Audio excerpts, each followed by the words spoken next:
Keep my heart safe on the ground. Afraid of heights, scared of breaking down. But I know you would, I really wanna claw my way to the top and jump right off the highest heights. And I'll just keep falling.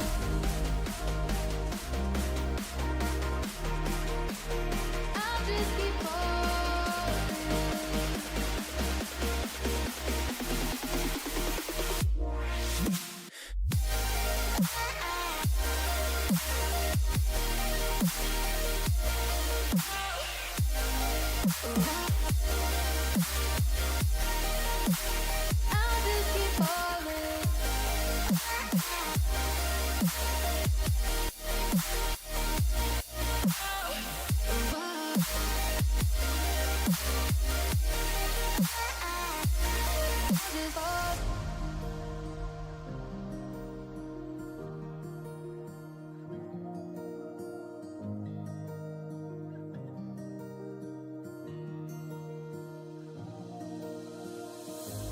Will you meet me halfway down?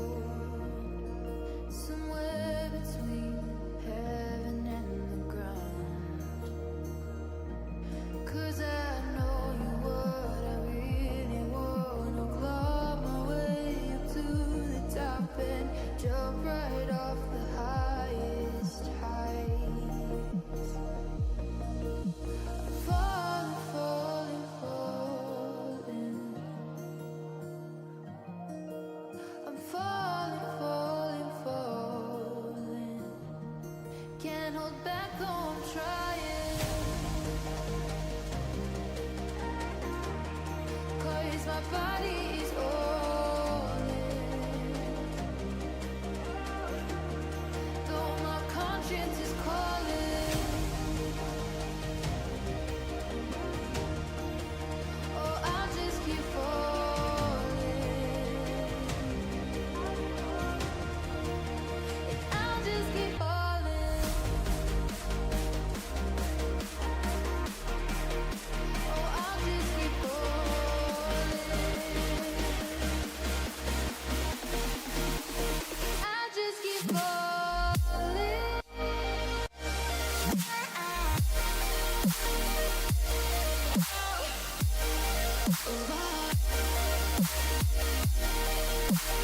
I'll just keep falling.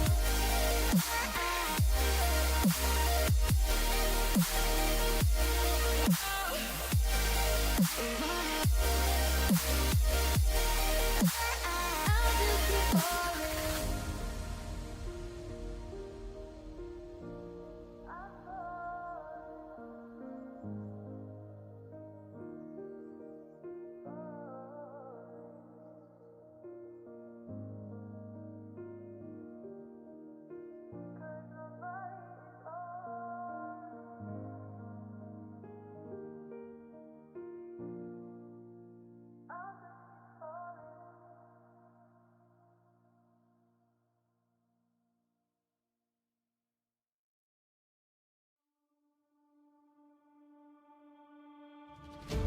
I always know the wrong things to say, but you got the right thing to make it okay.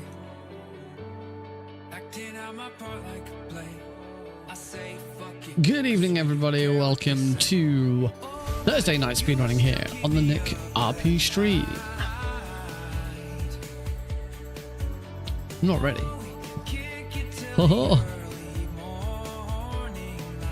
Yeah, I'm just gonna. All I'm gonna do is I'm just gonna whiz us back on the timer.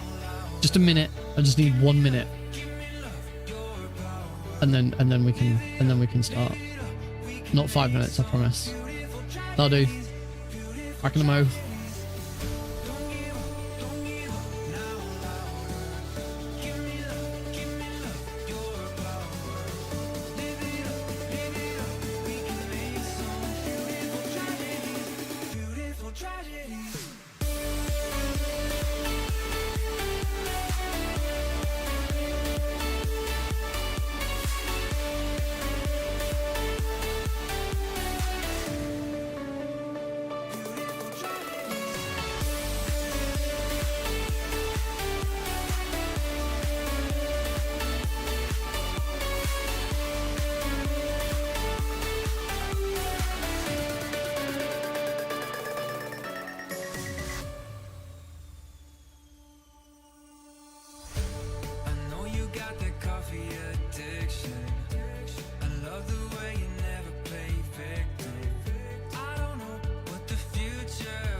Alrighty, here we go for reals this time. Hello everybody, welcome to Thursday Night Speedrunning here on the Nick Garvey stream. We are back once again with the multiple Metal Gear run, the Metal Gear Solid Trilogy.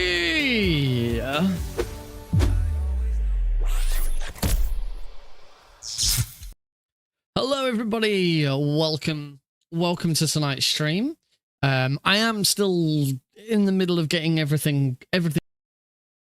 I decided to mute my mic for a moment there. Still just in the middle of getting the last sort of bits set up, but I'm very nearly there now. Push that button. Yeah, there we go. We got a game. I gotta sort out sound. This is horrible. Right.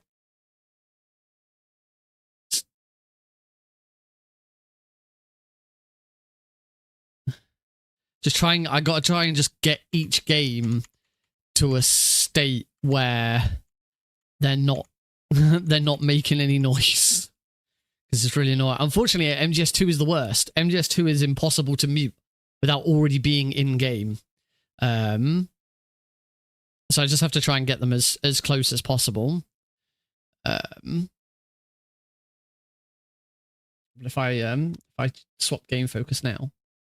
Okay, you can see there's Metal Gear Solid 2. We want my plant cleared. No. I thought it was this one. Or maybe it was no, it was the top one. It is the top one. 16th of September. That was only that was Monday.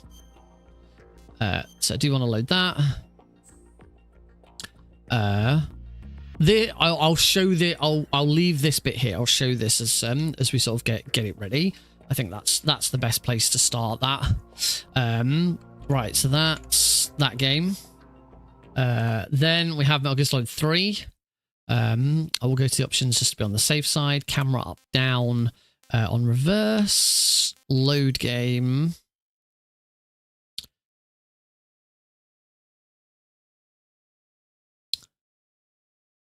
Go and very easy. We just stay there on the Liquid!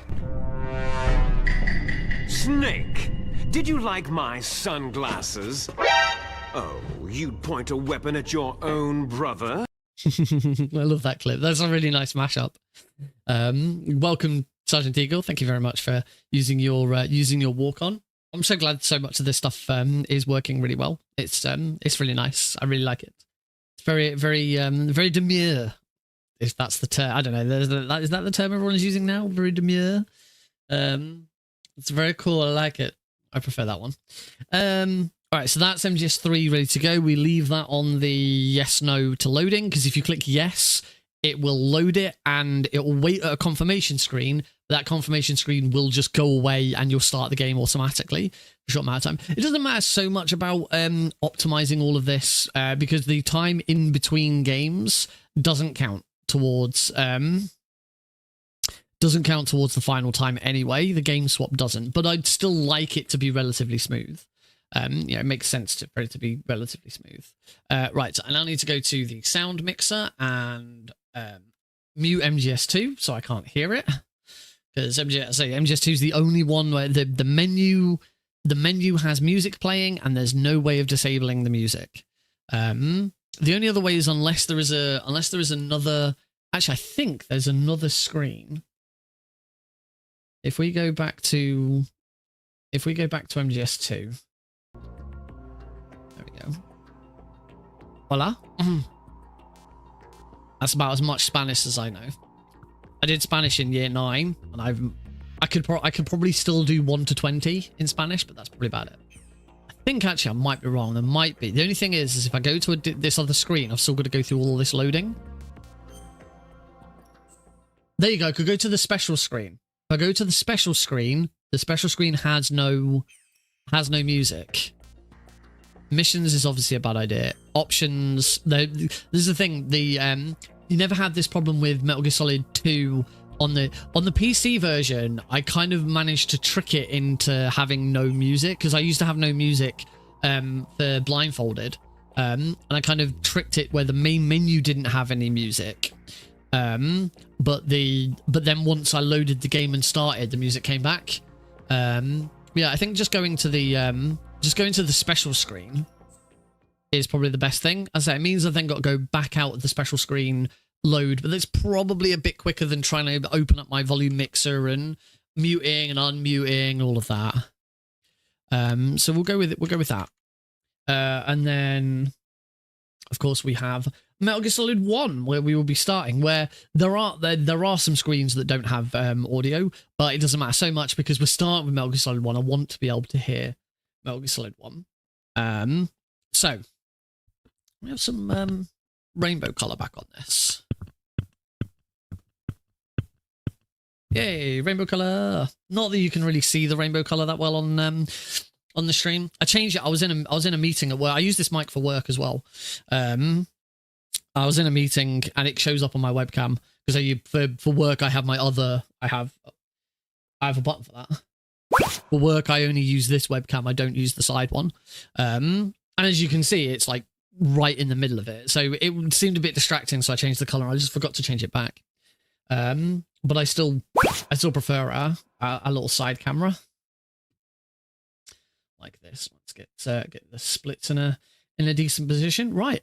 Okay. I think we're ready to go. I did have a quick following Tuesday stream. Tuesday stream went really well. All of this changeover and stuff happened really nicely. MGS3 had a few problems with the splits because I'd redone the splits in a slightly different way and there was some teething issues. Hopefully I've fixed those. I don't expect it to be fully 100% fixed. I reckon there's probably still going to be at least one that splits in the wrong place, but we'll see how we go.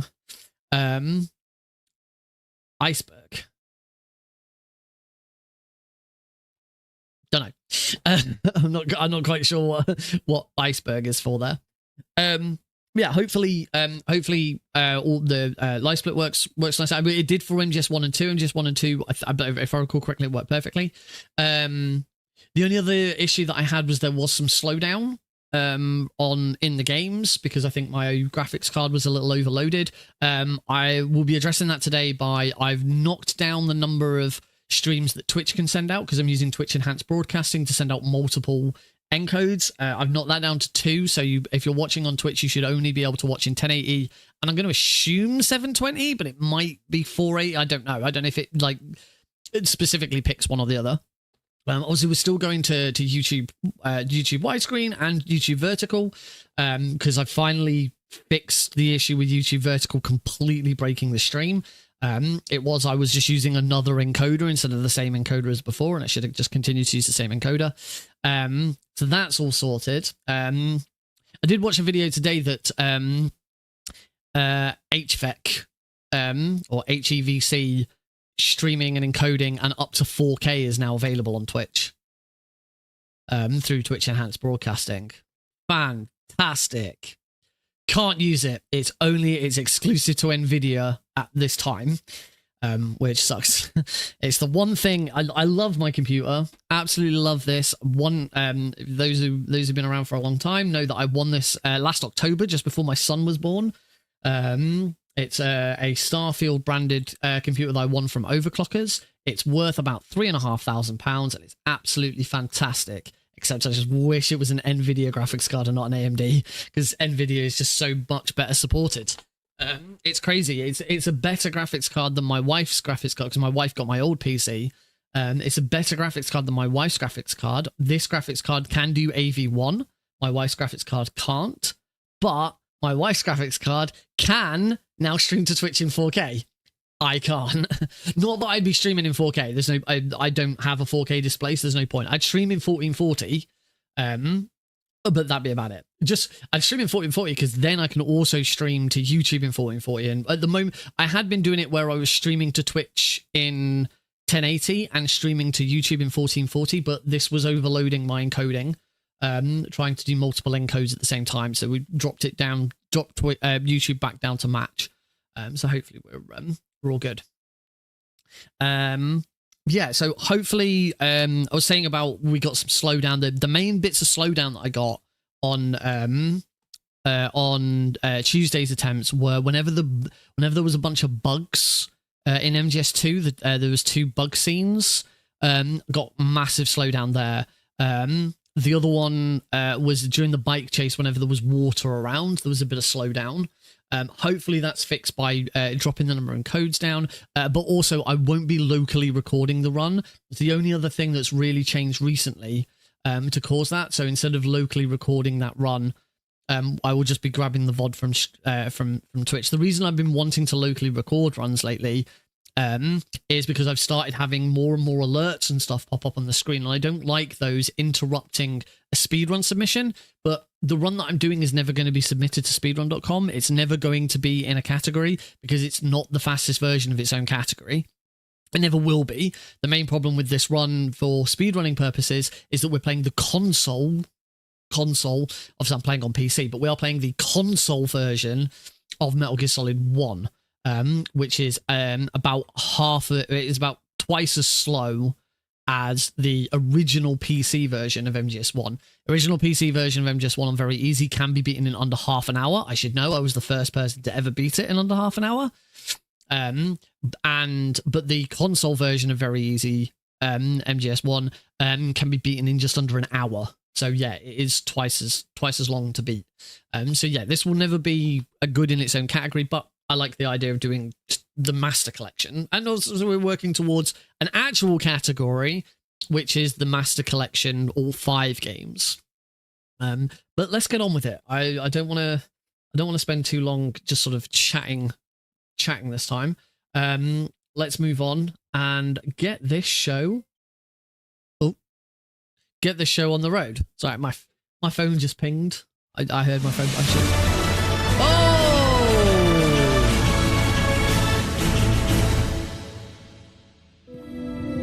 You are above even the boss. I hereby award you the title of Big Boss.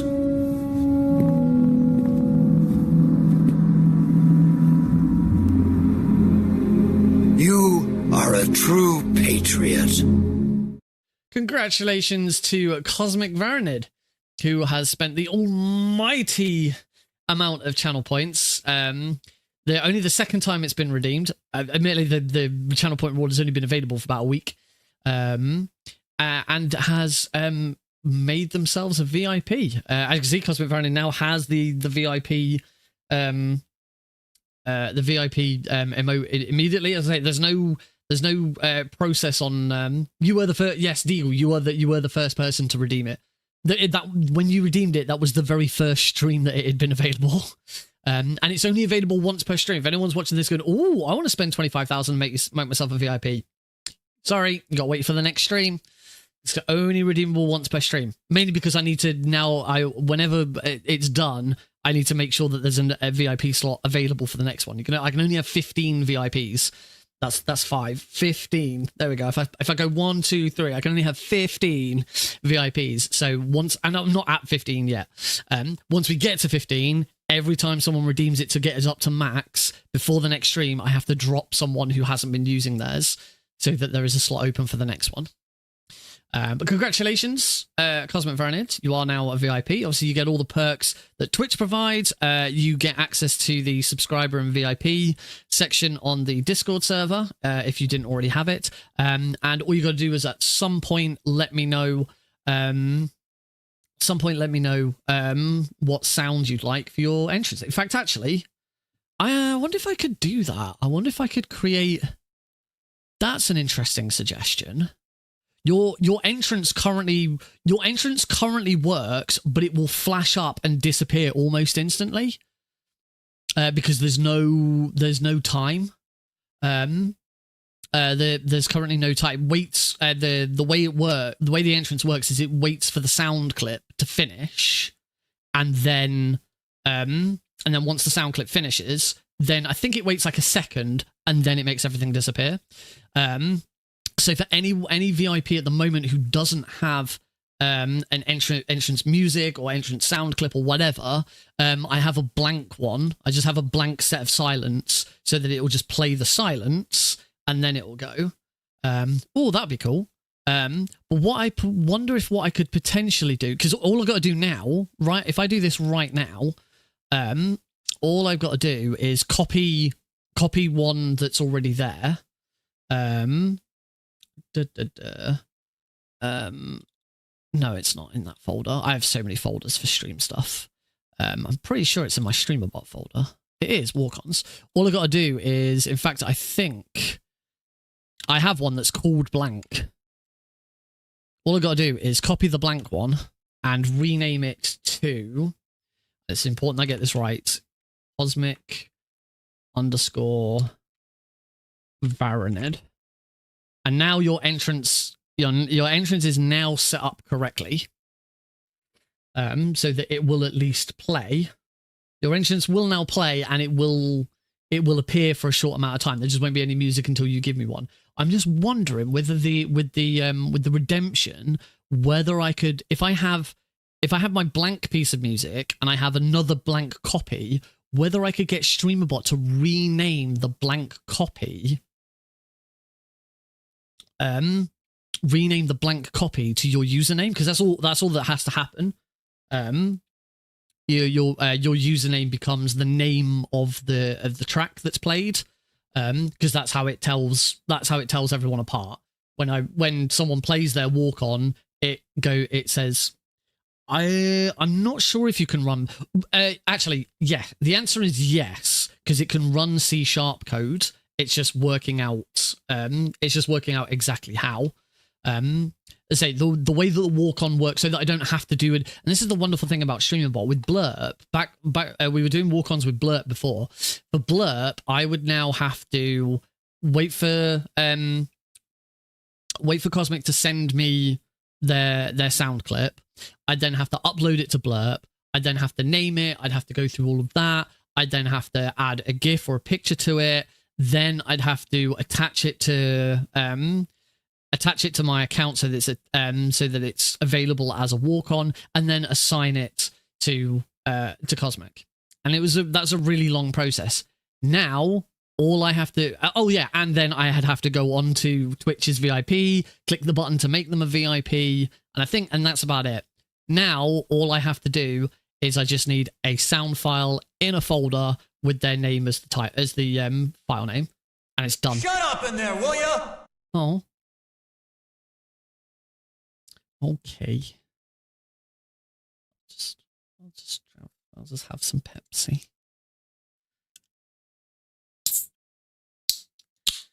I'm sorry.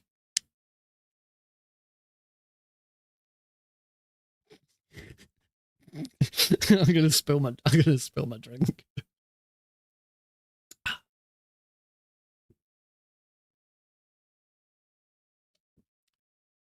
Yeah, there might be some way with StreamerBot of automatically renaming a file in that folder to that person's username.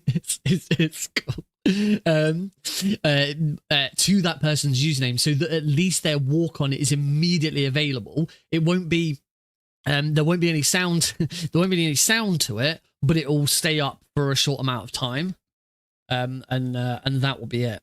Ooh, and iType Slow has sent me what they're hoping their new one could be.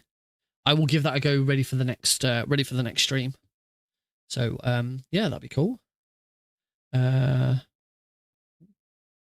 Oh yeah, just before we get started, I know I said we wanted to get started, but this is important news stuff that's going on. I posted about it on my Discord server earlier.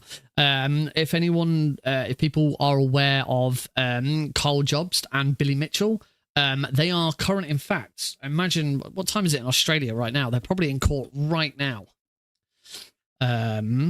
It's their court case is currently ongoing. They've it started on Monday. Someone who's a fan of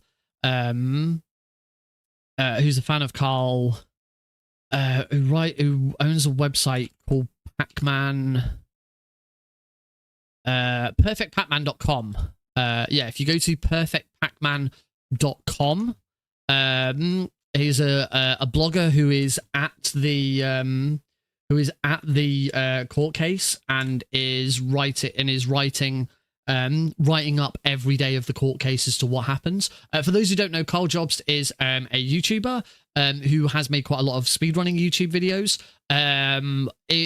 In comparison, to use an example of something that he did that does involve me, I've been featured in one of his videos. A couple of years ago, he did a roundup at the end of the year of like the top 10, it was either top 5 or top 10 speedrunning moments from the year, and his number 1 moment was the boba skip. And he in it he featured clips from my boba skip video.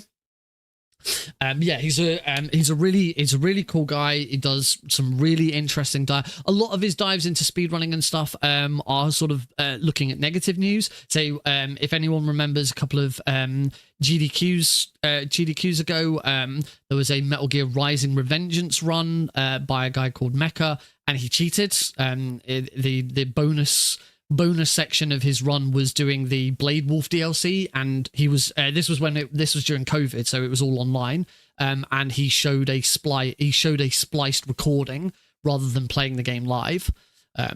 So he did a video on that. He does lots of videos on it, but one of the things that he's been covering a lot in the last couple of years is Billy Mitchell. For those who don't know, Billy Mitchell is the self-proclaimed, I don't know if anyone's ever actually given him the official title, apart from himself, video game player of the century.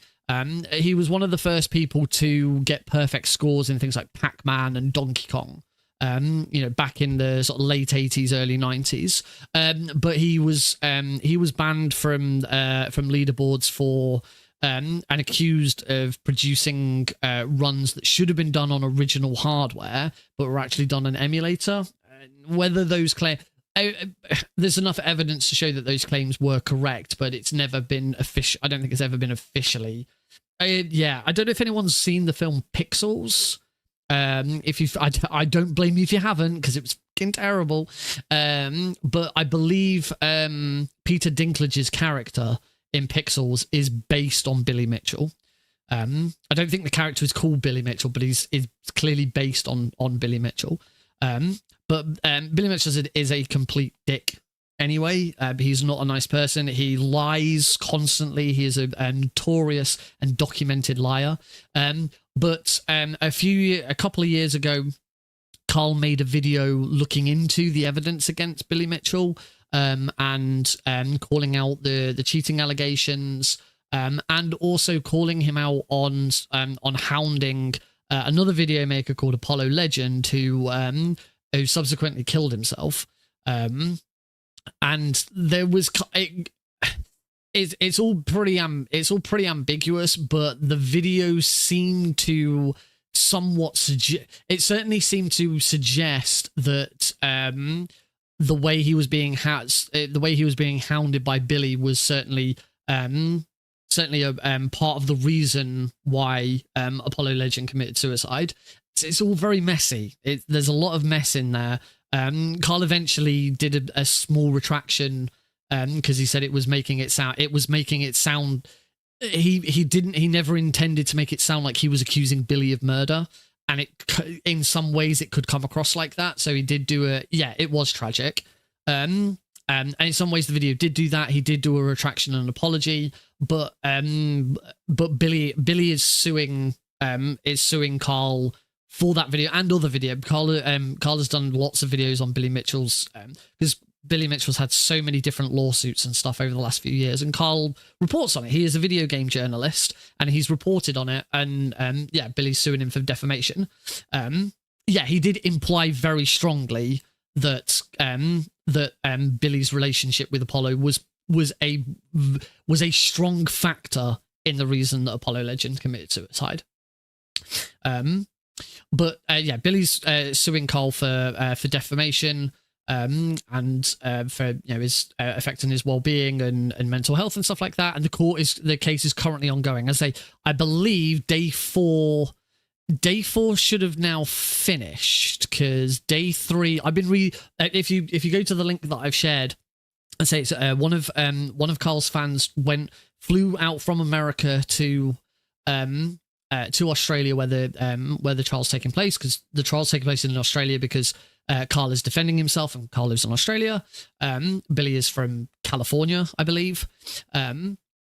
So yeah, they should be on day 4 at the moment, or day 4 should have just ended. But the recap currently only has day 1, 2, and 3. It's a really interesting read. So far, Billy's cross-examination has been completed. So Billy's own lawyer, or barrister in this case, questioned him, and then over the last sort of day and a half, Carl's barrister has been questioning him, and it's been proven already on a couple of occasions that Billy just lies. He is a known liar, and this case has been no different. He's lied throughout in several cases, several places throughout this case. He makes stuff up as he goes along. He changes his tune, and you know, there should be no reason why this case doesn't go in Carl's favor. It's a ridiculous lawsuit. It should have been thrown out. They're here, and actually for a lot of it, this is a good thing, because most of Billy's lawsuits in the past have been settled outside of court, because Billy has agreed with the other side to certain terms, because mainly because Billy knows that if he actually went through with it and actually got to court, he'd be absolutely destroyed, because he has no case in most cases. So hopefully this will finally go in Carl's favor, and Billy will actually have a real proper failed lawsuit, and it will probably ruin him, because the amount of money he's going to have to pay, because obviously if Carl is then found innocent, Billy's side will have to pay all of the legal fees and stuff. So this may very well ruin Billy, and good. It couldn't happen to a worse person. He's, as I say, he's a known liar. He's a dick of a human being. And he cheated at Donkey Kong. We all know it. We all know it. There's enough evidence to show that he cheated and that he lied about it. And there's loads of other stuff that proves that he lies about stuff. Yeah, he is a big shit. So I've been reading I've been away the last couple of days. I've been in London since Wednesday morning. I was in a hotel last night. I was at an award show last night. It was all right. We didn't win that many awards. My director who's there is not pleased. Not with me. It's not my fault. Everything I did went off without a hitch. It was great. But yeah, I spent some time during travel time and during downtime reading through these blogs. They're very long posts. But it's really interesting to see the sort of level of detail. And it's been quite a bit of an eye opener into Australian court procedure, because the writer is American and has traveled from America to Australia. A lot of the time he I did get to say it was a very nice bed. It was a very nice hotel room, very expensive hotel room. I don't know how much. I know that's not true. I don't know off the top of my head how much it cost. Look, I wasn't paying for it. The company pays for it. But very nice hotel room. So going back to the blog, because the writer is American and is more familiar with American court proceedings, and is now having to write stuff for an Australian court, he does a lot of explanation of stuff. So if he has to say something like the term barrister, they use the term barrister in Australia. In America, I'm pretty sure for a civil case it wouldn't be a lawyer, it would be an attorney. I think here in the UK for a civil case, I think we'd call it actually, I'm not sure what we call it in a civil case, but yeah, those kind of things. And he explains what the Australian term is, and the way they use the term evidence is slightly different, cross-examination and things like that. There's been quite kind of interesting sort of seeing the differences between the Australian. Like he said at one point, one day he had to rush back to his hotel room to try and get in contact with someone because Billy might have been in contempt of court because he was texting his son during and his son provides legal counsel for him, and he was texting his son during the second day. Unfortunately, it's all hearsay and there's no proof of it, so it couldn't be held against him. But yeah, Billy was texting his son in the middle of a court case, which is a complete no-no. You are not allowed to contact anyone in the middle of a court case like that. It's ridiculous. He's such a stupid fucking moron.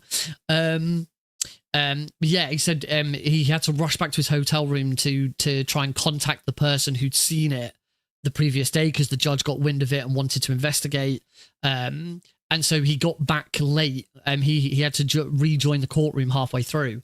And he only sort of learned there that if you're entering or leaving a courtroom whilst court is in session. You're supposed to bow. Every single person is supposed to bow to the judge upon leaving or entering the courtroom. It's like, this stuff doesn't happen in a lot of places. It's really interesting. So seeing the differences in the legal system and the way the court works between different countries. Oh, excuse me. Yeah, it's a really interesting read. I'm eagerly awaiting day 4, which should be coming out soon, because day 4 would have concluded a little while ago. Yeah. Here's hope. I believe it was supposed to be a 5-day trial, but it's probably they're already a day behind with how long Billy's cross-examination has taken. But yeah. I'd highly recommend either checking it out, or once it's over, Carl will probably do a video talking about what happened. So yeah, really, really interesting stuff. Like I've been enjoying reading it. Anyway, that's enough of that. Let's, shall we get on with the reason you're all here? I hope it's the reason. I don't know. It might not be the reason you're all here. You might be here for something else. You might be here to spend all your channel points on codec calls and frogs. Oh yeah, for anyone who wasn't here on Tuesday, we have one more channel point reward.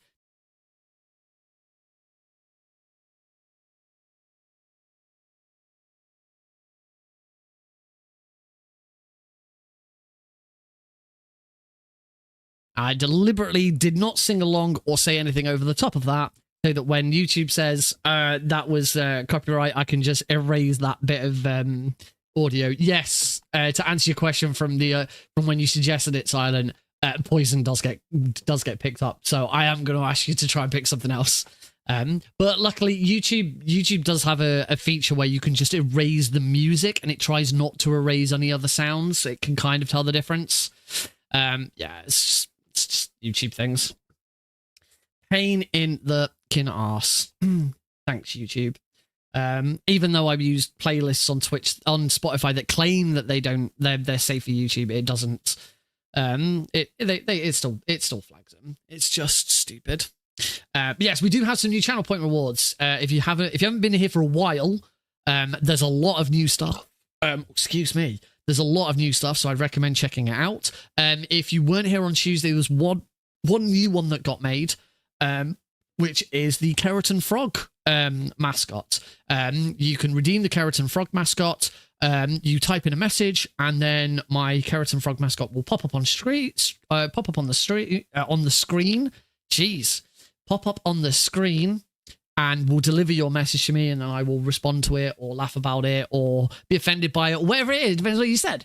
You can put anything. It also works on channel point. It also works on cheers over 4,000. So any cheer of over 4,000 bits, your message will be read out by the Keratin Frog. Big Frog. I'm calling him Big Frog because it's like Big Boss, but Big Frog.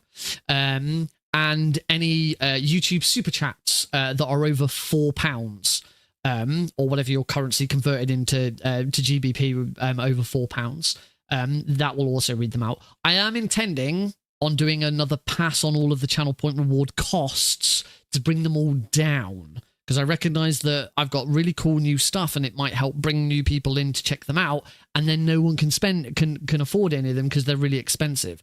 I only made a lot of them really expensive because I wanted to try and get some of my hoarders who've been hoarding channel points for 4 or 5 years to try and spend through. And I didn't want everything to be really cheap where they could just all be spammed. But I think I've gone too far the wrong way. I need to bring them back down. The only one that won't change is over 9,000. It has to stay at 9,001 because otherwise the joke doesn't make sense. I'm also going to be looking at how I can incorporate Keratin Frog into other rewards as well. Because it just uses the voice bot. So there are lots of other channel point rewards that use the voice bot for stuff, and I will have a look at whether I can incorporate the Keratin Frog into that as well. But yeah, if you've got plenty of channel points... A message from One Types Low. I didn't hoard points. I just forgotten to use them. Thank you very much. Great example of how the Keratin Frog works.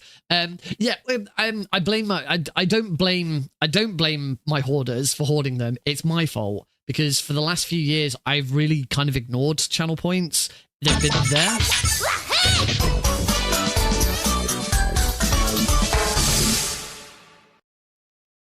A message from blues_4_red_son who has now subscribed on Twitch for 2 months. Poison, I don't want to play these games your mouth, so hot your web, I'm caught your skin, so wet black lace, on sweat. That, if YouTube has a problem with that, fuck YouTube.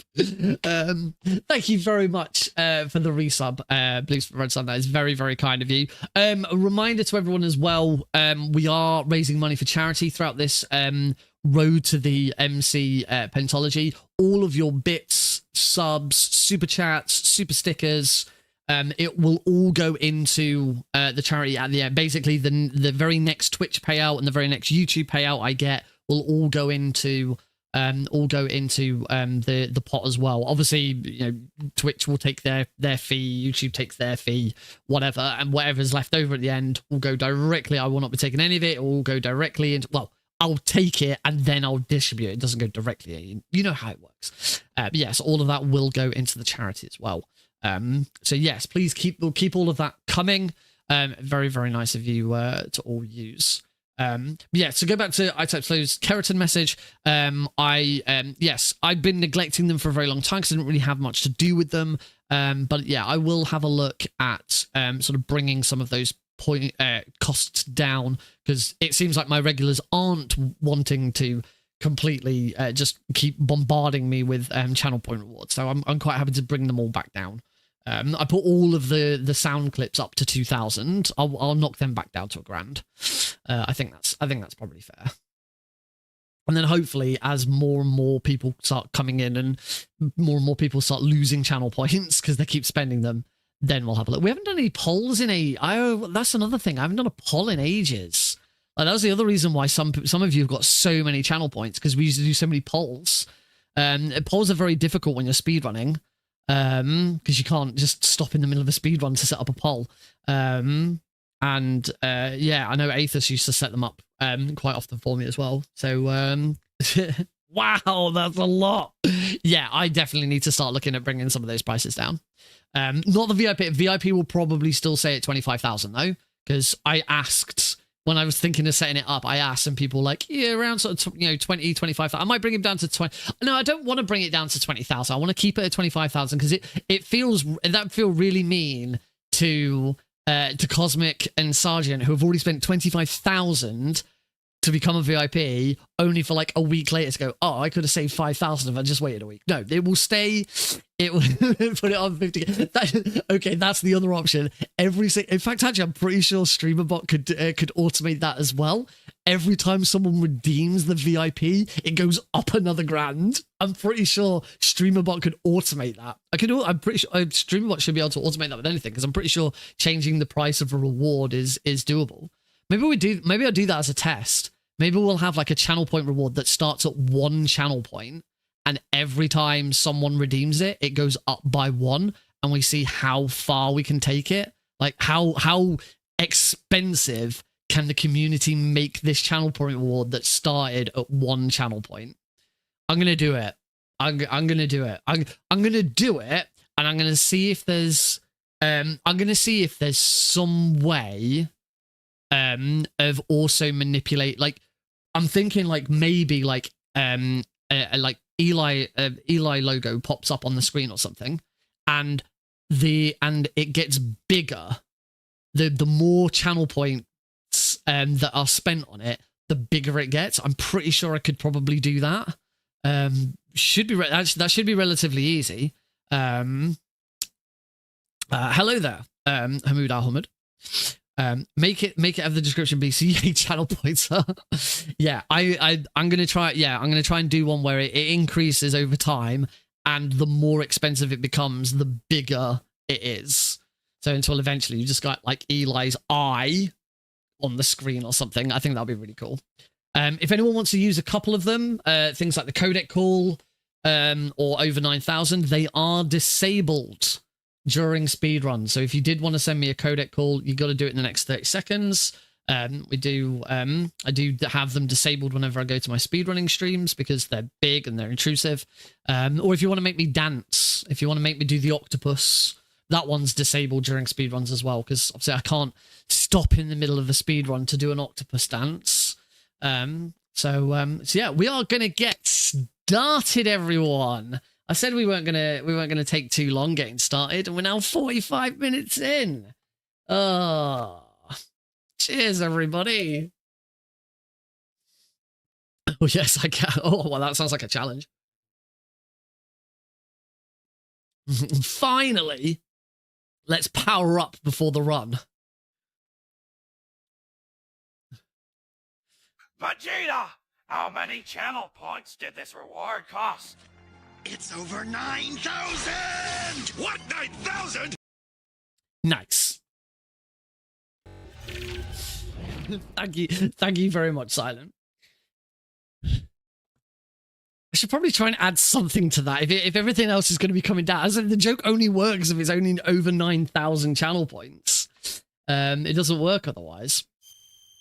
I don't know why I'm loading. Right.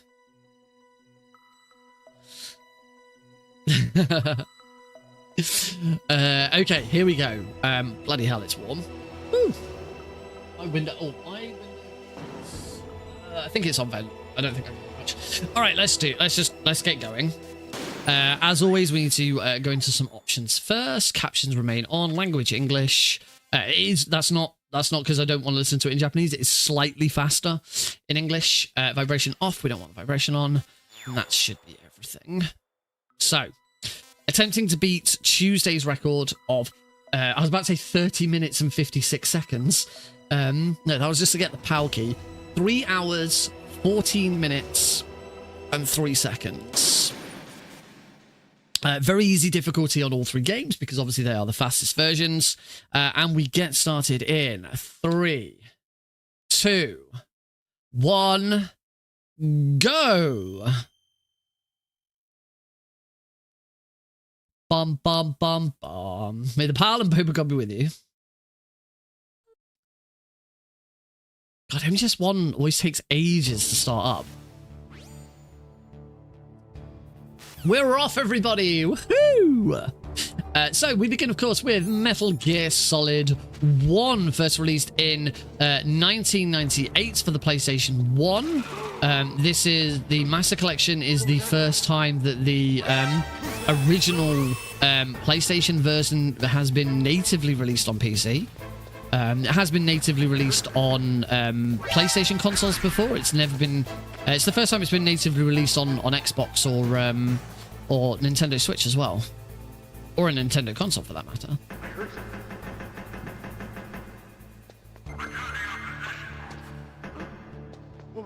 And right now I am alert farming. So alert farming is. Sorry, I saw Blues' message, MC is shit. I read it as Mike is shit. Like, oh, what's wrong with my mic? MC is shit. It is worth noting that the Master Collection is still not the best way to play Metal Gear Solid 1. If you want to play Metal Gear Solid 1, particularly casually, emulate it. Playing it on DuckStation with... oh, sugar. Did not mean to go that way. Playing it on DuckStation with upscaling, it looks great. Shit, don't spot me. Anyway, what we're doing right now is we are... Oh, that didn't count. Damn it, that didn't count. I was a little too hasty there. I think I've got enough time. I've got enough time for one more. Yeah. Sounds like a reset. Nah, I don't need to reset here. That's it. That's it. No more alerts. So we're doing what we're doing here is called alert farming. We have to wait for the elevator to come down. There's nothing we can do to speed the elevator up. But later on in the run, when we go and grab the PAL key from the drainage ditch, if we got 11 or more alerts at that point, the PAL key will drop into a random location. Yeah, crotch shut. Will drop into a random location in one of 7 random locations in the drainage ditch. If you've got less than 11 alerts by that point, a rat will eat the key. And there's randomness to both sides of it, but if you get good random RNG, it is faster to have the rat in the drainage. Sorry, it's faster to have the PAL key in the drainage ditch than it is for the rat to eat it. So that's why, as we're in the docks, we're waiting for alerts. We're waiting for the clock to time out anyway. We spend some time getting our alerts because you don't get that many alerts in an any percent run. There's only a few mandatory ones. I will be going for all the sort of optional ones because I'm not actually sure how many alerts I got in that in the end because it was a little all over the place. I don't ever try to get the elevator one because I'm really bad at it. Only got 5. Yeah, that sounds about right. So I'll go for all the extra ones. They're relatively straightforwards. All right, and we're off. Now, long-time veterans who haven't played the Master Collection, or haven't played the Japanese exclusive integral version of the game, may be thinking, Nick, what's that weapon? I've never seen that. You've clearly hacked the game to give yourself this cheated weapon. What are you doing? Well, that is a mistruth, of course.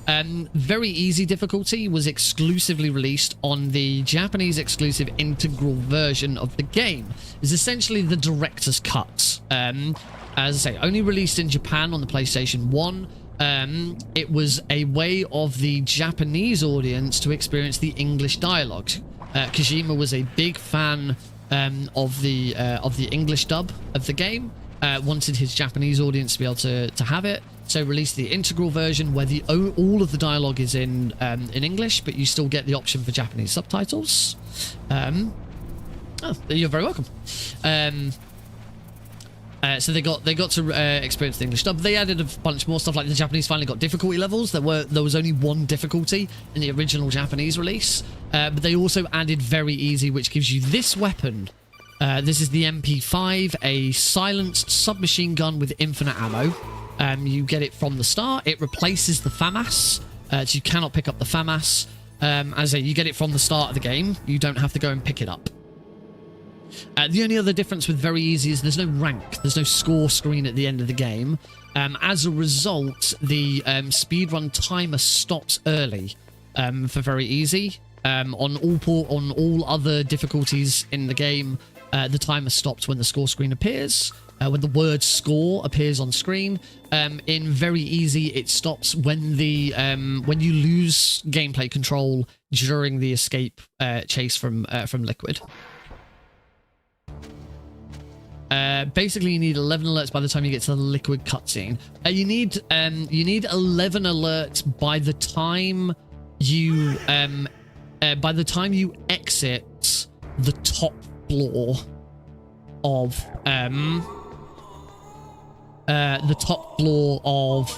Rex's hangar, because ideally a better way of saying it is before you first enter the control room into Rex's hangar, you need 10 alerts because you automatically get one when those cutscenes end. But if you don't have 10 alerts by that point, there's a very easy way of cracking out a few more. You just go in and out of the control room. There, will ya? Oh. Oh wait, no, you're not. No, that's because Johnny's here. I was like, oh, I'm being told to shut up again. No, you're not telling me it's because Chuck. Oh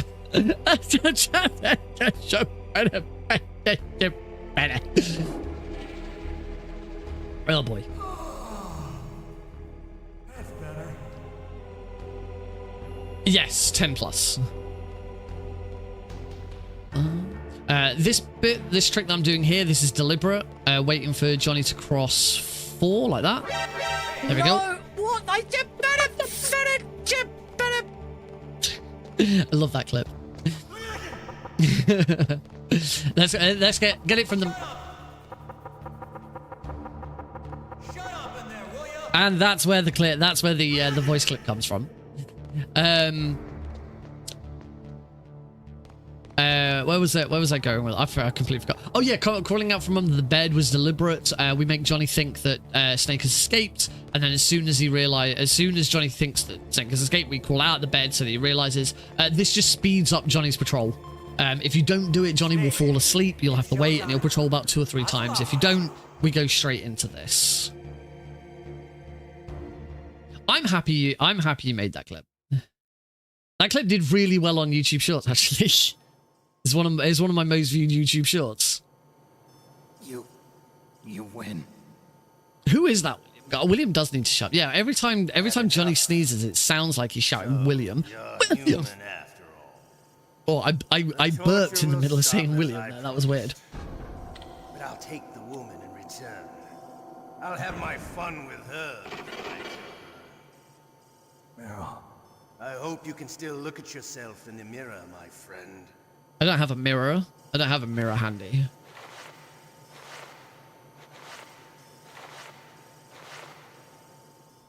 Oh. And we're back in prison again. Damn, I caught a cold. Really? Witch, she took my clothes. Oh, poor Johnny. Poor Johnny's lost his clothes. William. So now we just have to wait for Johnny to complete his next patrol. He's then going to rush off to the toilet because he has a little bit of the diarrhea. And then we're gonna escape. Escape. It is worth noting that I did the vent glitch to get into here, skipping about 2/3 of the game, maybe half 2/3 of the game. We skipped several boss fights, the guard fight in the cell, Ocelot, the tank, the ninja, Psycho Mantis, and Sniper Wolf 1 have all been skipped. We don't have any weapons or anything. Right now we don't, because we had all of our weapons confiscated after the first torture cutscene there with Ocelot. And all of our stuff is now in that nice spinning box over there. But we don't have any other weapons that we could have picked up. So we've never received the SOCOM. We've not got any grenades or anything. We haven't got the Nikita. We haven't got the PSG-1. Now, luckily, the PSG-1 is the only weapon out of all of the weapons in the game that we've skipped that is mandatory. So we do need to go and get it. Luckily, it's one floor below us, so it's not that difficult a backtrack to go and get. See you later. Wait. So now we are going to do our escape. Drop some ketchup on the floor. Card key. And I will be getting an alert from Johnny here. Getting an alert from Johnny here is nice and simple to do. You just stand up, wait for a second, you'll get the alert, and then you choke him out. What HE double hoppy sticks? Oh, maybe I won't. Okay. I was a bit fast there. Oh well. It's alright, it's just one alert. There'll be opportunities for others.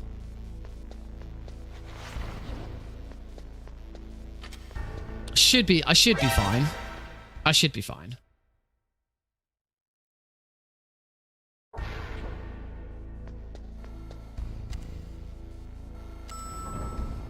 So now we're going to head downstairs.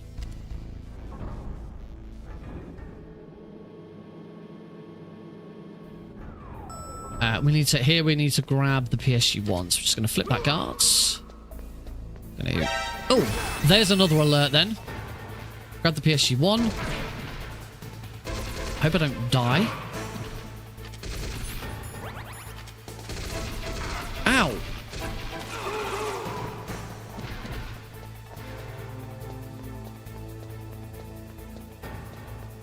I might be okay to not go out and back in again here, actually.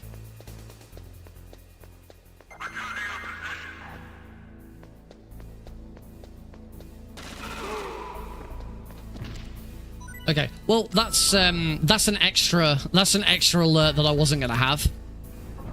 So we'll take that one instead. Yeah, that will have slowed me down a little bit. Just getting caught by that guard, but shouldn't be too bad. As I say, an extra alert makes up for not getting Johnny's alert. I'm gonna go out onto the snowfields. Check out the tank that I definitely killed. Yeah, there it is. Look at that broken down tank. Remember like earlier when we fought that tank and threw loads of grenades and took it out. Oh, this is such a good fight. Good memories. Yeah, loved it. Great time. Great time. Oh, excuse me. Certainly is better than run dying on RNG. So in the nuke builder, we need to equip those chaff grenades because they're the only weapons that we can use whilst we're in the nuke building here. And we always want to have a weapon equipped. Snake runs slightly faster with a weapon equipped than without a weapon equipped. So at all times possible, we want a weapon on us. We're going to grab loads of equipment in here. 3 more chaff grenades. And I'm also going to grab 4 more grenades. Those grenades are very important for fighting Raven later. Flip that guards.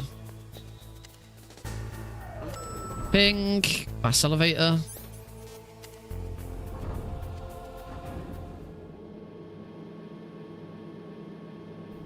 And we head down to B1. We're going to grab the stun grenades that are in here. You don't have to grab these. This one's more of a personal preference. It's much safer to grab those, particularly for the Boba Skip. If you don't get Boba Skip first try, having the extra stun grenades is really handy. We now get to check out Bookcase Boss. There he is, Bookcase Boss. That is the cutscene where that bookcase moves hasn't occurred. So it's still in the same position. However, the door behind it is open, so we still get to go out. I can't breed you to... What? What? Gonna equip the scarf here, because I don't like getting hit by dogs. Over we go. Do a little vent glitch there. It's a little quicker than crawling. It does mean that some of the level doesn't quite load properly, but that's fine. You can't vent glitch over this one. You'll you go out of bounds and get screwed. And then just get back up. Re-equip the level 6 cards. And out into the underground passage. We've got a cutscene and codec to skip here. Doodle-doo, doodle-doo, doodle-doo. That's what Mantis is saying. I can't breed you. I can't breed you.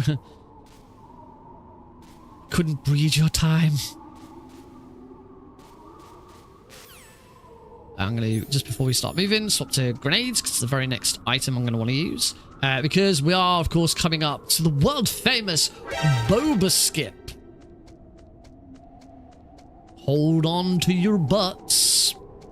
We get a split here. So 10 seconds behind. That's what that call. The video game is about to be bit. Here's hoping. There's a bit of a time save. I accidentally got hit by my own grenade on Tuesday's run.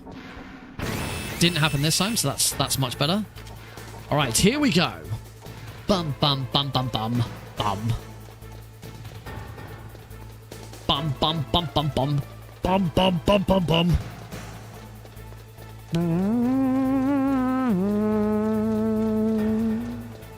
So I'm going to throw my first stun grenade here at floor 5.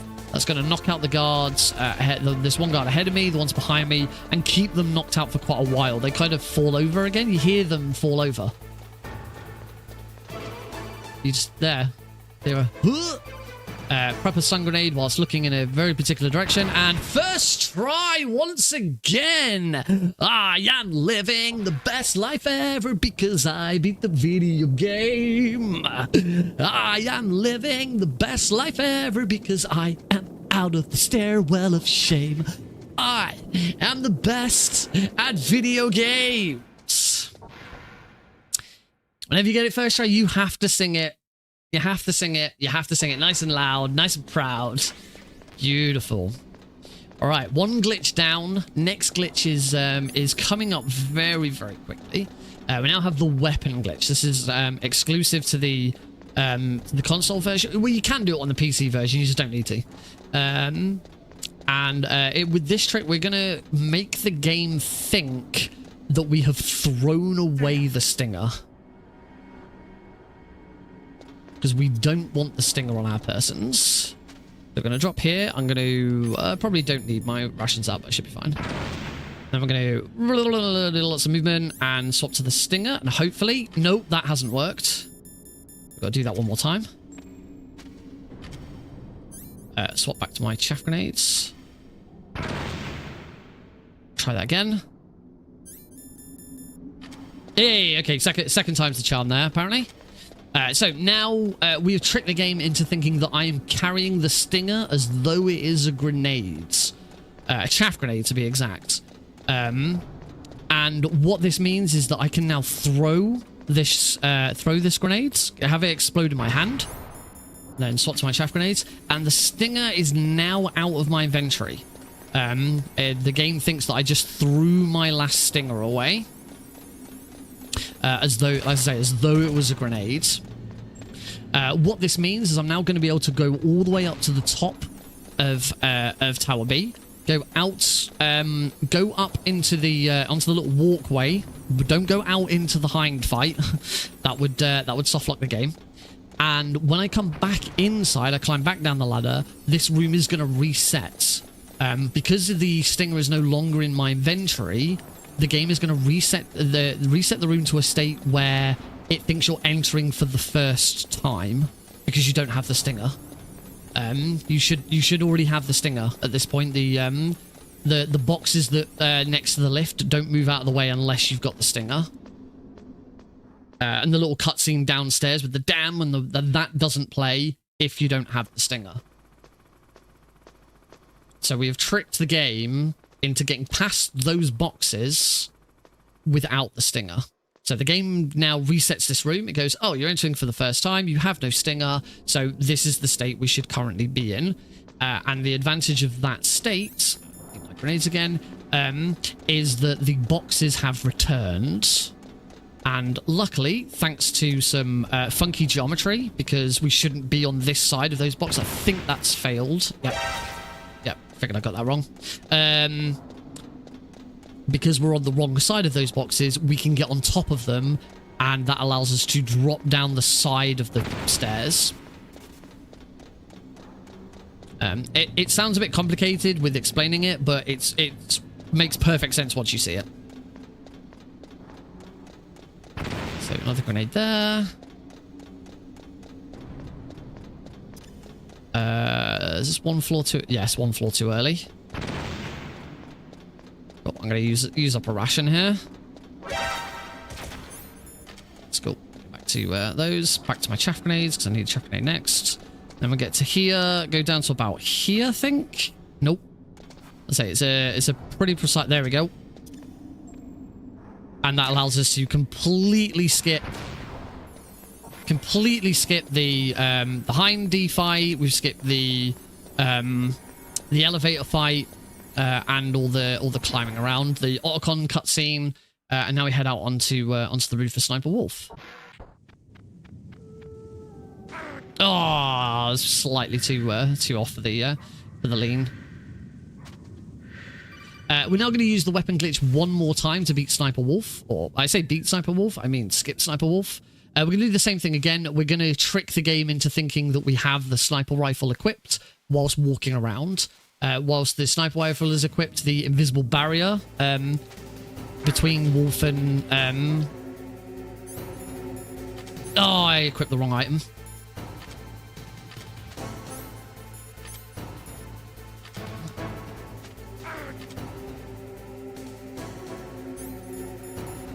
Oh, no, I'm making a mess of this.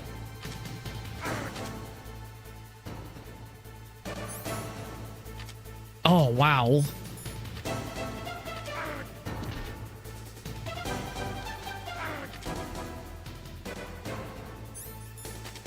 Oh, what on earth? Come on, Nick.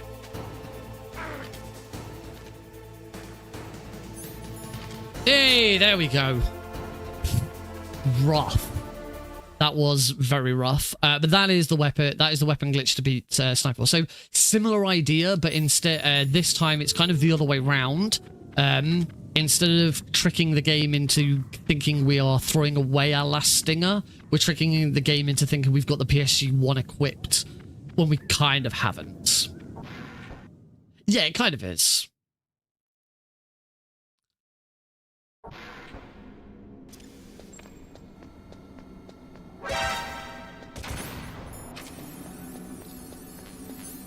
I'm just going to quickly do that. Oh, the sorry, to answer Blue's question about why it doesn't make the game crash.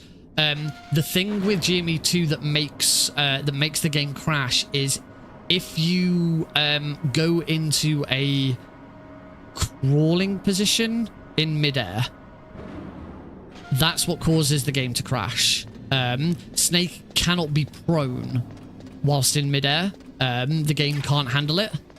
I'm pretty sure he can crouch. He can be in a crouching position, but as soon as you like try and lie flat and you're in midair, the game crashes because the game cannot handle that state.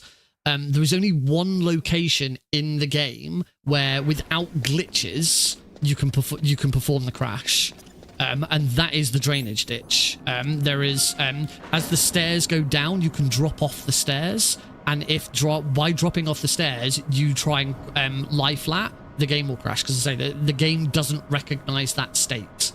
And that's why it's so easy to crash the game doing GME. So yeah, the main reason why you won't see runners crash during during the weapon glitching dropping down the side of the tower on console is because we've got absolutely no reason to crouch. Whereas for some reason, I can't remember the reason, GME in the PC version, you do have a reason to crouch. I can't remember why. All right, we are a little bit behind, unfortunately.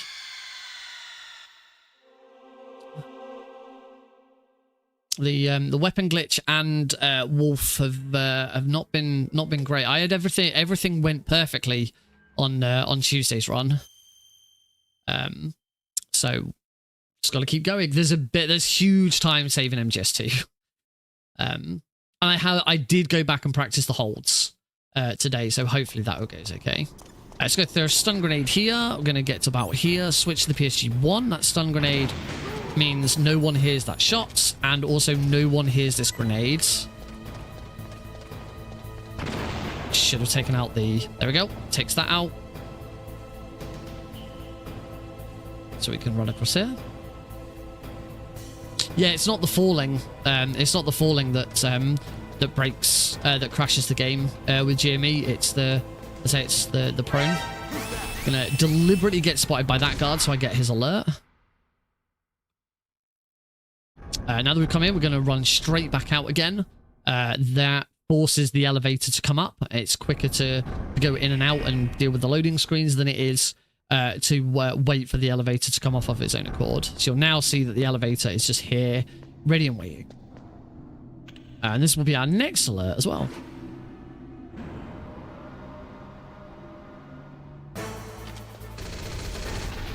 So flip that guy. Perfect. Damageless elevator guard fight. That was wonderful. That is exactly how that fight is supposed to go. It doesn't matter so much for very easy, but if this was on if I was playing this on extreme, I'd be really pleased with that. The fight's the same on every difficulty. It doesn't make any difference which difficulty you're on. The only thing that changes is the amount of damage you take. I think I should be. There's still one more mandatory alert. And there's one more really easy alert to pick up. So I'm pretty sure if I go for both of those, I should be fine. So now we have the elevator ride down, and we are moving into the POW key section of the run, which now makes up about half of this run. It's a bit slow, but it's good time to chat and reflect and drink some nice Pepsi Max. Not sponsored. Oh, and also skip through codecs. As you can probably tell from my controller input down below, I am using Turbo. Turbo is completely legal for skipping through codecs and cutscenes in all 3 of the games in the trilogy. It's allowed a little more in MGS2. I will hydrate. That's a very good idea. After this fight, I should probably concentrate on this fight first. Only one ration. Should be okay.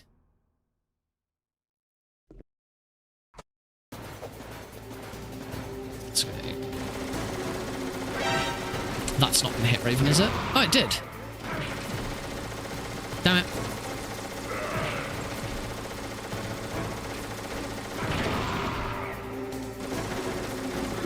So for Raven here, we just rinse and repeat this.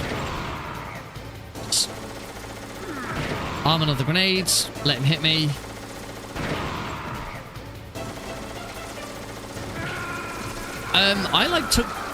I felt like I took double damage.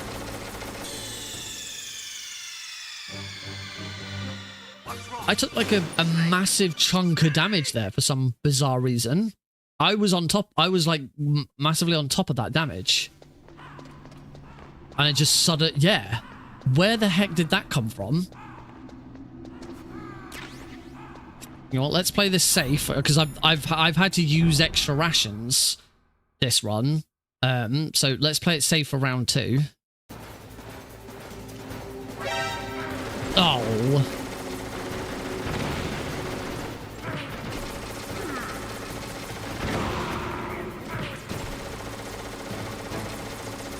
It was very effective.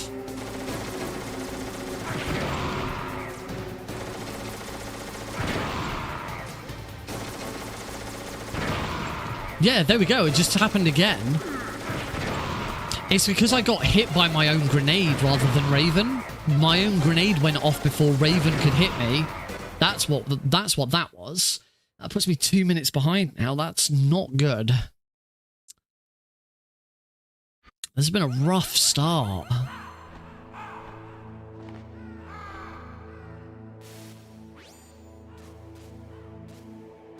See you in a bit. I hope so.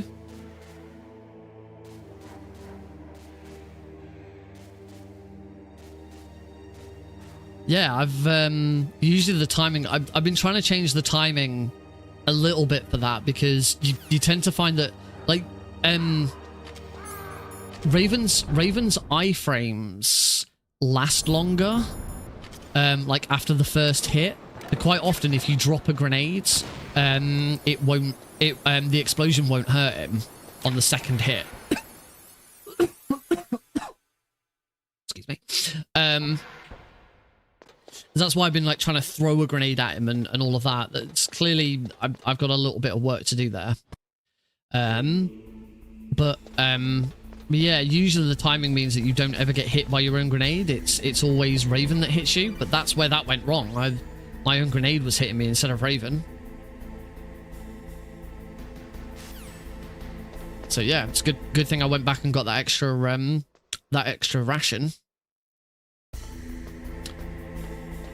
Yeah, this has been a rough run.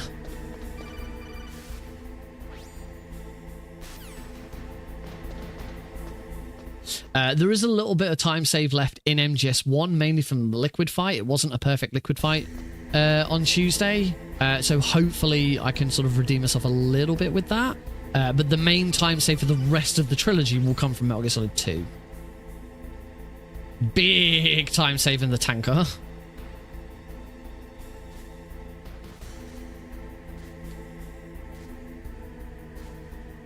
There we go. And we're through. Was it I took both bits of damage? Because yeah, that is weird. Alright, we've got one more alert to get here. Do a little bit of skating to stop the guard from seeing me. And there's the alert. And then we've got one more mandatory alert as we come out of this cutscene.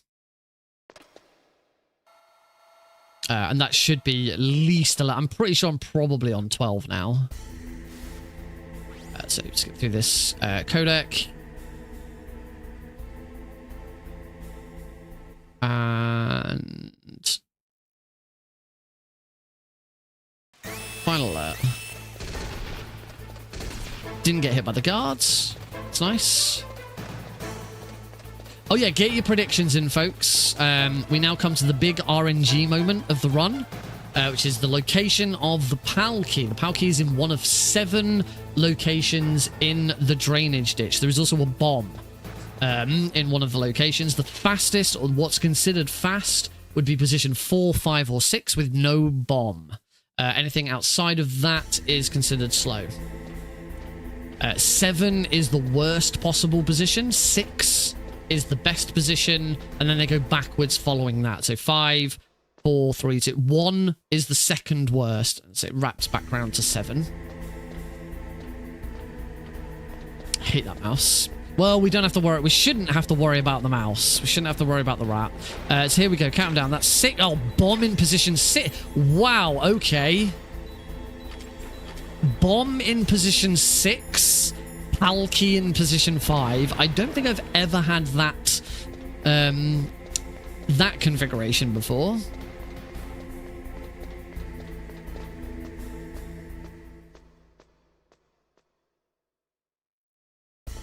It's a 5. Yeah, 5 with a god bomb.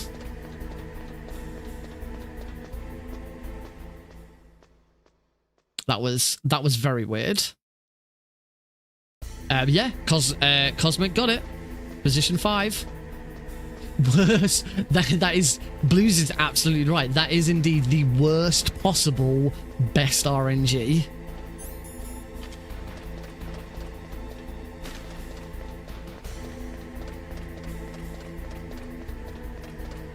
Now for the remainder of this section, we're just going to keep the MP5 equipped. By using the MP5 here, we can just keep killing this guard over and over and over and over and over again. Poor dude. Swap back to the Love Zone card. Wait a second. I need to have a look at how you get past that camera again. I've completely forgotten.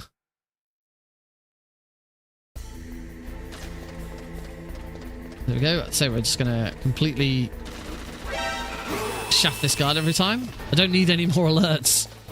Just didn't quite have my angle correct. So that is the normal PAL key done. We now need to freeze the keys. We're going to go back to the warehouse where we fought Raven, stick around in there for 1 minute and 1 second, and then the card will freeze and we can come back. And we're going to do it all over again. All over and over and over. This is why Twin Snakes is the best speedrun, damn it. First try Boba with PAL 5 is pretty good. It's just a shame everything else that's gone wrong with this run to put me 2 minutes behind. It's only getting worse. It's one of the reasons why I stopped like spamming and grinding this, either this category or any percent category, was because the any percent categories are so well defined now. They've been you know, we're so close to anyone having a perfect run of these games. It all comes down to 2 RNG moments: the Boba skip and the PAL key location. And that would be it. That would be all that separates runs.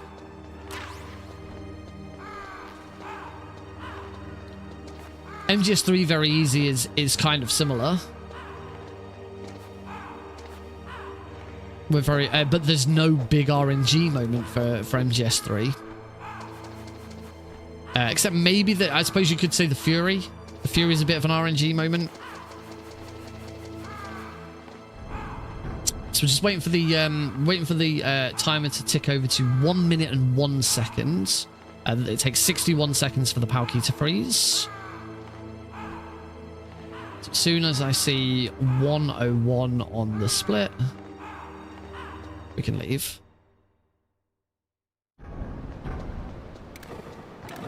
Nah, not very easy. Ow. On other difficulties, yeah, but yeah, not very easy. Optimize, that's the word I was thinking of. Yeah, that's kind of why I stopped grinding MGS1 any percent, because it just got boring. It was just it just got down to, do I get Boba skip first try? Do I get a decent PAL key? and that's it. There isn't that much. And then liquid. You just got to be able to perform a liquid fight, which I used to be able to. Hopefully we'll get a good example of it today. And that'll be a nice little time save as well if I do.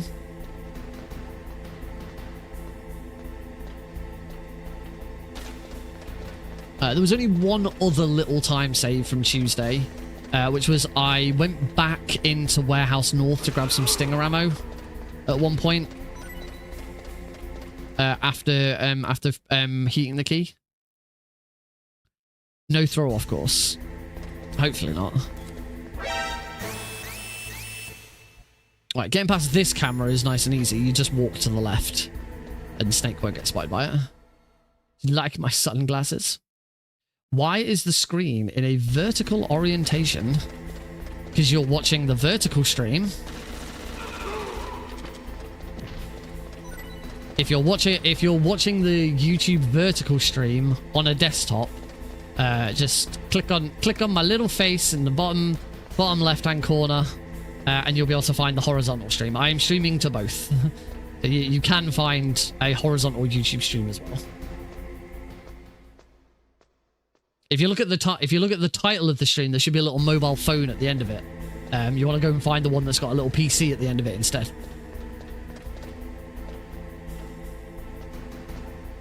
Click on his face. Ow.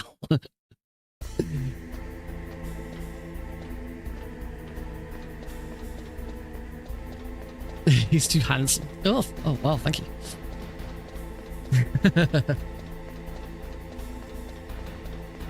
Back out we go. All right, so we're now making our way. Oh, I got a gold split. Woo, gold split. Gold split off of two runs. Yeah, there's going to be loads of gold splits this run, by the way, folks.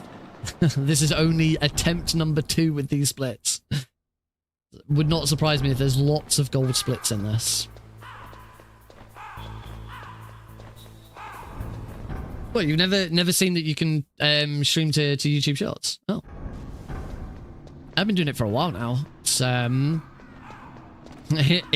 been a bit awkward the last few weeks because I completely screwed up the streaming settings and it's completely broken OBS. But I finally managed to fix it. Yes, every single one of my streams now goes to 3 places. You can watch me on YouTube in a horizontal format. You can watch me on YouTube Shorts. And of course, as I have been doing now for nearly 8 years, you can watch me on Twitch. It's only kind of... I've been streaming to YouTube now for about 6 months, I think. It's all right. It's good. To YouTube, it does look like YouTube has finally given us the capability to highlight a portion of your stream. Yes, YouTube Shorts is the vertical. I could stream to TikTok, but I've heard TikTok streaming's not very good. I post to TikTok. Most of my clips, because Twitch has made it so easy to post to YouTube and YouTube Shorts and TikTok now. Most of my clips, I'm afraid it's been 9 years. Oh my god, when I get to 9 years, that's it. That's what I do for my 9-year anniversary. Is I've got to learn Phantom Pain. It's only appropriate that I learn Phantom Pain at when I hit 9 years of streaming. We've really got to wait another year.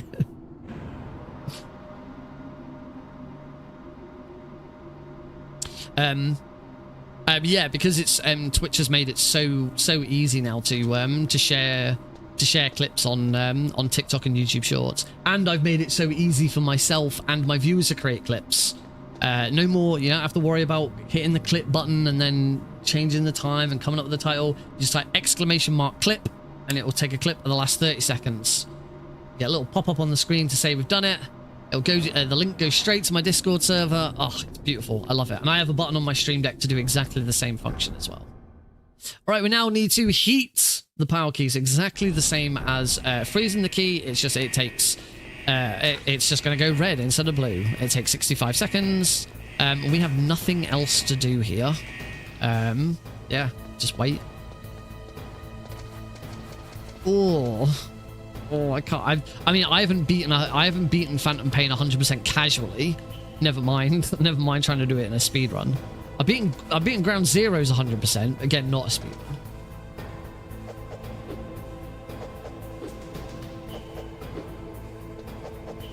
Yeah, it should be noted. I believe that the create clip is the only way you can have for free have something appear on the stream. In fact, it does display your name. It does say who created the clip as well. So it is the one way of for completely free having your name displayed on the screen.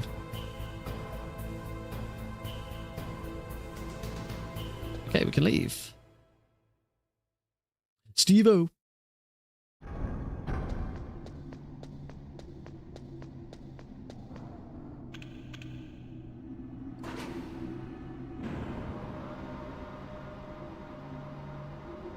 I should probably do the same with screenshot. There's a channel point reward to save a screenshot.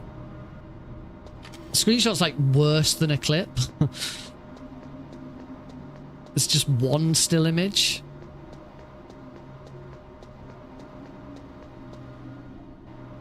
Yeah, maybe I should turn a screenshot into a command. Oh, here we go. Here we go. Always comes out. Oh, Final Fantasy unfinished game. Yeah, sort of, but I don't know.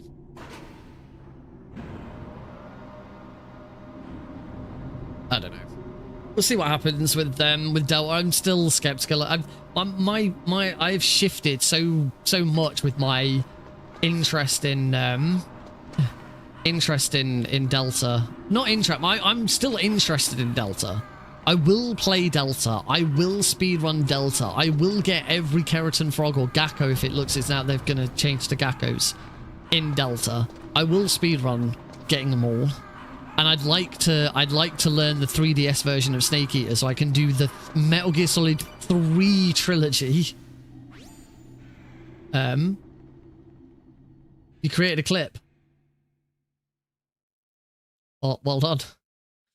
If you create a clip the traditional way through Twitch's clip generator by clicking the little clip button on the stream, that doesn't bring anything up. I did have a look to see if that could be done, if that could still trigger, but there's no.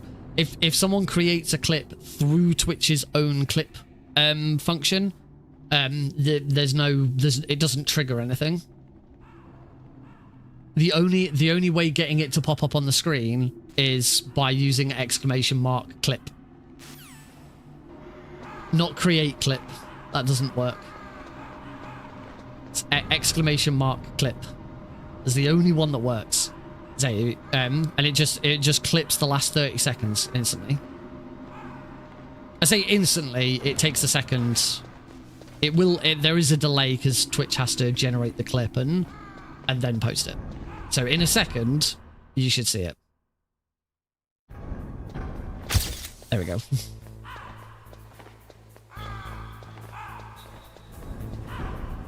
And that's how that works. Right. We are making our way through. Oh yeah, around this side. A little bit of a time save here. I'm just going to grab those stingers before I go in. On Tuesday's run, I came into this door, realized, oh, I should probably have grabbed those stingers and went back out again. Very tiny. I didn't know about Knuckles. Knuckles is coming. Knock, it's Knuckles.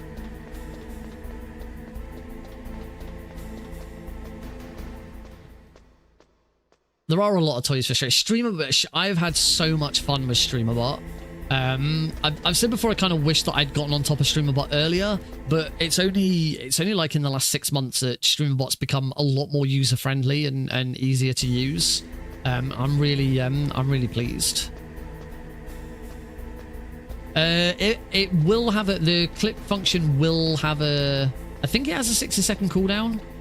But that's the thing. I put a lot of cooldowns on so people don't spam stuff, but no one has been spamming it. No one's even attempted to. So I'm not as worried about it. The thing with it's difficult with the clip one to put cooldowns on it, because if I put a cooldown on it, then there's a bigger chance that someone actually wants to clip something cool that's happened, and then it gets missed because, oh, I can't clip that it's on cooldown, but I really want to clip because what happened in the last 30 seconds was really cool and it should be a clip. Yeah. If I ever get to a point where people are just spamming clip, then yes, I'll have to have a look. and encourage people to use Twitch's own clip function instead. Right, so we are now trapped in here. Pretty sure I did that on Tuesday as well. Oh no, I think I accidentally called Octon again. And like that.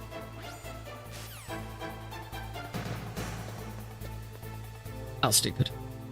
Just open the floodgates.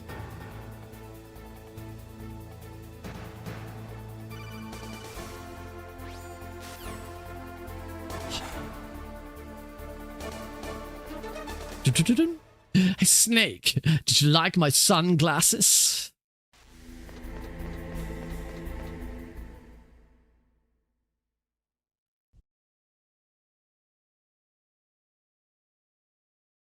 Alright, we now go into the Metal Gear Rex fight.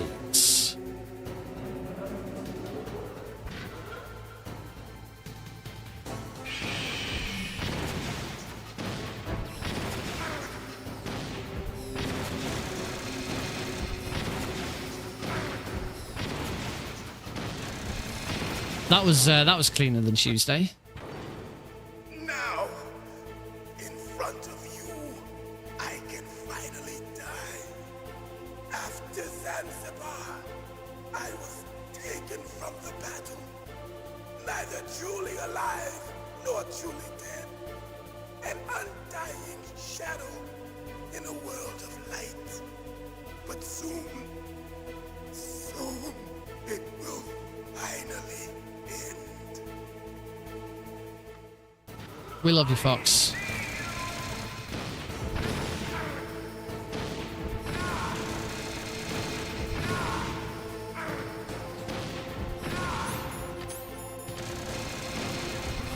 Oh, you went the wrong way.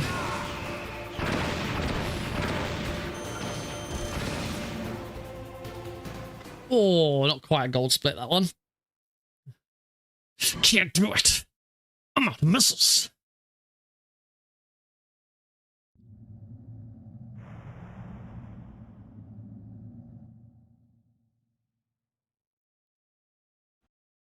God, this takes it really does feel like it's crashed.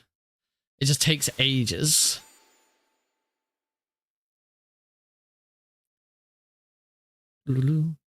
Have at you, Snake. All right, so we now go into the liquid fight. I'll be attempting a zero throw infinite punch loop. In order to do so, I will be muting my own audio of the game so that I can listen to my button presses, because there is a particular rhythm that you want to be punching in. So I will be concentrating here. This little cutscene here is on. Brief moment of love before the end. Yeah, Jim Houseman, everyone, give it up for the one and only appearance, very brief appearance of Secretary of State, Secretary of Defense, Jim Houseman.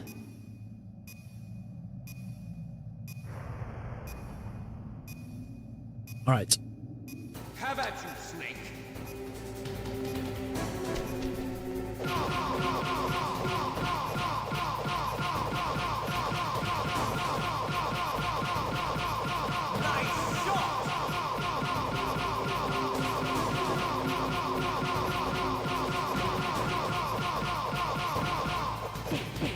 Oh, just lost at the end. Oh, just lost it at the end, but that was good. Saved a little bit of time. Hurry! The swap between one punches and two punches worked perfectly. Yeah, just I don't know, just lost momentum slightly at the end there. That was good. I can be pleased with that. I got him. Let's go.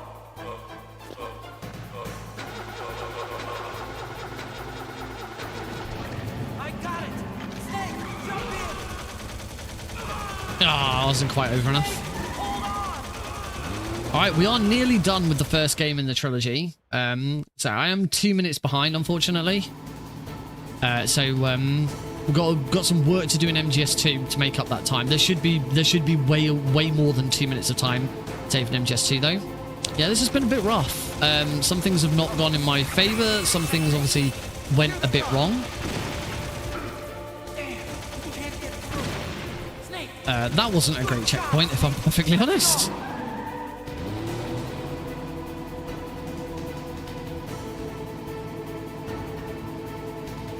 Checkpoint 2. Snake!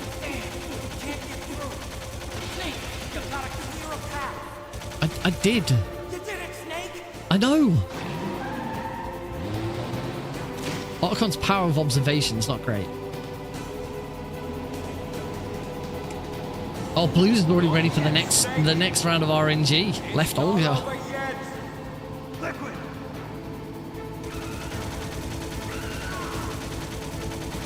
So now we're going to the liquid pipe, and as I said, because we are playing on the very easy difficulty, time ends for MGS1 when the timer in the top right corner disappears, because that is the end of gameplay.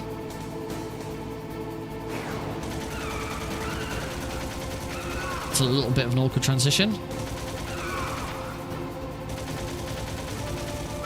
Got him. Second shot. Yeah, those are some good shots in there.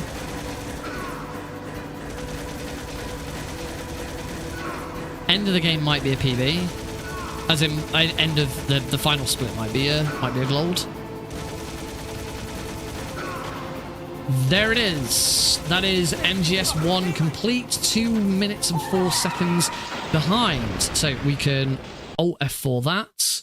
We can push this button here. Maybe. There we go. And we should now be straight into MGS2. So for MGS2, load. We want my very first save. 1/3 of GG. Tanker plan.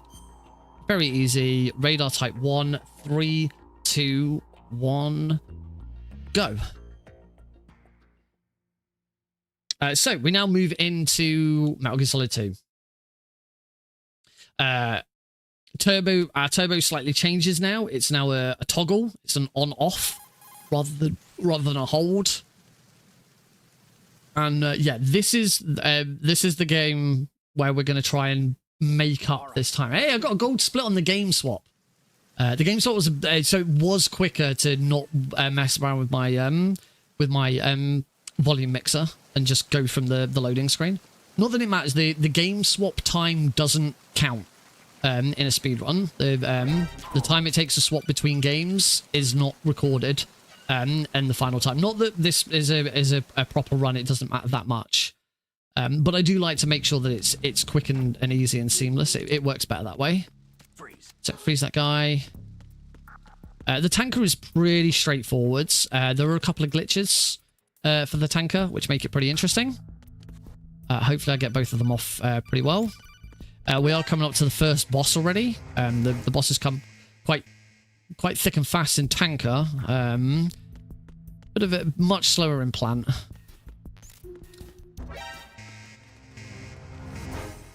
So our first boss is Olga.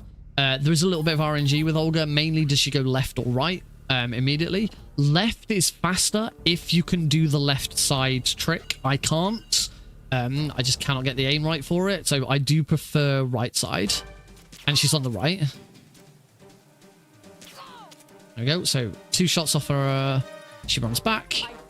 If you can do the left side trick, you skipped it. You don't. She doesn't even get to say this. You beat her before she even says it. I'm gonna headshot. Oh, missed. Headshot there. I just need one more headshot and this fight is over. She's staying there. Beautiful. That's some really nice RNG at the end there for her to stay still. That was really good. That is a nice little time save. Right, let's go for the drop. No drop. That's sad. There's a little glitch where you can avoid Snake's little animation of him dropping off a ledge by spamming the weapon button whilst not having a weapon equipped. If you hit the weapon button on exactly the right frame, Snake won't play the drop animation. He'll just run off and just keep running. It saves a very, very minimal amount of time. Down to deck B. And we've got our next glitch coming up very quickly. Which is the Prozac skip. It's actually very similar to the Boba skip. We make Snake's hitbox extend beyond a door. The difference with this one being that we don't do damage. We do an animation. So do that. Magazine, throw a magazine, turn, and we run through the door. We use that one more time in the run to skip the Tengu 1 fight with Raiden. It's a bit simpler with Raiden. The Raiden one's been known for a very long time. It was only last year, I think, that Snake's version was discovered, which is also usable in Twin Snakes. We use it to skip the elevator at the start of Twin Snakes, and also get out of prison, get out of the DARPA chief's cell quickly and get into Guard Rush quicker, rather than waiting for Meryl to knock Johnny out and all of that. 1, 2, 3. I did freeze him. The enemy is attacking. Stay alert, everyone. I didn't need to shoot that guy, but well. Grab some spare ammo here. I like having spare ammo for this. It means I can just spam shots. I can just absolutely blast. I don't have to worry about conserving ammo.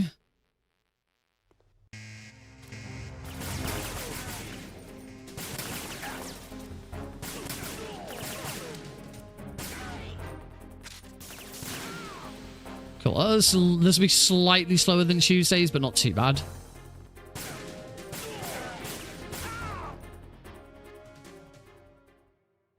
Right, this is where the big amount of time save comes from. Because I made a complete mess of these next 2 rooms. I made a complete mess of on Tuesday. Metal Gear Ray as a countermeasure to these pirated weapons forces. The only thing that can stand up to a Metal Gear is, of course, another Metal Gear. And I've still made a cock up of it. With Ray, the hundreds, if not thousands, of Metal Gears that exist all over the world are no longer a threat. The blind Come on, Snake, go down. will be contained, and it will be the Marine Corps and our Ray that will accomplish this. At the moment, I can't get Snake to go down. on the globe knows the specifications for Metal Gear.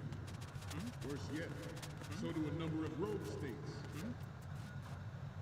Oh my god. All working on deploying their own Metal Gear force to compete with the US's nuclear strike. There we go. The world is about to see a swarm. I'm getting massive slowdown again. Snake, respond. Snake? Snake! The number of people in the room. Metal Gear Ray as a countermeasure to these pirated weapons forces. The only thing that can stand up to a Metal Gear is, of course, That's better. Just gonna run around that guy just to be on the safe side. Knock that guy out. the hundreds, if not thousands, of Metal Gears that exist all over the world are no longer. Okay, that should still be faster than Tuesday, because that was much better. The globe knows the specifications for Oh wow, this slowdown. so do a number of rogue states. I also screwed this room up. I kept getting caught by them, Deploying their own Metal Gear. so hopefully that is much better as well. They are all working on deploying their own Metal Gear force to compete with the US's nuclear strike capability. The world is about to see a swarm of these Metal Gear derivatives. Oh, that last one didn't take. Some say that Still not quite right, is it? of aircraft carriers will be There we go. by the completion of Ray. Okay, so hopefully we've made up a little bit of time already. Not all of it, clearly. You can still see that I'm behind. But hopefully this should be a lot better. That should be all 4 photos.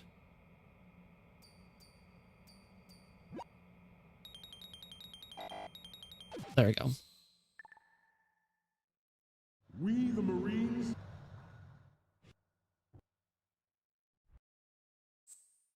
Don't save. Mash start. There we go. So I've saved, I've already saved well over a minute. I just got to find the rest of it now. So I'm kind of getting worried about this slowdown that's occurring. Yeah, we've got bugs on the floor, so I'm going to get the same slowdowns as before.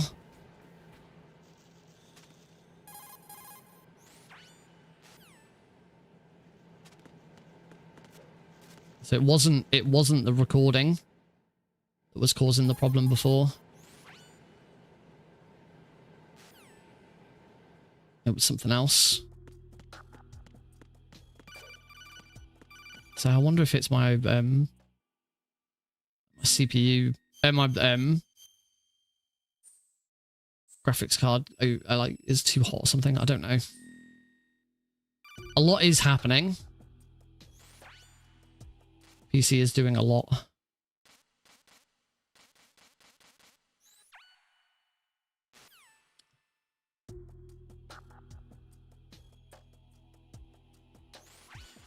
I'm always complaining that the MGS2 has a very, very slow start.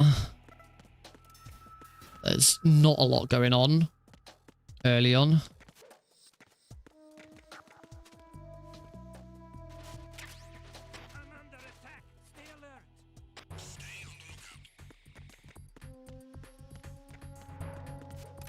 There we go. We have the M9 already equipped. Because we had it on previous at the end of the tanker. When I went to use the computer, I had my magazines out instead of the M9. So that means that the M9 is now available on my previous straight away, which is nice and handy. So I have quite a bit of sort of tutorial as we start this section. Oh, that was almost great.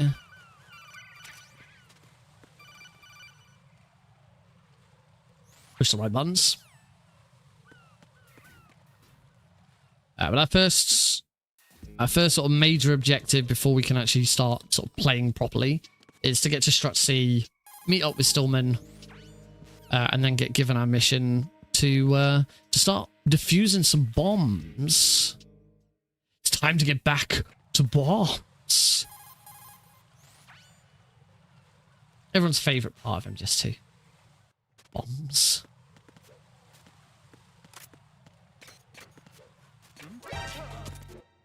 Let's take that guy out. No problem.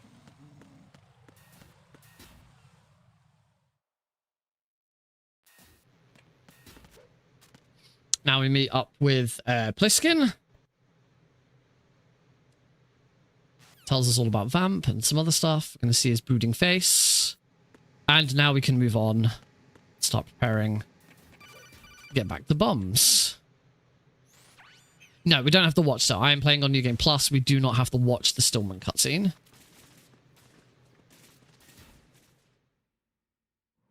Ah, you should always make sure you got your M9 out at that point.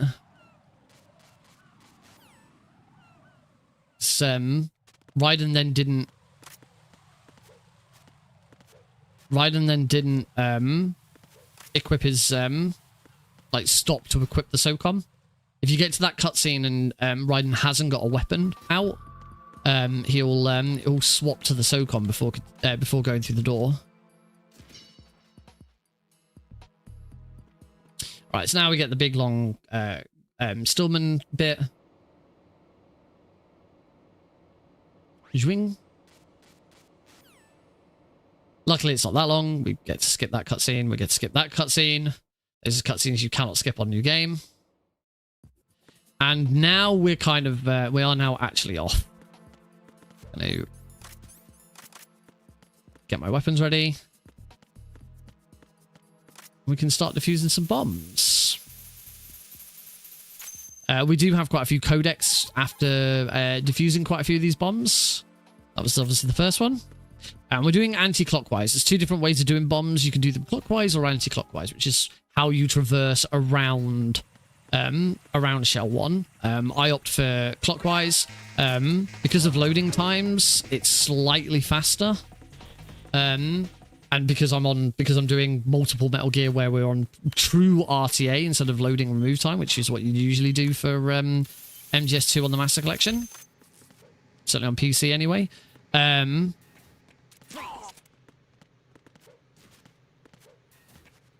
It is slightly quicker to do to anti-clockwise. Anti-clockwise is a bit more interesting. We get another glitch to use. We get some fast travel. Whereas if you do clockwise, you are just going to each one and defusing a bomb, and that's it. There's not much other cool stuff going on. Take that guy out. SOCOM ammo while we're here. I want to grab cardboard box. That cardboard box, I think that's box 1. Oh, didn't do the coolant rise there properly. That's cardboard box 1. We want that. There's 2 cardboard boxes we're going to use. Coolant rise there. If you start to rise whilst having the coolant equipped and then unequip the coolant, it completely cancels out Raiden's stand-up animation.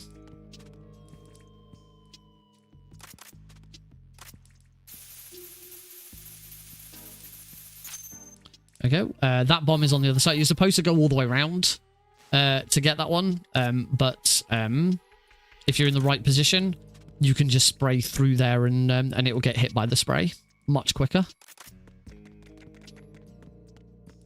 Cool, that was a good strut. Hopefully that's a bit of a time save. Should be...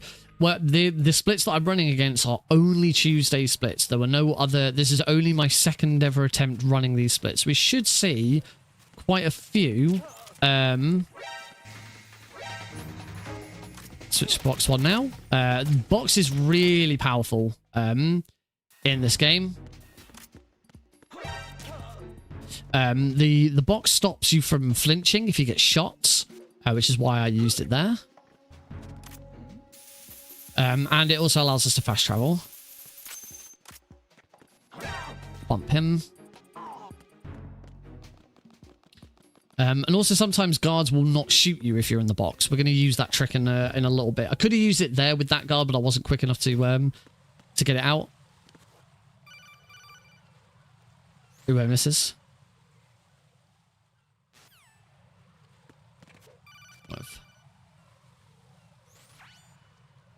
Couple of cutscenes, a couple of codecs there. Grab that claymore. I should change. Okay, I should change the lurk command. So instead of it just being only !lurk, you can use it anywhere in the command. I can do that. It's seen a bit silent. Thank you for lurking though. All right, we now meet Olga. Olga from the tanker. She survived. She managed to escape the sinking tanker and is part of the operation here on the big shell. Does she have her own hidden agenda?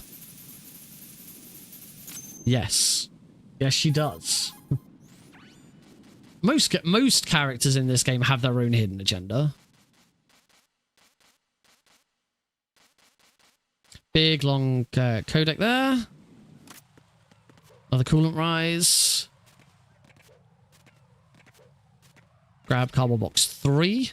It's the final cardboard box we need.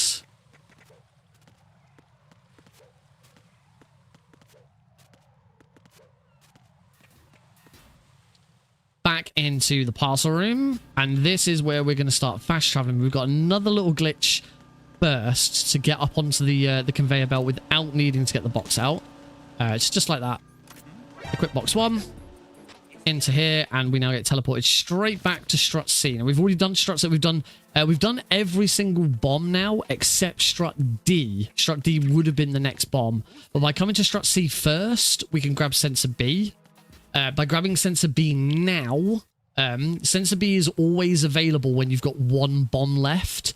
But if you deplete the final bomb before grabbing sensor B, there is an extra codec telling you to go back and get it.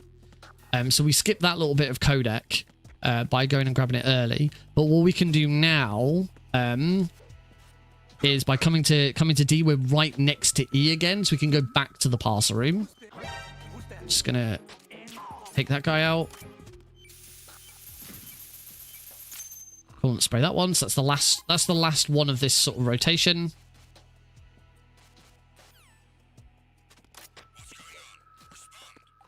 So now we actually now don't have anything to do. We've not been given our next mission. Because at this point, normally, if you haven't grabbed sensor B, your mission will be go back to strut C and grab the sensor. As soon as we leave the room, we get our next mission. There was an extra bomb. Fat Man's laid an extra bomb down at the bottom of strut A, so we need to get to strut A. As you can probably guess, because we're right next to the parcel room, we are going to be able to fast travel to the parcel room.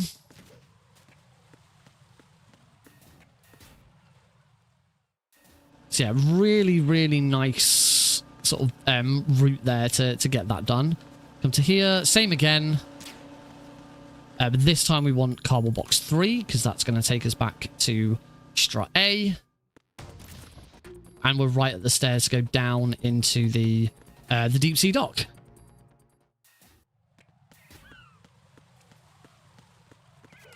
Equip the box on the way down. For a very, very minor time save. Really incredibly minor time save. By equipping the box, it lowers, very slightly lowers Raiden's trigger point. Meaning we exit the exit strut A roof slightly at like milliseconds early. So it's so minute. It's yeah, incredibly dumb. Yeah, we're getting slowed down again because of the bugs.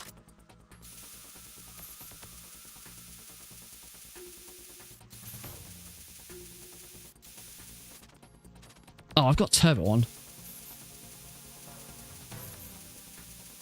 Oh, just... Good God, that was awful. I still had turbo on, and I should have just crouched. If you're in the right position, you don't need to crouch. Oh, these bugs. I do need to play this again off stream without streaming and seeing if that's what it is. Or stream it without also having MGS3 running in the background. I think this probably means... Oh, hang on. 1, 2, 3. There we go. I think this does mean that when I come to do all 5 games back to back, I don't try and have all 5 games open at once. I open each game as I need them. It means I can't use an auto splitter. Oh, I got the setup wrong. Fortune hasn't shot the lights, so that's going to be a slight time loss. I shot that light.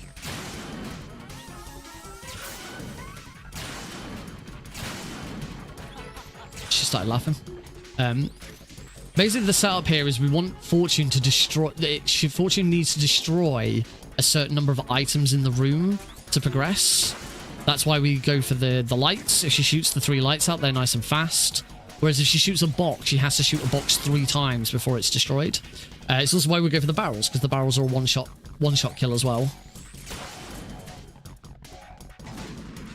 So now we just stand here and wait for it to just destroy a couple of things.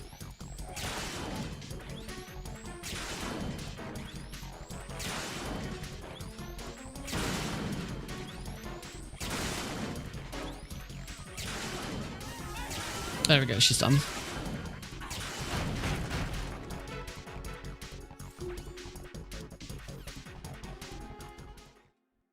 Yeah, so I lost about 3 seconds there.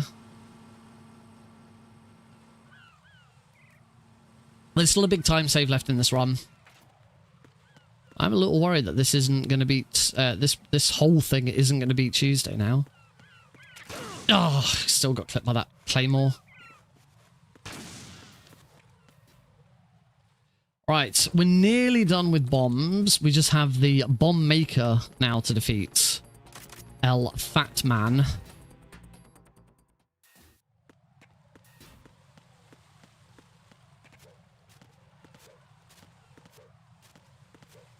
So here we're going to use the box to make the guard run away. We'll do that again. Hey, Johnny. We'll do that again here. So as soon as that guard looks at me, just equip the box, stops him from shooting.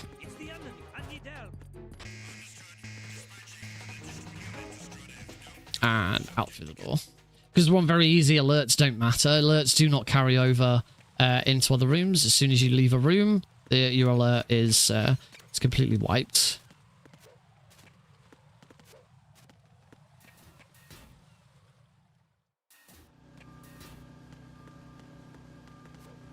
And we're going to go back up to the heliport. This is where we're going to fight Fat Man.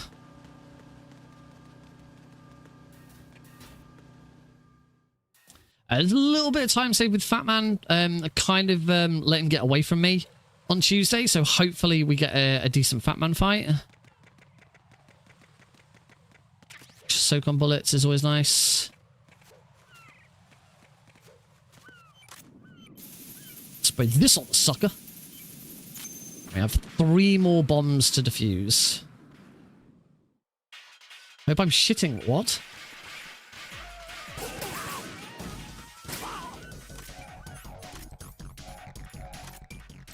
Defuse. Get above him. Hopefully that means he goes... Oh, he hasn't gone down.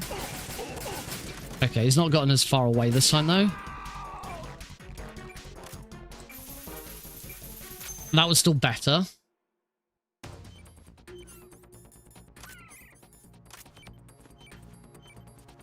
Move Fat Man's big torso out of the way. Spray this on the sucker. Oh, I didn't get in a very good position. That's it. We're done defusing bombs. Just a bad joke. Oh, because you're talking to Johnny. I mean, that does make sense. It wasn't that bad a joke. I just didn't put 2 and 2 together because well, partly because I'm concentrating, but also, yeah, bad.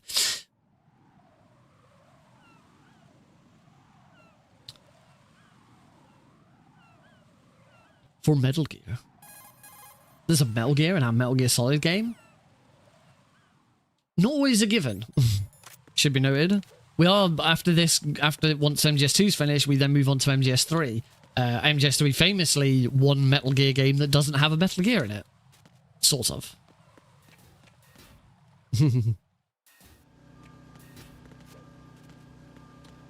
Hop down these stairs.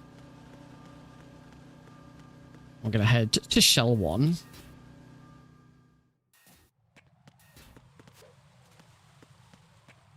Pretty sure Metal Gear Solid... no, Ground Zeroes. Ground Zeroes doesn't have a Metal Gear in it either. I think that's it.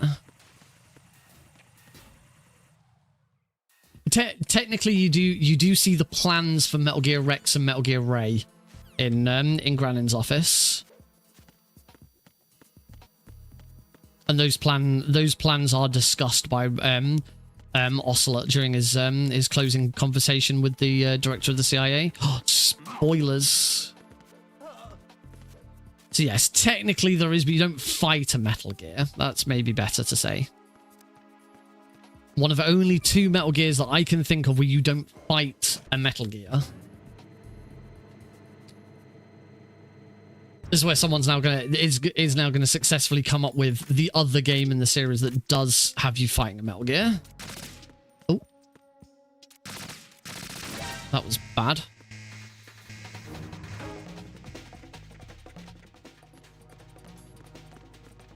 Just a little bit awkward. I just hadn't quite gotten that right. So use the Claymore there for a couple of reasons. It scatters the guards in here, so we don't have to worry about bumping into any of them.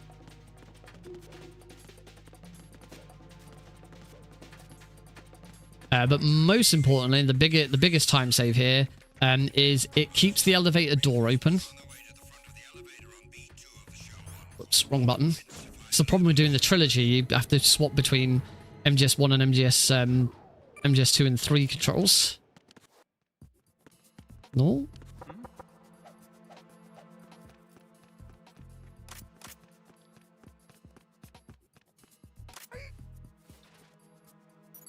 Right, it is. It's only just hit 10 o'clock, but it's after Fat Man that it's determined whether or not we get old beauties. So we will not be getting old beauties here.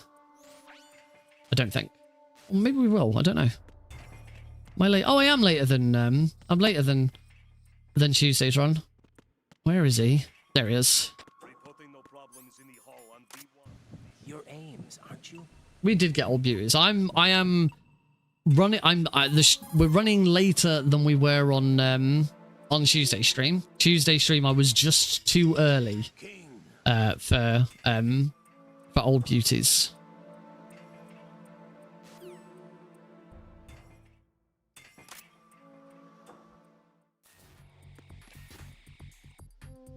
King. That man is dead.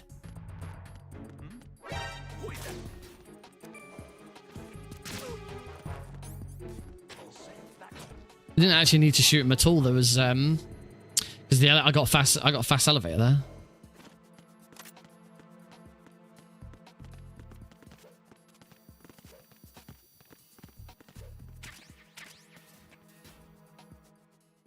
Out onto the EF connecting bridge.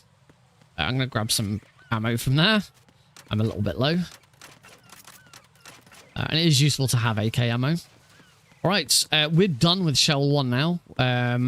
Almost. I've got to go and get the PSG-1, and then we're going to make our way over to Shell 2, where we get our next big time save. I have a rather funny clip of that. That's that very, very silly death following the Harrier fight. Won't be making that mistake again, hopefully. So a bit of backtracking now. We've got to go back across the bridge. We're heading to Shell to Strut D. Strut D is the strut with the Shell 1-2 connecting bridge on it. Yes, careful of bridge boss. So if you are, if you're on, there's a clip on Twitch of that funny bit. There's also the clip's also on YouTube Shorts. So if you're watching me on YouTube, you can go to YouTube Shorts and find it there. It was not a missed roll. I won't spoil it. I'll let you go and find it. But it was pretty funny.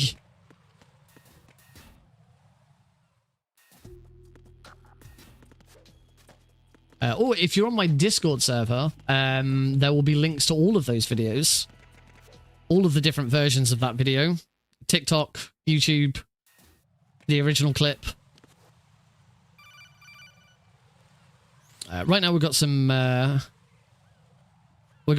bombs to disable, not defuse. We're not on bomb defusal anymore. We just got bombs to disable. So we start by shooting that sensor, shoot that sensor, that sensor, that sensor, that sensor, and that sensor, and we're done. Swap to my shaft grenades. And now we've got the Harrier fight. I'm going to concentrate on this fight. So I nearly got 5+1 on Tuesday, but screwed up.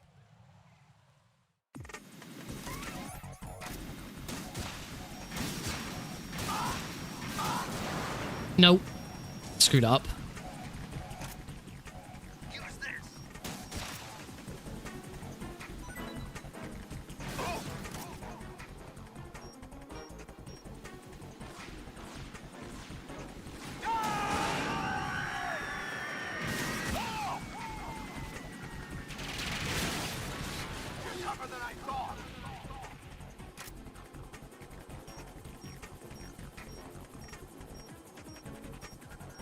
You go out in style.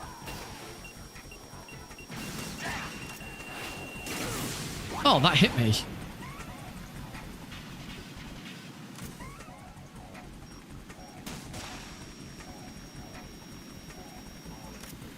That didn't... this is slow. Ugh, that was really slow. You found it. That was not a good fight at all. Oh, I should be able to make up way more than a minute here. Oh, come on, Nick. Concentrate, you dumbass.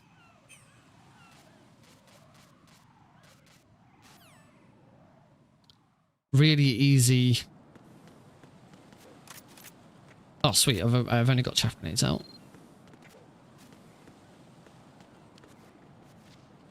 What? What? Come on, what? Right. What am I doing? Right. Right. Just could not get the angle of that right. What the hell are you doing? That is a very good question. I've got no idea.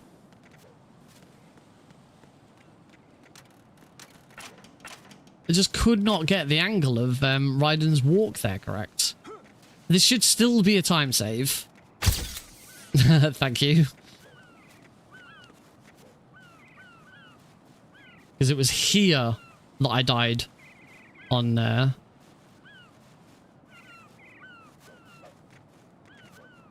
It was that point, so it is still a time save, but ugh. Not as good as it could have been.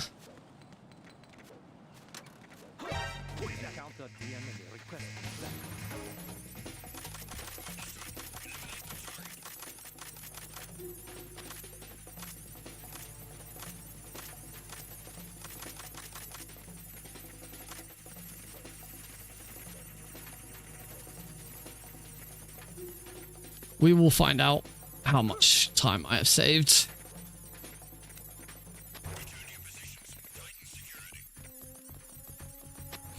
As we make our way over to Shell 2.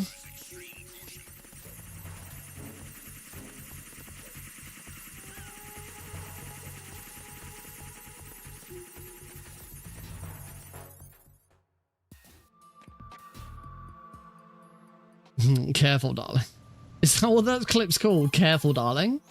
That's wonderful. I love Twitch's clip name generator. Careful, darling. That seems quite appropriate for that clip.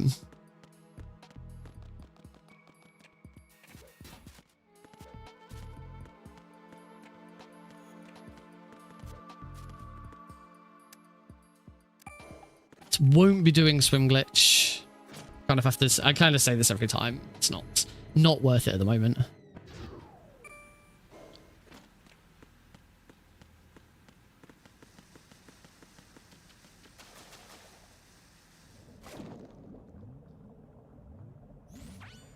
Careful, darling. Dugong blast. At least I think that last word's blast. I can't quite see. Can't quite see the whole word. Because it's all one big long word in one line. Right, we've got our Nikita and Stinger in their positions. Oh, I can see it here. Careful, darling, dugong blog not. Blog not. Dugong blog not. Dugong. I like dugong. I think there's a time save here. I'm pretty sure I accidentally blew up the missile early. Get away! Oh, helps fire. Skip the cutscene afterwards, doesn't it? Hey, okay. Saved 25 seconds. 25. Oh. I'm really worried. I already feel like I don't want this to be don't want this to be the final attempt. This is still not as good as I kind of want it.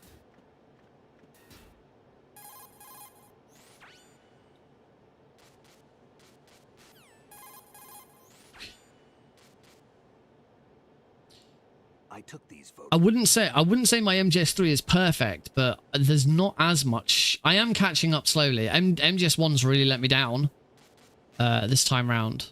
But I really did want a PB compared to Tuesday. I thought Tuesday's was just, particularly MGS2 was just a little rough.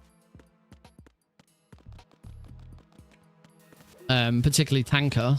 Unfortunately, I made up for it a little bit with today's Tanker, but not enough to really warrant a good run.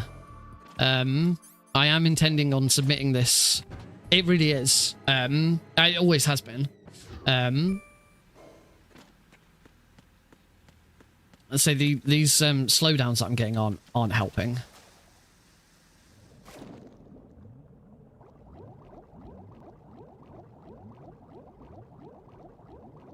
Probably to do with having a look at Task Manager.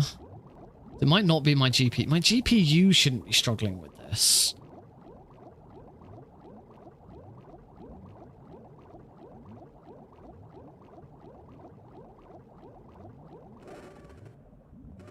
I don't know. Right, I want to go left here. Go for a swim.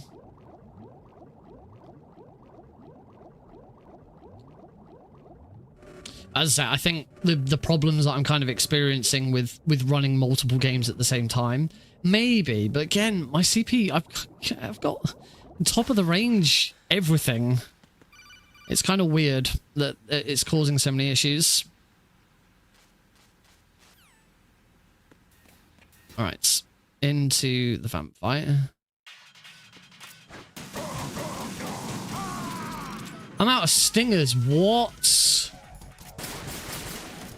Holy crap, I didn't realize I was so low on stingers.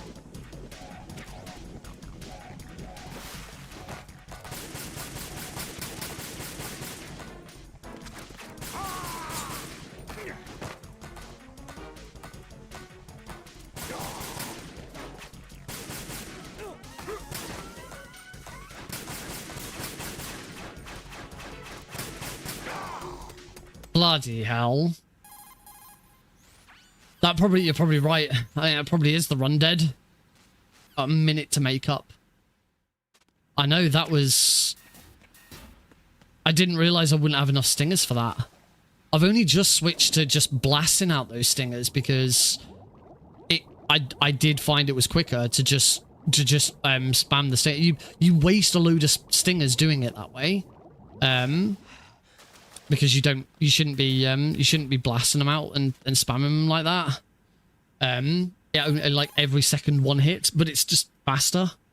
Yeah, I wasn't expecting to lose that time there. I guess we are going to have to come back to this. This trilogy is not over. I want a decent run of this as a showcase. Because I think it just makes for a good showcase on YouTube, but also I do want to submit. I want to submit it to some marathons. There's one in particular, really longathon is the main one that I want to submit it to, which is a run all dedicated to really long speedruns. So this is ideal. They do accept multiple game submissions like this. So yeah, it's appropriate for that marathon. Come on, Emma.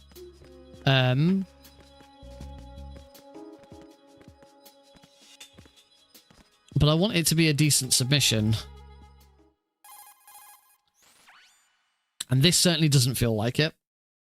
Tuesdays didn't, but Tuesdays was better. Tuesdays was better than this. Unfortunately, with these kind of runs, this isn't something that I can just reset. You know, normally at this point I'm like, oh, okay, yeah, this is dead. We'll reset and start again. I got time before the end. You don't have time to do multiple versions of a 3.5 hour speedrun in one stream, really. Oh, look at this slowdown. Maybe I need to look at my in-game settings as well. I'd rather not have all of the games open because you can't use the auto split if you don't have all 3 games open from the start. So I wonder if like maybe I just need to turn some settings down with the games themselves.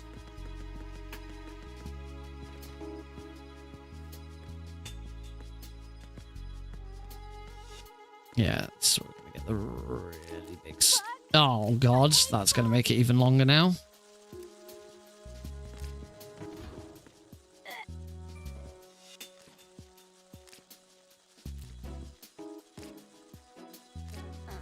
You know what? As this is pretty dead, I'm going to use this opportunity to quickly check Task Manager and see what it is.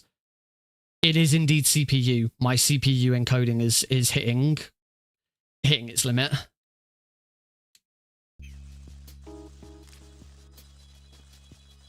Oh no, bugs! I can't handle bugs. Yeah, this is worse.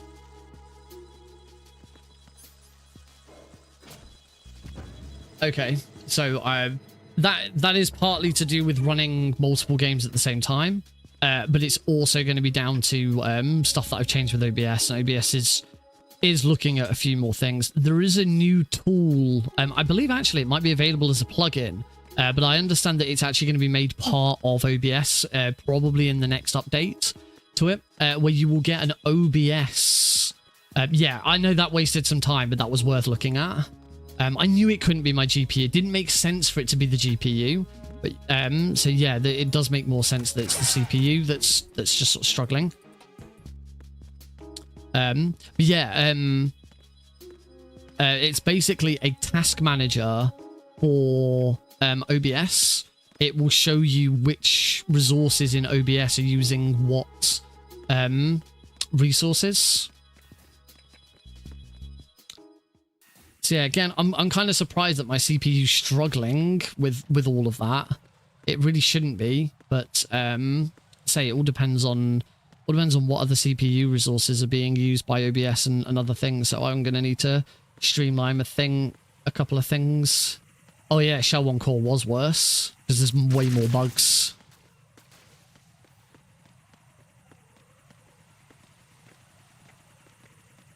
Yeah, you also got to remember that I'm running. Oh, why did? Oh crap! I pushed Control Alt Delete. I pushed Control Alt Delete to open up Task Manager. So I paused the timer. So this timer is now also incorrect. This run is completely dead, completely and utterly destroyed. Completely screwed it up.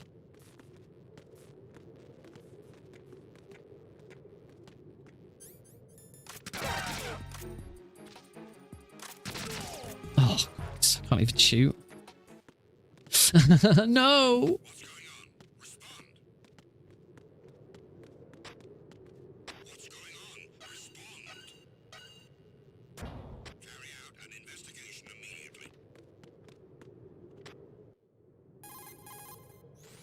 So yeah, as you can see now, I'm 18 seconds ahead. All because I paused the game for well over a minute. Good God. Yeah, sorry, just to specify, I hit Control Alt Delete so I could get to the Control Alt Delete menu for Task Manager. Delete is pause on Live Split for me.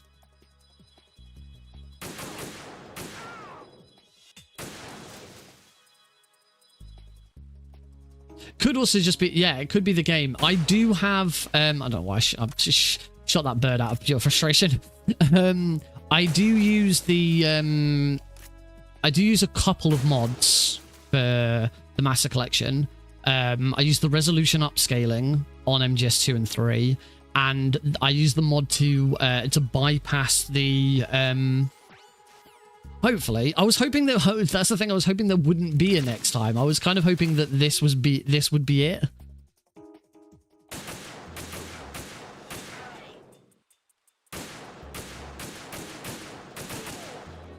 I was hoping that this would be the run, and I wouldn't have to go to a stream 3, because the next thing to do is to go back to Metal Gear. Once this trilogy is complete, we're back on Metal Gear 1. But I don't know, maybe I could do a stream over the weekend so it doesn't feed into next week as well. I don't know. We'll see what happens. Yeah, this clearly isn't it. It can't be it. I've screwed the run up.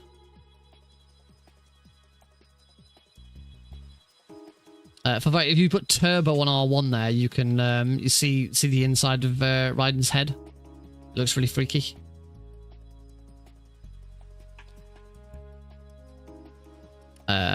Yeah, we're done with Twilight Sniping for about a minute. I'm still going to finish the run. I know the run's dead, but I'm still going to finish the run. It makes sense to still at least finish it.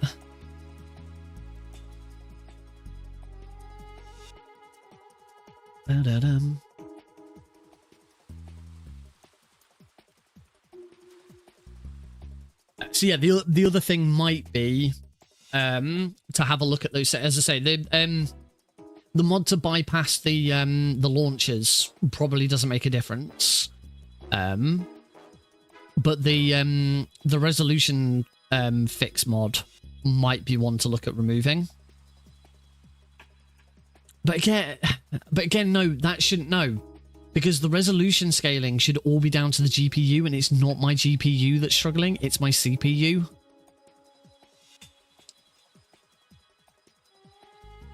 Because the CPU, the CPU, it makes sense. Really? I wouldn't have thought it is. I would have thought it's the... Because the reason the CPU is struggling is because the CPU is having to manage the movement and control of all of those bugs. Which is why it's affecting the CPU so badly. But also, as I said, OBS is using a lot of resources now. Actually, that's not true, because I can see the quick stats on OBS, and according to OBS, it's using 0.3% of my CPU right now. It'll be using a lot of memory. OBS uses an incredibly large amount of memory, but I have 64 gigabytes of DDR5 memory on this. Shouldn't be a problem. So yeah, it'll be a combination of MGS2 and running MGS3 in the background, just causing... Yeah, 0.3% is nothing. It does seem like it probably is a problem with the games themselves. Maybe a fresh installation. Completely fresh installation of them, and only reinstall. Because I don't believe the HD fix, the resolution fix, is required now for MGS2 and through. I'm pretty sure they patched it so that it would upscale correctly.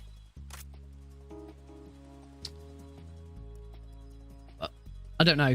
Unfortunately, I really should have tried to take it when. See, the problem is I've not got any slowdown now. Maybe what I'll do when we get to the bug, when we get to the next set of bugs, because as I said, this one's dead. It's probably, yeah, that's the other thing. You're not normally expected to run multiple instances of the game at the same time. Yeah, you should only be running. I shouldn't be running 1, 2, and 3 all at the same time. Maybe when we get to the next set of bugs, I'll do the same again, because as I say, this run's already dead. The timer's already messed up. What maybe I could do instead is set it so that it's like take a screenshot and actually have something to look at.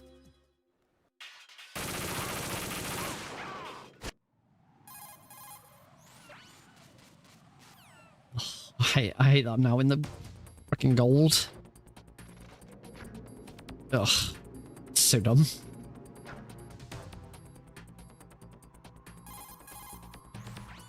Yeah, as I say, the run's dead anyway, so I don't mind losing more time. In fact, losing some more time would be useful so that this does not end up as a set of PB splits.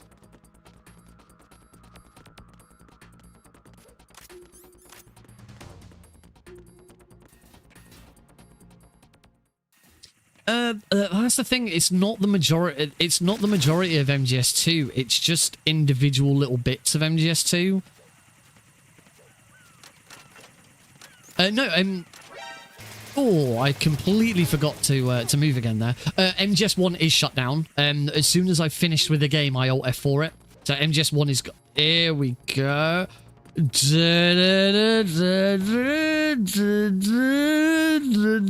Right, let's do this. Right, Control Shift Escape, so it just opens up. Yeah, I just saw my CPU at 96%. Metal Gear Solid 2's only taken up like 11% of that. It's slowed right down now. I'm gonna need to try and do this with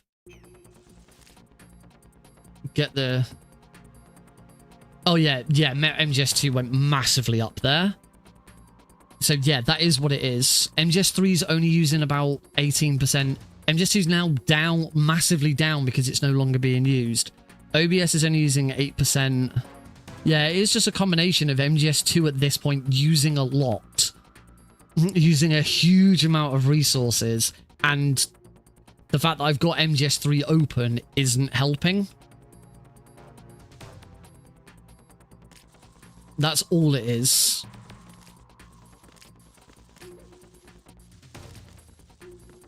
But I do feel like MGS2 should... I do feel like MGS2 shouldn't be doing that. It shouldn't be getting that high. So it does feel like there's something at play with the game.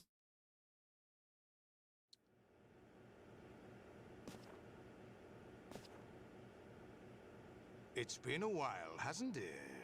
Jack the Ripper. There we go. I'm back in the red now. I feel better because I'm back in the red. You know this fellow?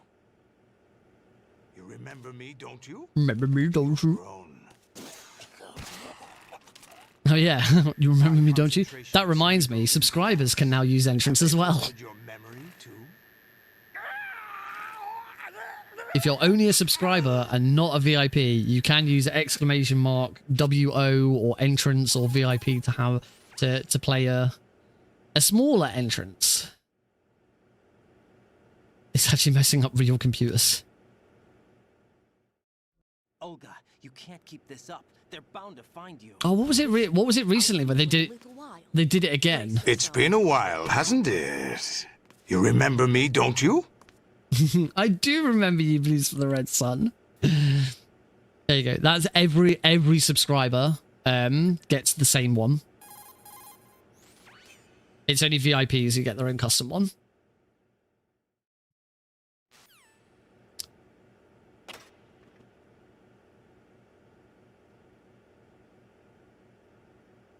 Good grief, he's naked. Oh, god damn it. Again, because this is Trilogy, and that is so similar to MGS1's, it's deliberately similar to MGS1's prison, I keep stopping my movement after going through the first door, thinking that that's it. There's a bit of time save here. If I can not fall down. Never get the roll right.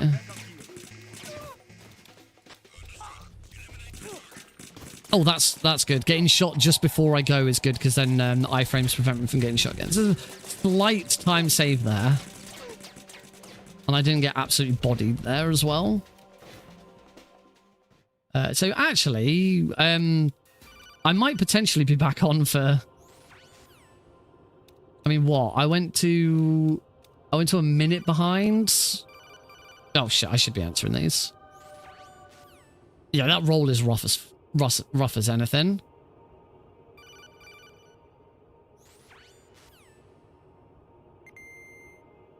If it hadn't been for all the pausing, I could potentially be back on. But probably not by a lot. Probably not enough. Thing is, you say I probably need the extra practice at MGS2. This time round, it's been MGS1 that's let me down. Yeah, my MGS2 hasn't been perfect, but it's still the same. It's still the same really dumb things. It's not. Oh shit! I haven't. It's things like not concentrating. It's things like that little bit of movement on the bridge was really dumb. Harrier fight's always going to be awkward, but could do with some more practice. Tanker's hold 1 could probably do with the mag glitch. Could do with some more practice. So yeah, there's only little bits. At this point, there's not much point in just playing MGS2 over and over again, because the majority of MGS2 is fine. It's just little bits and little lapses in concentration where I'm completely screwing myself over.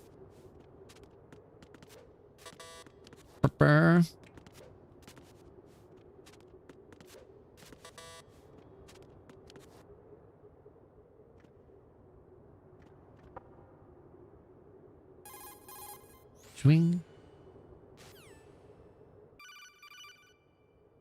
Swing. Now, the only thing is even after MGS2 ends, I did find yesterday that MGS3 kind of...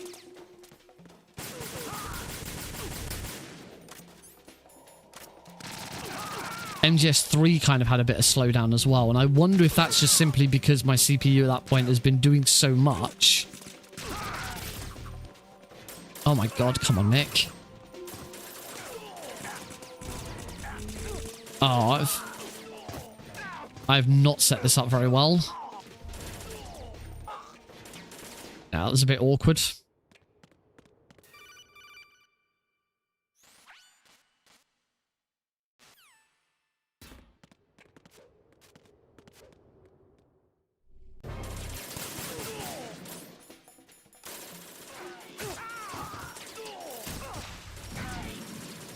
Yeah, so I wonder if there's something there that's then saying I've been doing because I've been playing it and my CPU's been pushed so much that it's then in a state of struggling for the rest of the stream, and that's where I'm getting the slowdown in MGS3. Because yeah, actually I was locally recording yesterday as well, and I figured that might have been a problem, but again, that shouldn't be, because the local recording is done through my graphics card. It's done through the GPU, not the CPU, and it shouldn't be using up any more resources, really, because I'm used the same encoder as I do for the actual stream. It came as a complete surprise when Ocelot discovered the S3 data from GW. Not a bad idea, though. Using fire to fight fire, creating the perfect assassin to retire Solid Snake's brother. I'll have to have a look on. I can't move away from the game because because it pauses it if you move away. Ooh, Sonic Frontiers is on sale on Steam. How much? The result is a foxhound. Posture shell, that's good. Good shout. Ooh, posture check. There we go. Jack.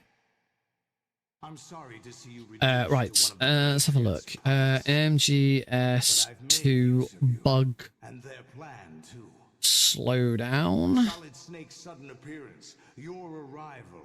It was obvious the Patriots were Oh, that's 5 years ago.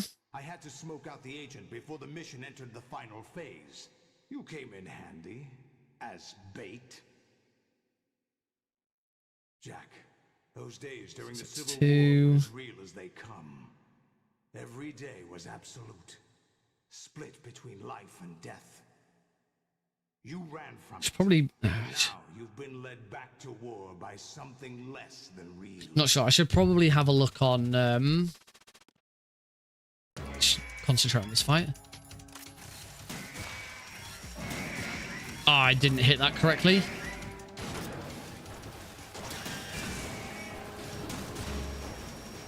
Slight delay on that.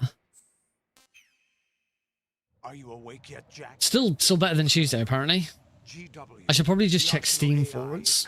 You know it's serious when he looks away as bait. Yeah, I should probably look on the Steam forums for the game for bugs, because then I know that I'm looking at the Steam version. I'll squeeze the answers out of you instead, my son. I should probably like breathe. Breathe. How do I get to my games list? I'm just looking on the Steam app. MGS2. It's not him I want the answers from. Oh, on the Steam doesn't recognize MGS as a Metal Gear game when you search for it. Here we go. Metal Gear. Oh, Metal Gear Solid 2. Oh, I've just put Metal Solid. That doesn't help. Metal Gear Solid 2. Metal Gear Solid 2 Master Collection. Boom. I think we're nearly ready to fight. There's a bit of time saved with Solidus as well, actually. So I'm pretty sure I screwed. Yeah, I accidentally punched Solidus twice. You're supposed to punch him once to sort of bother him.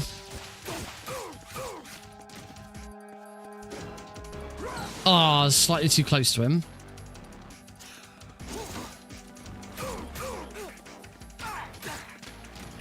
That'll do. He's going to go all the way to the other side. Oh, great.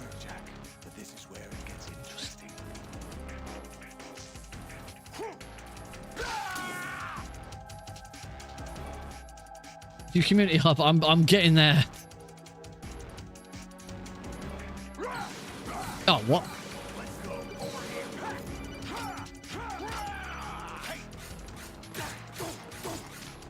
I get right up in his face. Hopefully he just goes for the... Nope. And that's Solidus. All right, we're in the credits now. I can just freaking look. Do you remember this place? I mean, I could now actually look on my computer because, where we first met. in fact, actually, it'd be easier to look on my computer because whilst the credits are on. The day I met you. Oh, I was thinking I could just do Shift Tab and open Steam Overlay, but apparently not. Of course, I will be muting the audio. I might as well do that now because, see you in a bit. Yeah, because I gotta mute the audio because shit, because YouTube. Right. Fixing resolution, textures, and audio for MGS2 guide.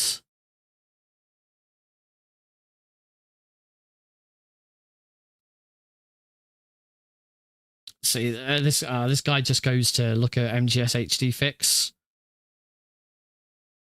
High resolution textures. The mod upscales most textures by 4 times their original size using AI. Oh no, that's a different mod.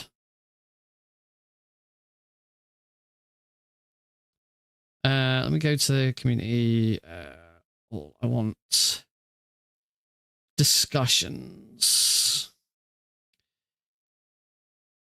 Just trying to find. Just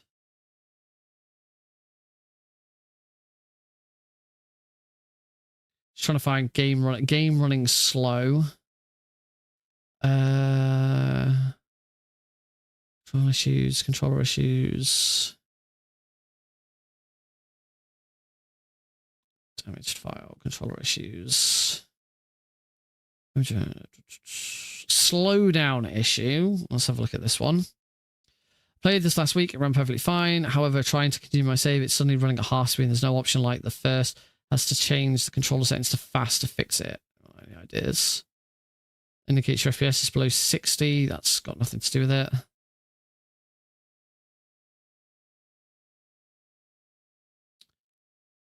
Yeah, that's not helpful. Control. No substance. No substance. What? It is substance. Oh,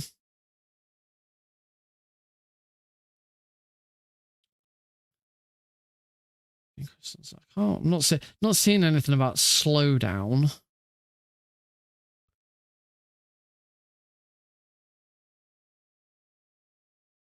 Oh, there's an unofficial bug thread. I could look through that.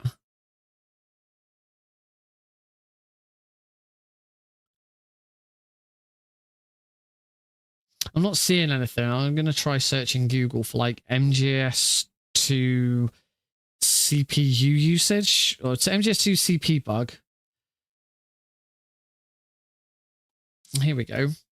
Wacky CPU/GPU utilization.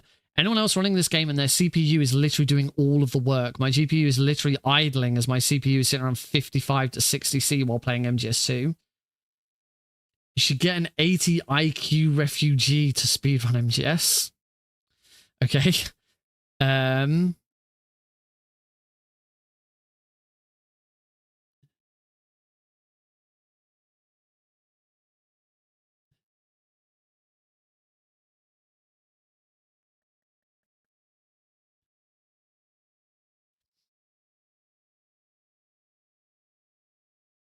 Yeah, a lot of the answers here are just, yeah, that is it's CPU, because the game is CPU bound so much. The CPU is relied on way more than the GPU for this.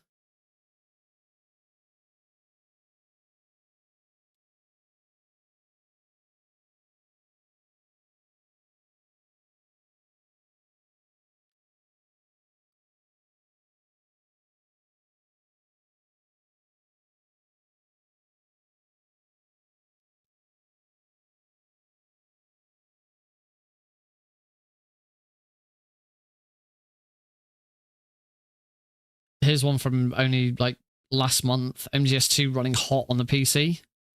MGS2 uses more of the CPU.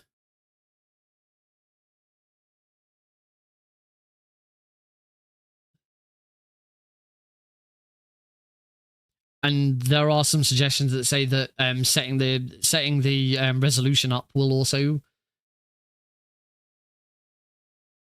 The game is mining for cryptos. Oh, there's a YouTube video. Someone said, give this a try and see if your CPU usage drops. How to set games to run on dedicated GPU in Windows 10 11. That'd be interesting to see. Because I'm going to assume... I can open Task Manager now without... Yeah, my CPU is still at 80% right now.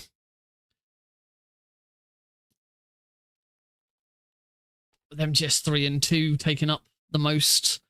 What about my... If I go to performance... Yeah, my GPU's barely doing anything.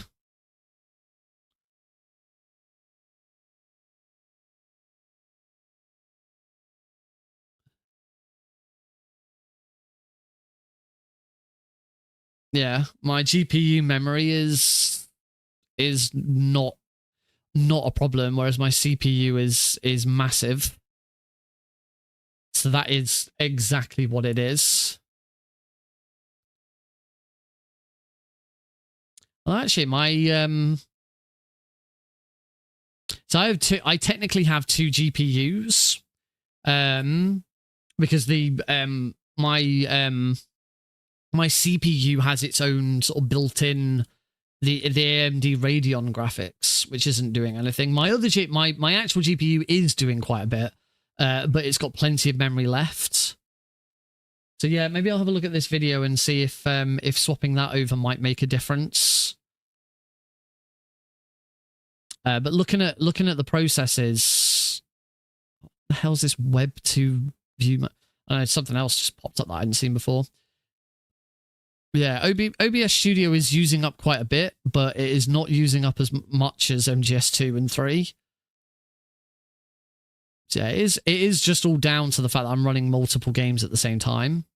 So yeah, I just need to find some ways of optimizing these a little bit more, because they're really badly optimized. Yeah, chipset. That's the term.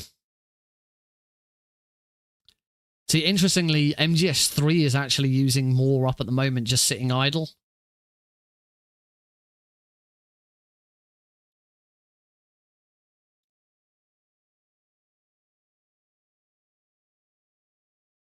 So, yeah, I think what this definitely means is that when it comes to doing all 5 games back to back, I am going to have to open and close each game as I come to them. I can't have all 5 games open at once. It just isn't going to work. Yeah, certainly from just the last couple of attempts at this, maybe I need to do that just for the trilogy as well, because that's the thing. Metal Gear and Metal Gear 2 aren't going to do that much. They're not going to cause that much of a problem because they're really, really simple games. It's just 2 and 3 that are causing the problem. So yeah, it means we lose all this. I mean, I just can't do loads of manual splitting. I suck at manual splitting, so it probably will just be each game swap, and I will just split for those instead, which is a shame because I like being able to see more splits and use more. But yeah, if it's a bad experience, then it's not worth it. Unless I can find... This is the thing. The other reason why I haven't been so worried about this previously is because when I've previously done the Trilogy speedrun, it's using completely different versions of the game. It's MGS1 PC, which uses barely any resources. MGS2, the original PC version, which barely uses any resources because it's now quite well optimized. Right, that is MGS2 now complete, though. We are now done with MGS2. So we can 112, not great. We can Alt F4 out of that, and we are straight into MGS3. Yes. There we go. Straight into Metal Gear Solid 3. After the end of World War II, the world was split into two, East and West. So yeah, because of patches and stuff, because of I can't remember there's a patch for MGS2. V's Fix, that's it. Because of V's Fix, MGS2, the original MGS2 PC runs beautifully. It takes a bit of time to get set up, but once you've got it set up, it runs really, really well. And then of course MGS3, I wasn't running on PC. I was running on my Xbox.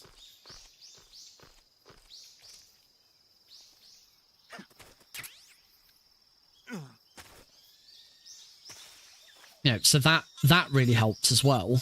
I wasn't, I didn't have MGS3 running in the background. So yeah, all the problems that I'm having with this, it does really seem to be down to the fact that I'm running MGS2 and MGS3 at the same time. That's all it is.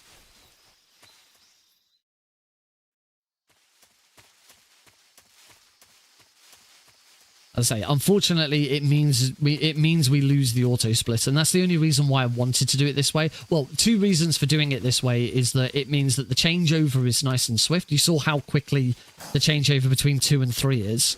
Because 2 and 3 run on almost identical like back ends, OBS considers them to be the same thing in the right setting. For my game feeds in OBS, I use the setting which is use a hotkey to select a game to determine the game. Between MGS2 and 3, once I've closed MGS2, the game just automatically switches to 3 because OBS still recognizes it as the same game, essentially.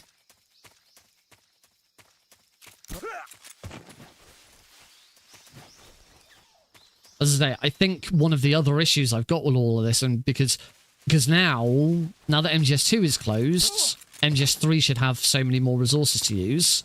But I think the problem I've got now is that because MGS3's just been sat idle for so long, not doing anything, and my CPU has been struggling, it now sort of leaves a lasting effect. So yeah, I'm just going to have to start doing these without having the games open. Yeah, if I obviously love the auto splitter. I like having it. I like having all 3 games. But if that's the thing that's causing a problem, and the games are suffering as a result of it, it's not worth. That's not worth the games being bad. I'd much rather the games work well and we have a good experience with the games than have an auto splitter and have the quickest and fastest changeovers possible.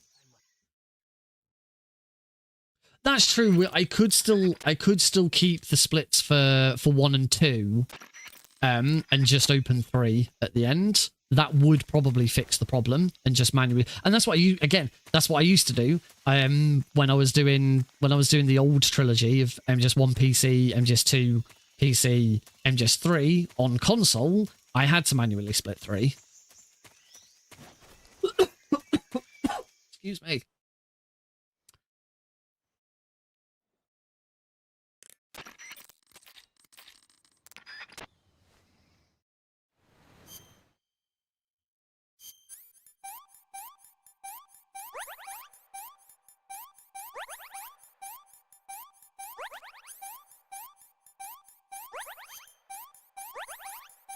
Hey, I finally had a decent trauma center there. My trauma center in that section, I've always like messed something up. So that was pretty good. I actually got a gold split on that one. You have to be careful with splits here because some of these are going to be bad. Yes.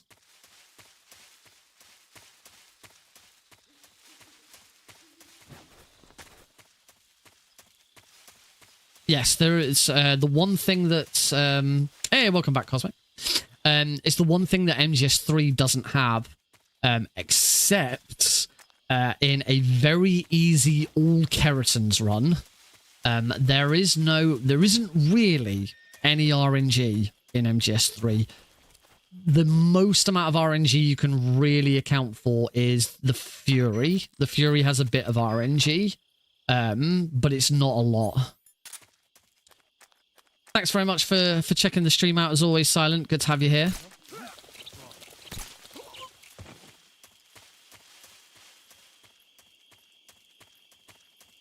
And thank you for some of your redemptions this evening.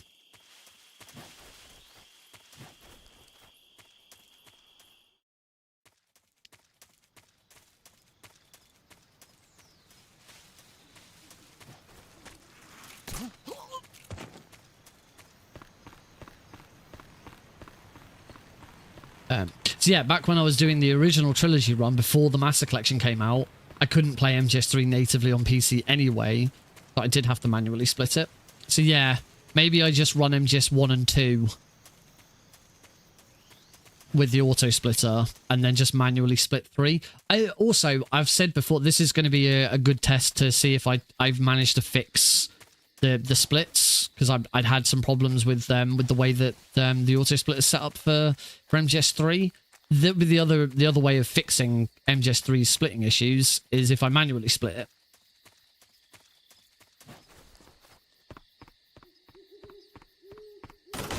All right, here we go with the Ocelot fight. Hopefully this goes well.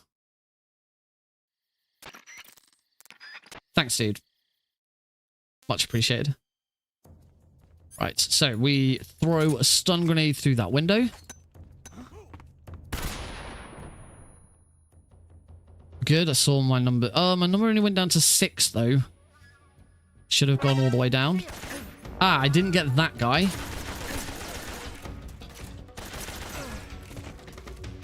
I got the guy on the roof. Wow, look at that time save. I got the guy on the roof, but I didn't get the guy outside. Whereas yesterday I didn't get the guy on the roof with the first one.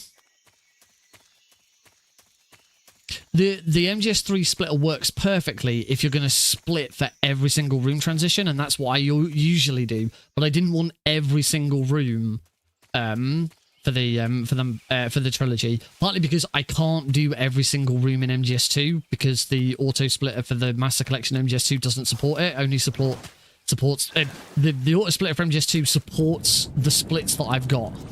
I can have less, but I can't have any more.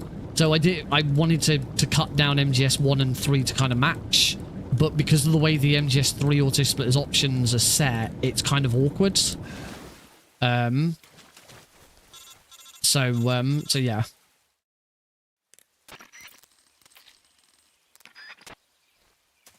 So yeah, as I say, if I still can't get MGS3's auto splitter to do the splits that I want it to do. Thank you very much for joining in. Have a good sleep. Not past my bedtime just yet. Yeah, that would be a solution.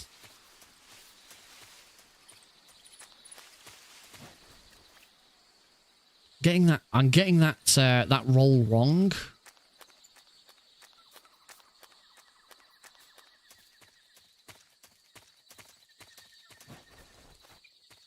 Yes, actually, from what I was reading on that Steam forum post, it kind of does make sense that because these games are so old, they are mainly running off the CPU and not the GPU.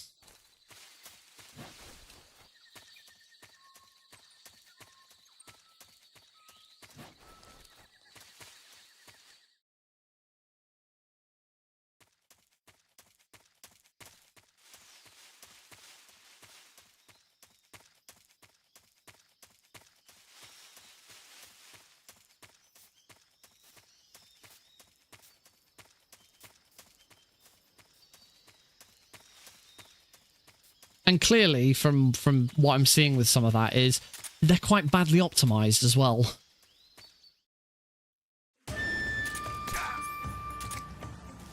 So throw stun grenades, back to the easy gun, shoot Ocelot, throw another stun grenade, shoot him in the head. Don't think I shot him in the head there. Nope.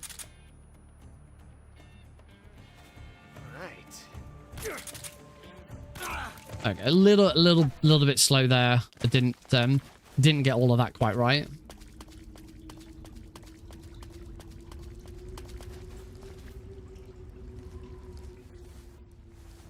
That second shot, that first shot to the head was a little bit awkward because he had his hands in the way. Could have been better. Yeah, I guess I'll work out when we do this run again. Say probably might be able to do it over the weekend.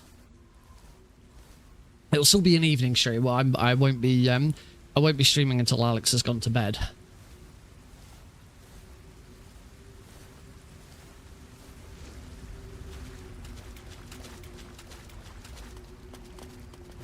But I do have a couple of other projects that I really need to get on with. I've still got a little bit of finalising to do for Fast for the Kids 2. I've got the Runner OBS just to finish. I'm working on an update to the Klonoa 2 auto splitter at the moment. Trying to get room splits done, and I've got to play through the game and do it all manually to see which ones need doing in what way. Don't need those smoke grenades. Alright, to the pain. So we swap to the easy gun and we just start blasting them.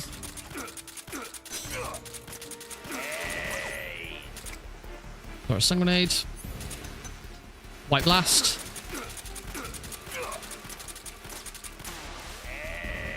Couple of missed shots in the middle of all of that, unfortunately. Another stun grenade.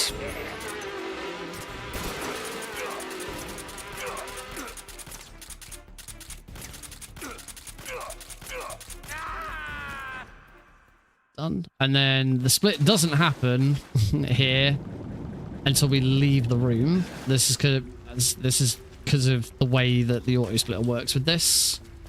It's a bit awkward.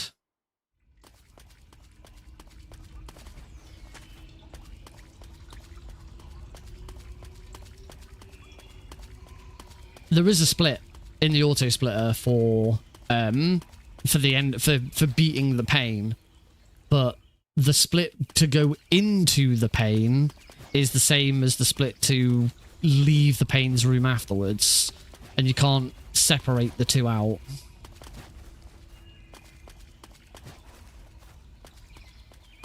Which is why I say it kind of works really well if you're going to do every single room, but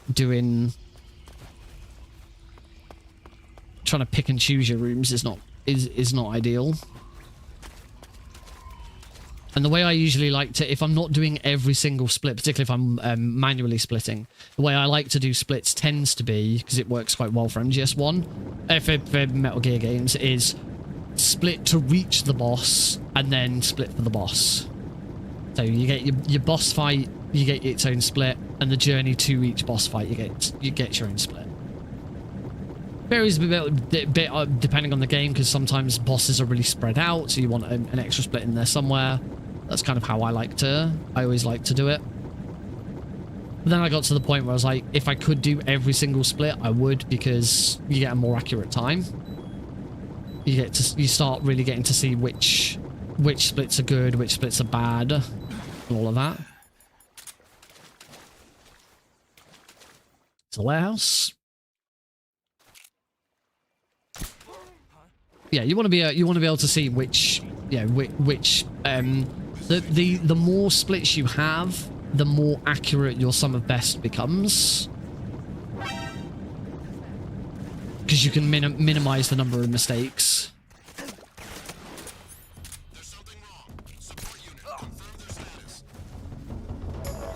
Oh, good warehouse one. Sorry, good entrance to warehouse. Dun dun dun dun dun dun dun. Oh. That was weird. Kind of like, oh. Yeah, I can still feel like there's a little bit of slowdown here and there, just because, say, the game's been running all this time.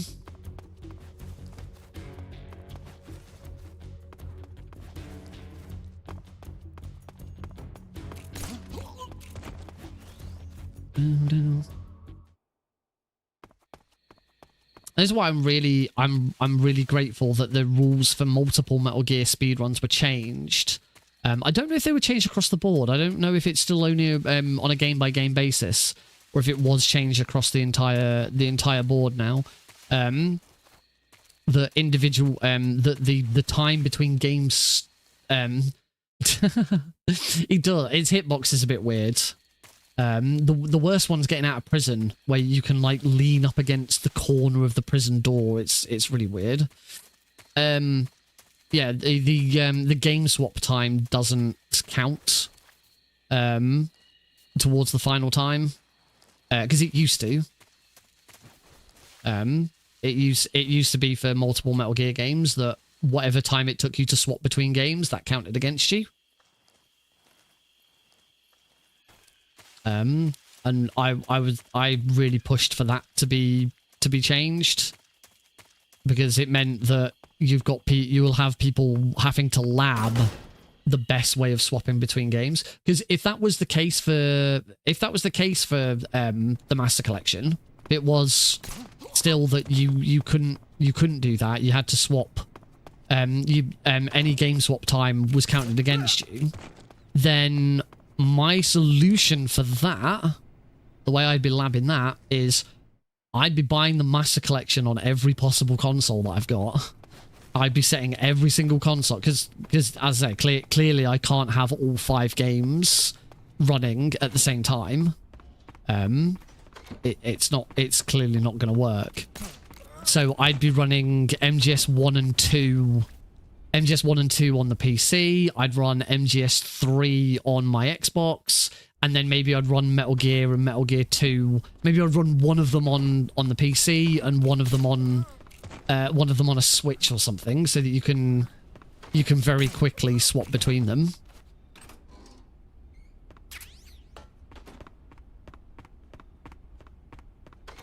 Makes the runner more likely to damage their game, absolutely. I didn't realize that when you if you get that door at the right time, you just knock that guard out.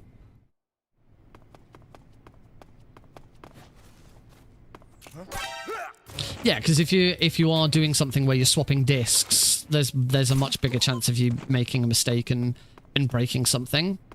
A lot of it, some of it came, but I'm sure I'm about to say I'm sure I've told this story. I know for a fact I've told this story before. So if anyone's bored of hearing this story, but I never know exactly who's watching. You may not have heard this story before.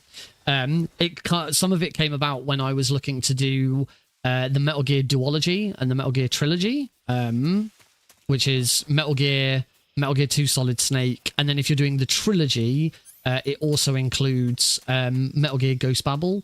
I have done those multiple Metal Gear runs. I've just never submitted anything because the runs that I did weren't very good.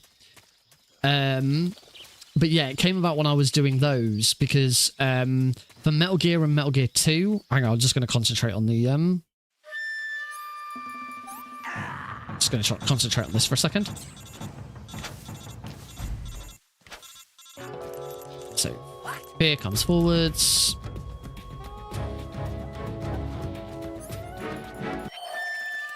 Wasn't dead after all.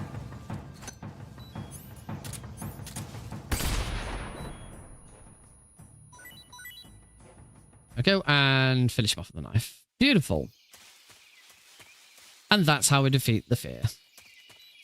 I don't know what it's like with the Master Collection now, whether the Master Collection has changed anything. But it certainly used to be that the best way of running Metal Gear and Metal Gear 2 was on a PS2 emulator. It might still be, that might still be the case. I don't know. Yeah, you got the jump. It might still be the case. The Master I can't imagine the Master Collection is better for it. So yeah, that was the best way, was to run it on a PS2 emulator. And that's completely legal. It's how everyone really did the run. But one thing, but when I was looking at it, this was before the change to the times to where the game swap time doesn't count. And I asked that we were told that we weren't allowed to use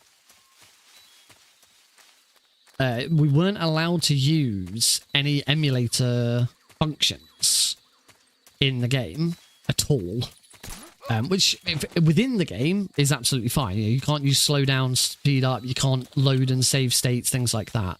But I asked, can I use the emulator save state to swap between the games? So as soon as I finish Metal Gear, I can use a save state to load Metal Gear 2 Solid Snake's main menu and then start Metal Gear 2. Oh, I forgot to put the easy gun on my previous, but that's okay. It just means I have to equip it. Right, I should concentrate on this fight, actually. This fight's a little bit awkward. And I keep making mistakes with the stun grenades. So move to here. Want to shoot the end twice in the head. Ooh. Throw 2 stun grenades. Hope he doesn't shoot me, which he hasn't. And now shoot him. There we go. Done. That was a good. That was a pretty good end fight. I didn't screw up with the stun grenades. That should have been a really decent fight. Oh, I haven't equipped anything yet. Backpack, cover box A, and the most in the gun.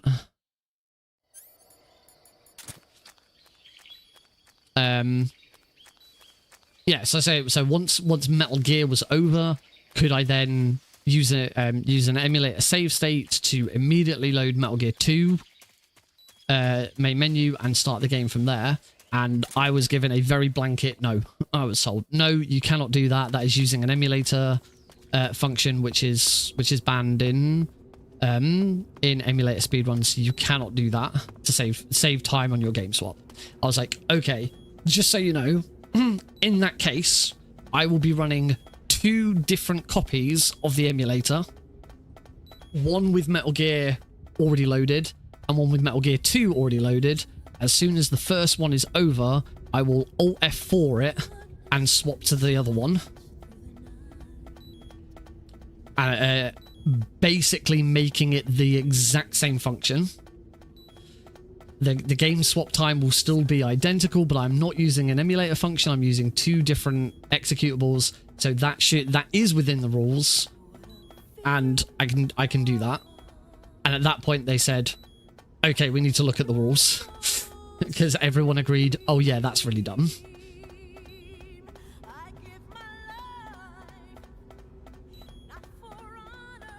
If you're going to impose dumb rules in your speedrun that aren't good for the quality of life of the speedrun, I will find ways to get around it.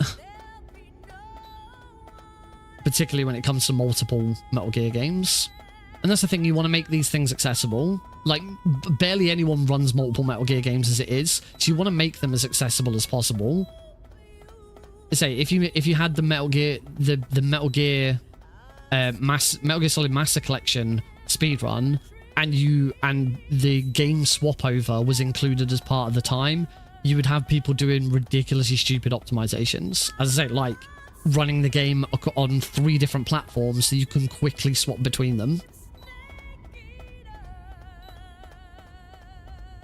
And that's why removing the game swap time from the final time was a really important change. Really helped with quality of life. Because now there's no pressure. There's no pressure to, because also if you're under pressure to swap the game over, you're more prone to making mistakes, like accidentally ending live split or complete. Oh crud! I was a bit too close to that guy. Yeah, like a full computer setup, so you can quickly swap between the different games.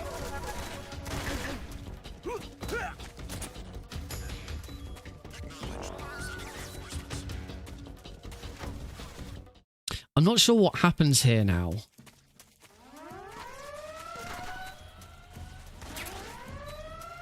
I shouldn't need those stun grenades.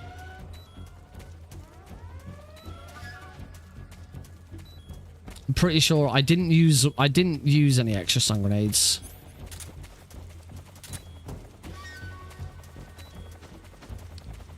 4 computers sat for a 27-year-old game. I mean, you know, the other thing with the Master Collection was if they were freaking optimized well, then it wouldn't be a problem. You know, if they've been optimized really well, then we wouldn't be having this problem. I'd be able to run multiple games at the same time, and it would not be. It is kind of ridiculous how CPU heavy, hungry these two games are. They're really old games. They should not be this CPU hungry, but they haven't been properly optimized.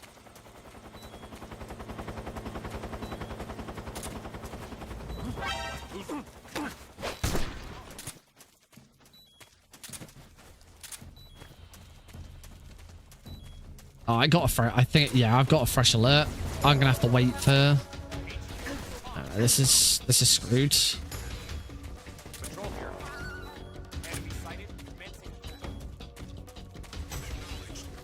Bum, bum, bum, ba-dum, ba-bum, bum, bum. Yeah, I'm just gonna have to wait for this evasion to run out.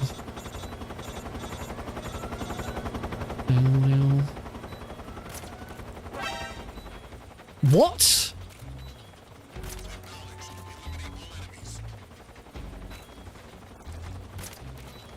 Because I tried shooting at this guard, he turned around and immediately spotted me. I'm not sure that's how that works.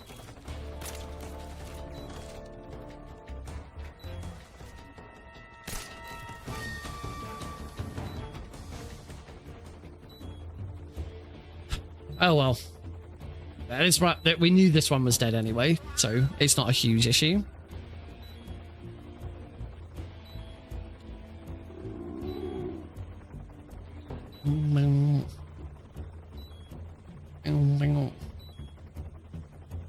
Bow wow. Bow wow. There we go. We can go now. You only have to wait for the evasion. You can go on a caution.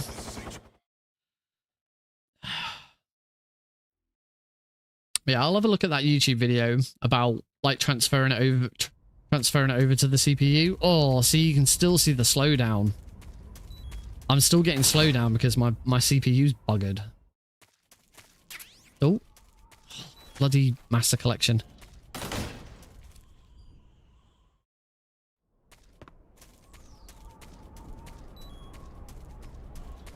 Quick roll. What's that roll? Footsteps. All right, into the Fury.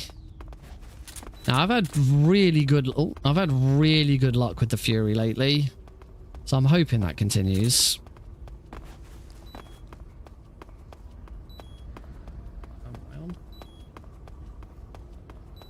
I don't really want to subject everyone to the full credit sequence. A big update coming.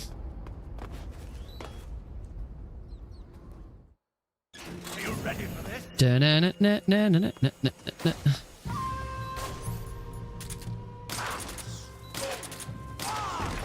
Right, ideally we want him to start trying to take off again.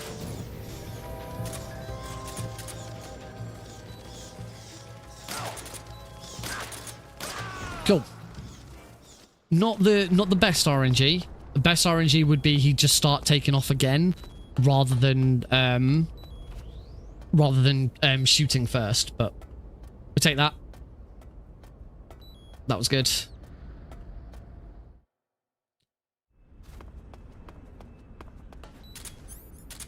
Again, now gonna get some slowdown.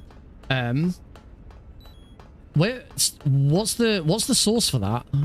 That there's a big update, because I'm sure I remember someone saying the other day that there was a big update for something, and I couldn't find anything that suggested it. I don't know if it was the Master Collection, it might have been something else.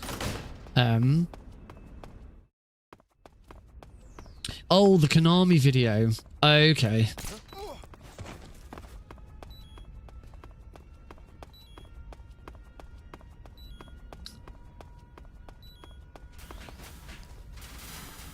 I think it's just fair. I think it's very fair to say that this game was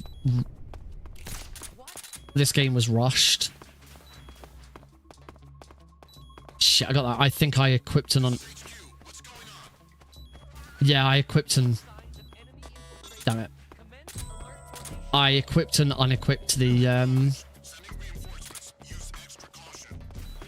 I equipped and unequipped the, Oh, he's back. Oh. Screw it. Yeah, I've screwed this up. No, that's absolutely fine. No, I haven't looked through all of the stuff that came out of that that video yet, so it wouldn't surprise me. Oh, now I did it too late.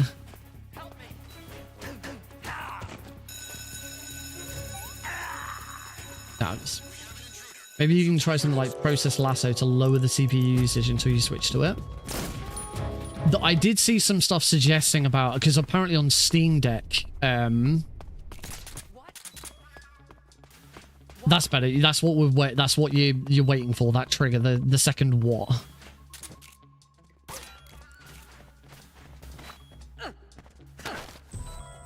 There we go. We got there eventually.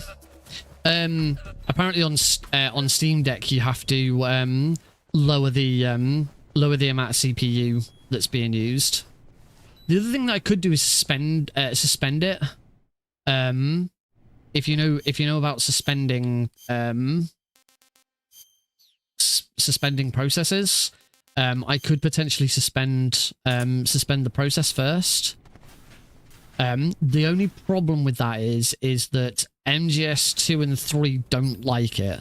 It probably wouldn't be too much of a problem because it's only during the build up. It's only during the they're just working on fixes.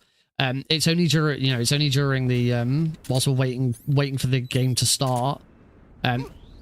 But switching it back on might be slow. Also, it being suspended for that long might cause problems. I don't know yet. It's maybe worth a try. I also don't know how it being suspended would affect the auto splitter. I don't know if the auto splitter would like lose sight of it, and then because like if it detaches from the auto splitter can't reinitialize in the middle of a run. It's why all 3 games have to be open from the start before the run starts, before the timer starts. That's when initialization and finding it in memory comes up. I have tested suspending MGS 2 and 3 because there is a game randomizer swapper application where it will suspend one game. You put a bunch of games into it, it will suspend all but one game, and then at random times, the game you're currently playing, it will unsuspend a different one, and open it up full screen. And it's a game swapper, so you can run 3 games at the same time, and you randomly swap between them. I tried to do it with this. It doesn't work because MGS 2 and 3 don't like being suspended. With the memory, again, I don't know if it'd be like... I could test it. It'd be really easy to test. I just need to watch what happens when I use a thing called WP Viewer to see what the auto split is doing in the background. And you can see in it when the game is detached. So if suspending it detaches it means it won't work. But it depends how quickly you can unsuspend it. I used to use suspending games for when I played GTA Online. GTA Online is notoriously bad for playing it online on PC with people cheating, or people trying to dick you over while you're trying to do jobs and things like that. So you could create a sort of semi-private 16, I want to say. It's I don't know what it is. I can never bloody remember what it is. 144.75.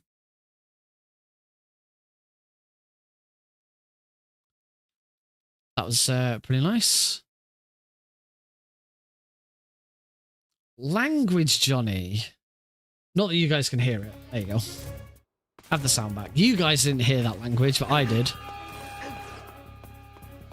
4-core, 8-thread. All that. That sounds about right. Have I still got my have I still got my specs at the below? Have I still got my specs on my PC in the panels below on Twitch? If I have, they're probably not up to date. That's probably still my old computer.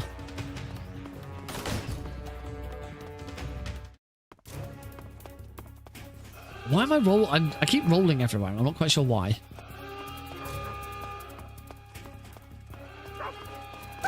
Bump. Sorry, doggy.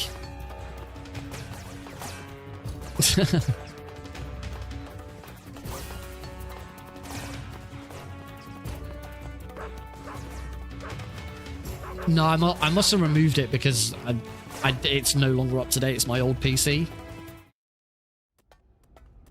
I wonder if I've got my PC part picker login on my phone.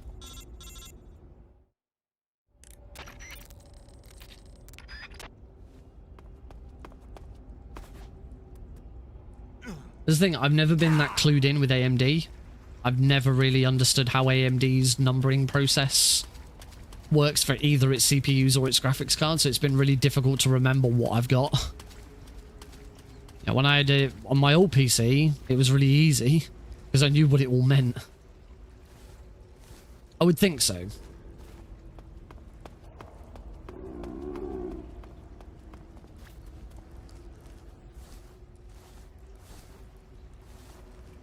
If I can, as I say, whilst I'm sort of waiting for loads and moving around, if I can open PC part picker on my PC on my phone and I can log in, I've been attempting to build my PC on PC part picker to get an idea of how much it actually cost. It's a bit difficult because stuff like the fans and radiators are really difficult to find. Really difficult to work out what they are without like taking the PC apart and finding the codes and stuff like that.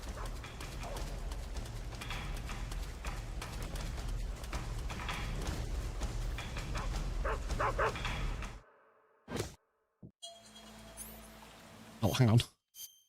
Weapon, handkerchief. The deadliest weapon around.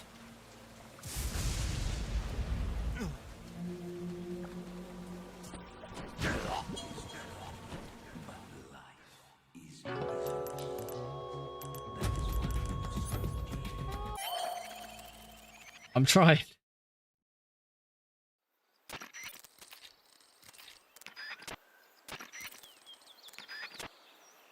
Saved parts list.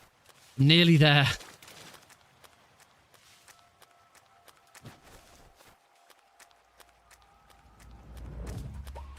Dum. Dum. No! Oh, I haven't made that error in ages because I've been doing really well at that second jump. Say hello to the keratin.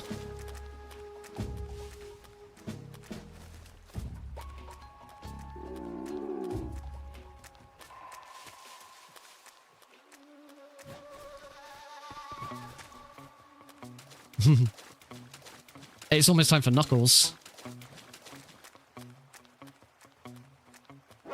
Who's that? Hmm.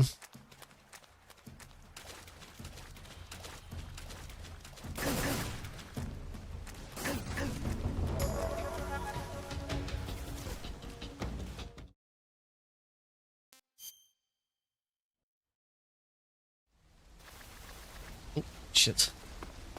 I think I'm logged in on the wrong thing.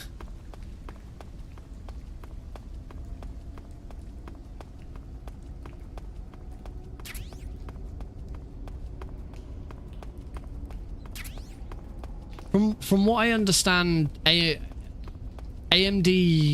processors are still really good, but it's even if you've got an AMD processor, it's still, particularly if you're a streamer, it's still much better to have an NVIDIA GPU. As I say, there's a trailer out in the last couple of days about the fact that OBS is finally getting HVC support. Oh my god, I'm not thinking at all. No, I don't need camouflage. This isn't European Extreme. I need cardboard box B. I should have gone up and wrapped around.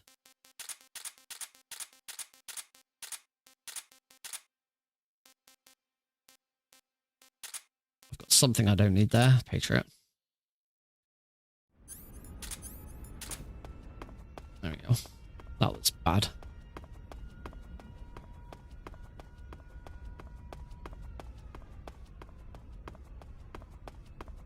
Yeah, that's the kind of ideal setup. It's OBS is now you're now going to be able to stream with HVEC in with OBS to Twitch, and make more use of so you can stream in up to 4K, but it's only at the moment only NVENC is supported. And there's so much more you can do with an RTX. You know, I do kind of miss the NVIDIA broadcasting package where it gave you a green screen. It could it could remove your background. It had stuff for you like noise cancellation on mic. NVIDIA Experience is a bit crap. It's really annoying piece of software. But yeah, the broadcasting products that they did were really good. And yeah, AMD just doesn't have anything like it. The only sort of extra thing that I found from AMD is it has a privacy camera. We passed Knuckles Keratin, by the way, there. I'm not concentrating on this run at all now. We are completely off track. Okay.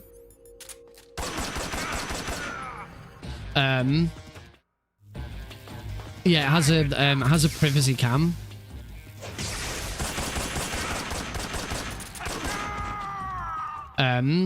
Which is it can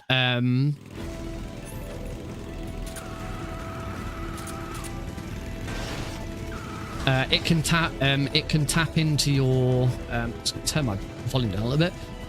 It can tap into your webcam and does eye tracking, so that your entire computer screen, or well, what I say entire, your one computer screen you're working from, everything on the screen is blurred out, but it tracks your eye movements, and you do a little bit of configuration to say where you're currently looking. You know, you have to look at each of the points and stuff. But it tracks your eye movements and unblurs that small portion of your screen as you look around, which is really cool. Right, let me see. We've now got a huge amount of time of just not doing anything. So I can finally do this. I logged into the wrong... Apparently I have 2 frickin' PC part picker accounts. 'Cause of course I do. Oh no, that says invalid username and password. So maybe it is... Maybe I do only have one.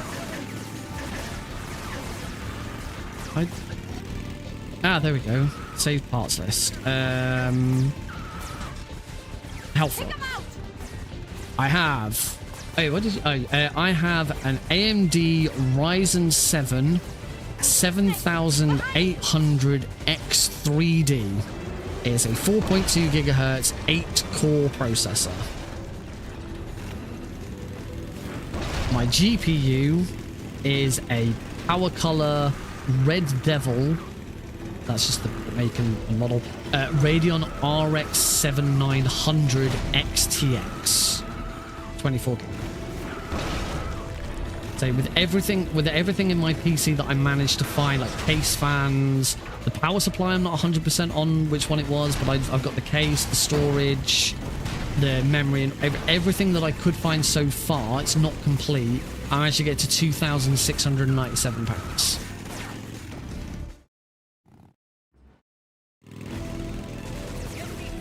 Yeah. Alright, I do now need my RPG out. You would think that that's more than enough for these 3 old games.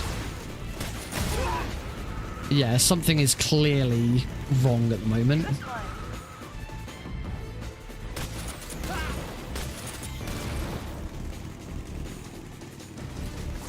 My biggest concern is that there's something wrong with my CPU.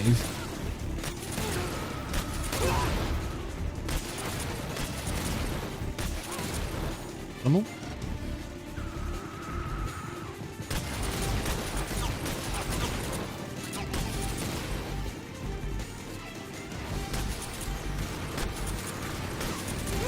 Brah!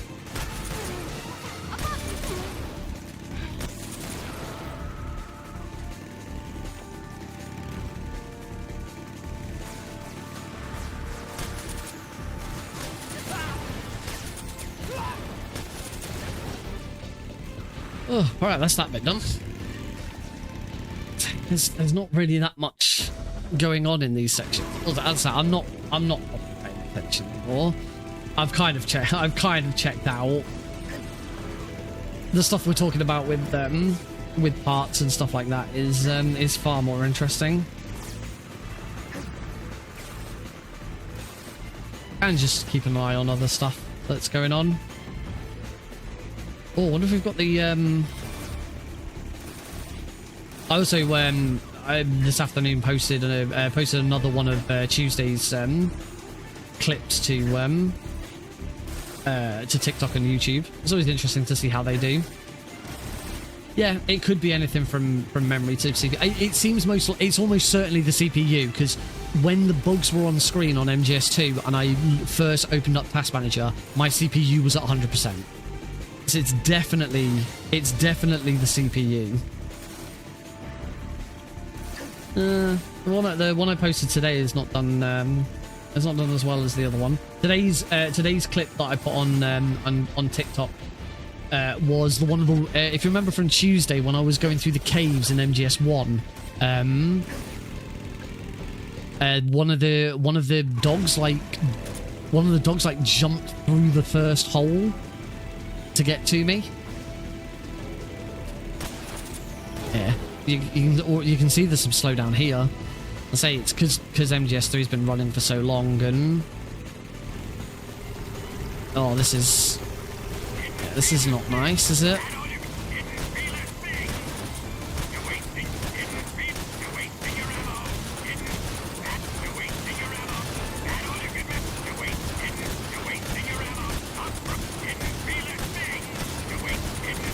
Yeah, as I'm doing vent glitch in the caves. Yeah, I posted that clip to TikTok and YouTube Shorts today. It hasn't done quite as well as the first clip. The other clip was the one of the hanging failure in MGS2.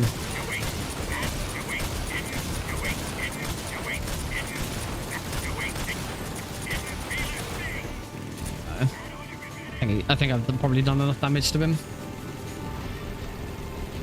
I mean, it's alright. Oh, hey, Shagahard, I'm not. That was funny. But the wonderful thing that Twitch has made it so easy now to post stuff on YouTube Shorts and TikTok. It's just a couple of clicks. It won't do the it used to put your stream name as a banner in this, because you tend to do vertical layouts by having your webcam in one portion. About you having your webcam in one portion and the game in another portion, and where the split was, it used to put your it's a good shot, your stream name, but it would never do it for TikTok because of TikTok's rules. We're good. I've actually got it right for once.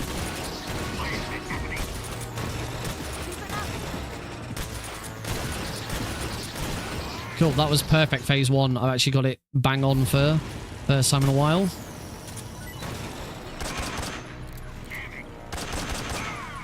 That was pretty much spot on, perfect Shagahod.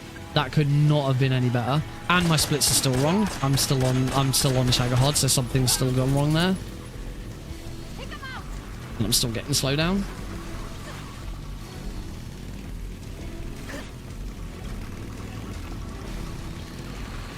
Cool. So yeah, the solution is definitely going to be, don't run Metal Gear Solid 3. Just run Metal Gear Solid 1 and 2, and we'll just manually split 3, because the auto split for 3 is a bit awkward when you're not doing every split anyway. And I'll have a look at anything else that might also help. See, there could be some other stuff. But I think it's fair to say that these ports were somewhat lazy. It's been known from the very start, but they're clearly still not perfect. And clearly, if they've said that there's still more fixes to come, then that would be great.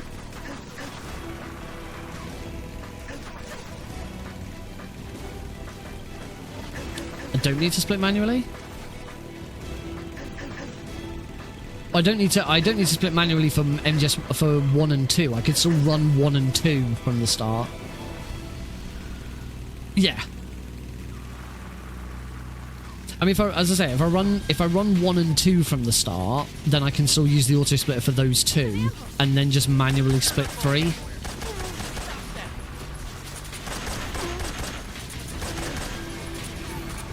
Just gonna get my easy gun back out to start getting some stamina back. Health doesn't really matter at this point.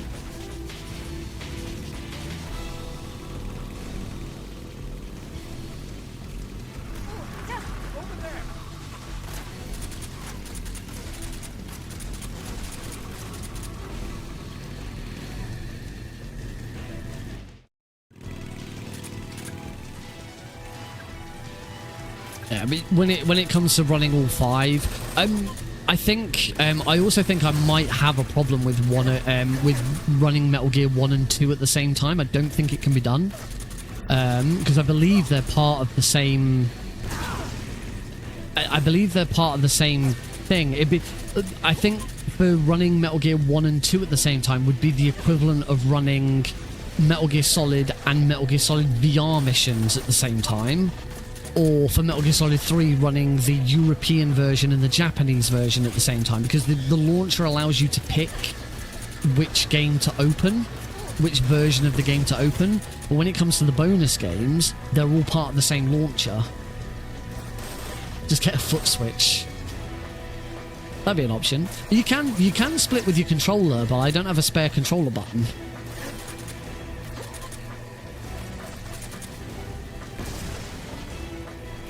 I did once try to make an image-based auto-splitter for MGS3. It didn't work very well.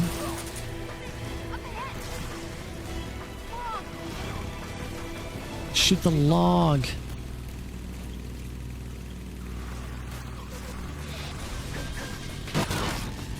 We deliberately let the log. We deliberately don't break the log. Because over the last couple of runs, I found that it's 1/10th or 100th of a second. Yeah, I'm not doing that.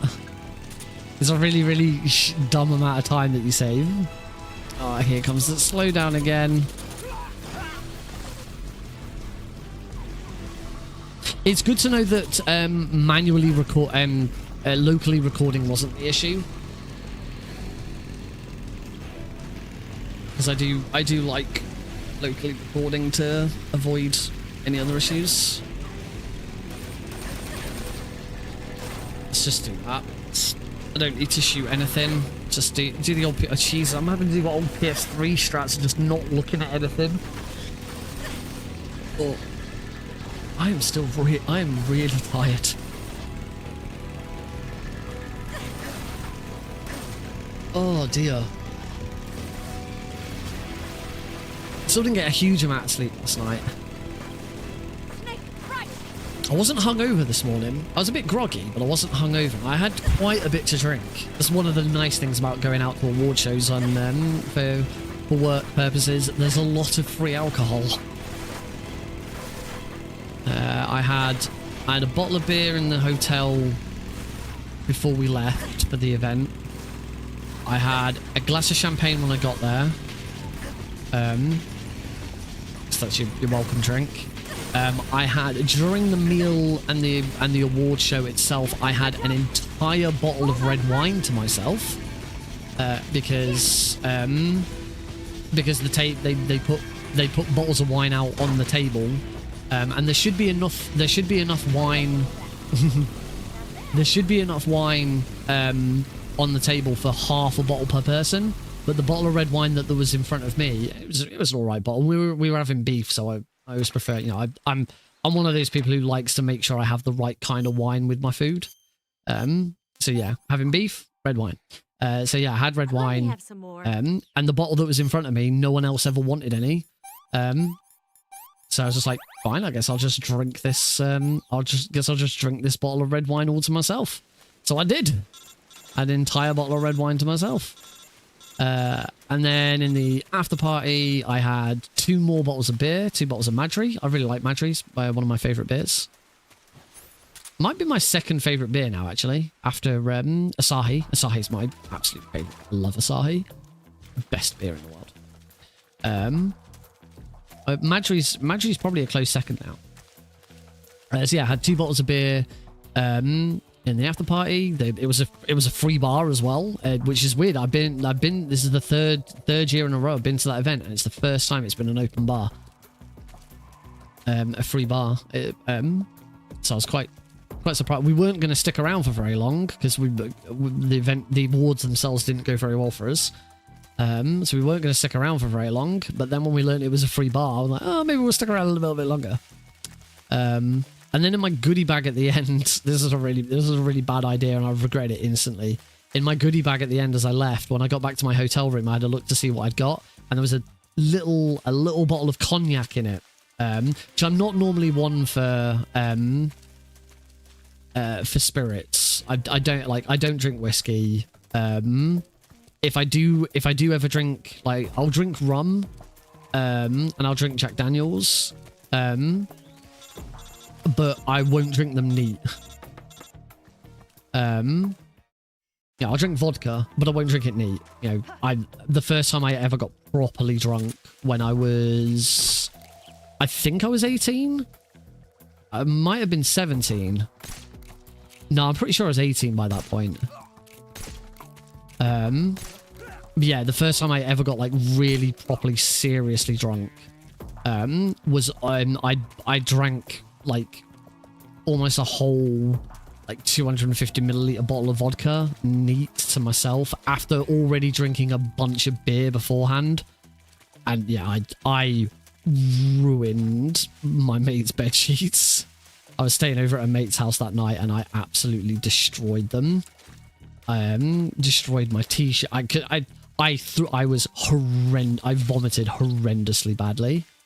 I was also extraordinarily rude to a lot of people. And it's also the only time I have ever blacked out.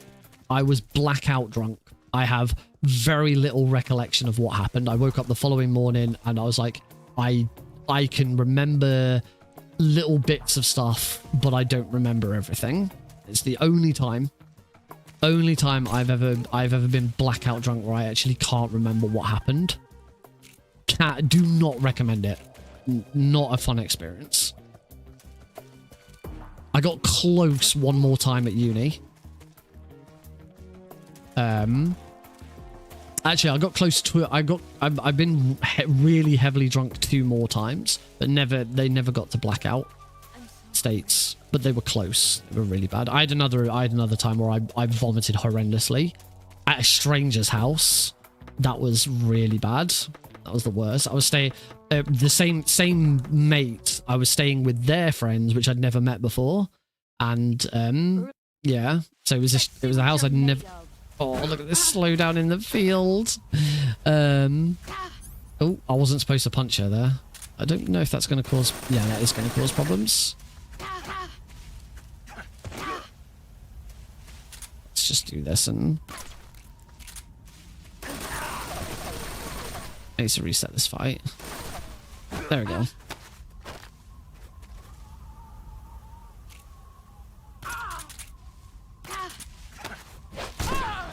Excellent, Jack.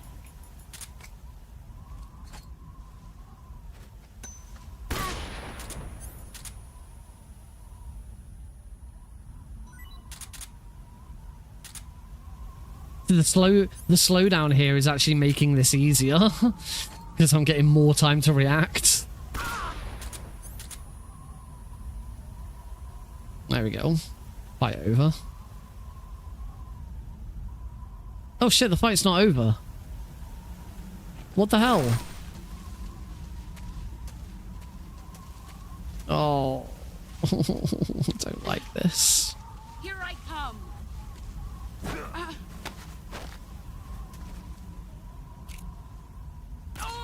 There we go. Now the fight's over. Right, that's it. We're not watching through the credits. I'm not even gonna waste everyone's time with this as well.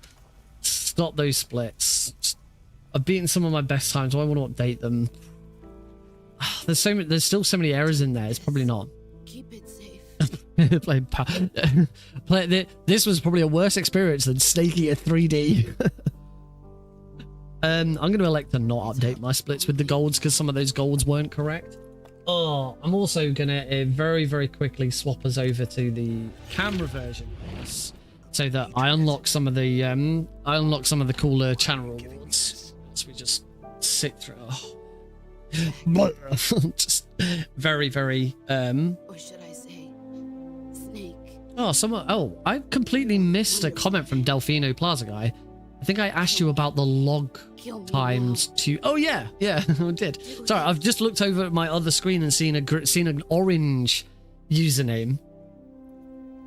It's on my list to run. I'd like to do when Delta comes out. I'm going to speedrun Delta, and I'd very much like to do the Metal Gear Solid 3 trilogy, which will be this, Snake Eater 3D on the 3DS, and then Delta.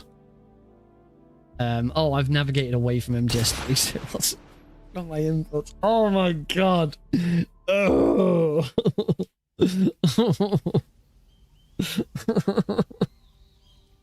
Oh, really tired. Oh, I thought I'd slept really well, but apparently not. I had a snooze when I got home this afternoon as well. Still really tired. You reply with a better idea. I'll have to check. Oh, well, I was about to say, I'll have to check what that idea is. Why don't we just do it now? We're not doing anything right now. I've got a notification on Discord, so it's like Suave Beerson's gone live. No. Oh no, it's because you replied. Could make it the MGS3 Saga speedrun if you add in the pachinko game.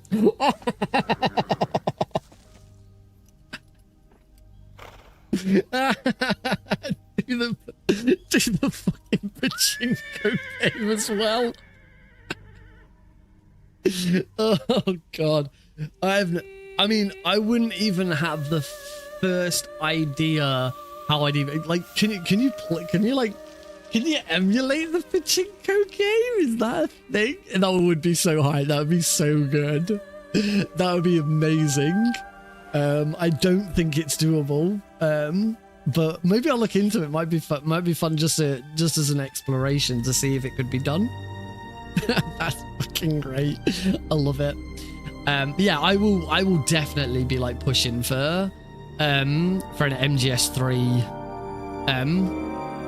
MGS3 trilogy speedrun.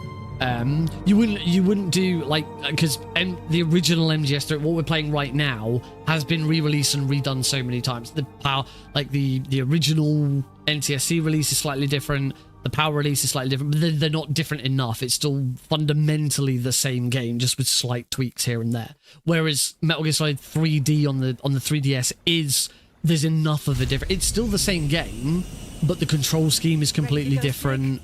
It plays differently, even though all the environments are the same and stuff like that.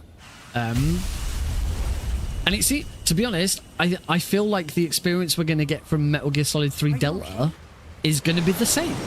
It's going to feel the same, but with a different control scheme, because they've admitted that they are being ruthlessly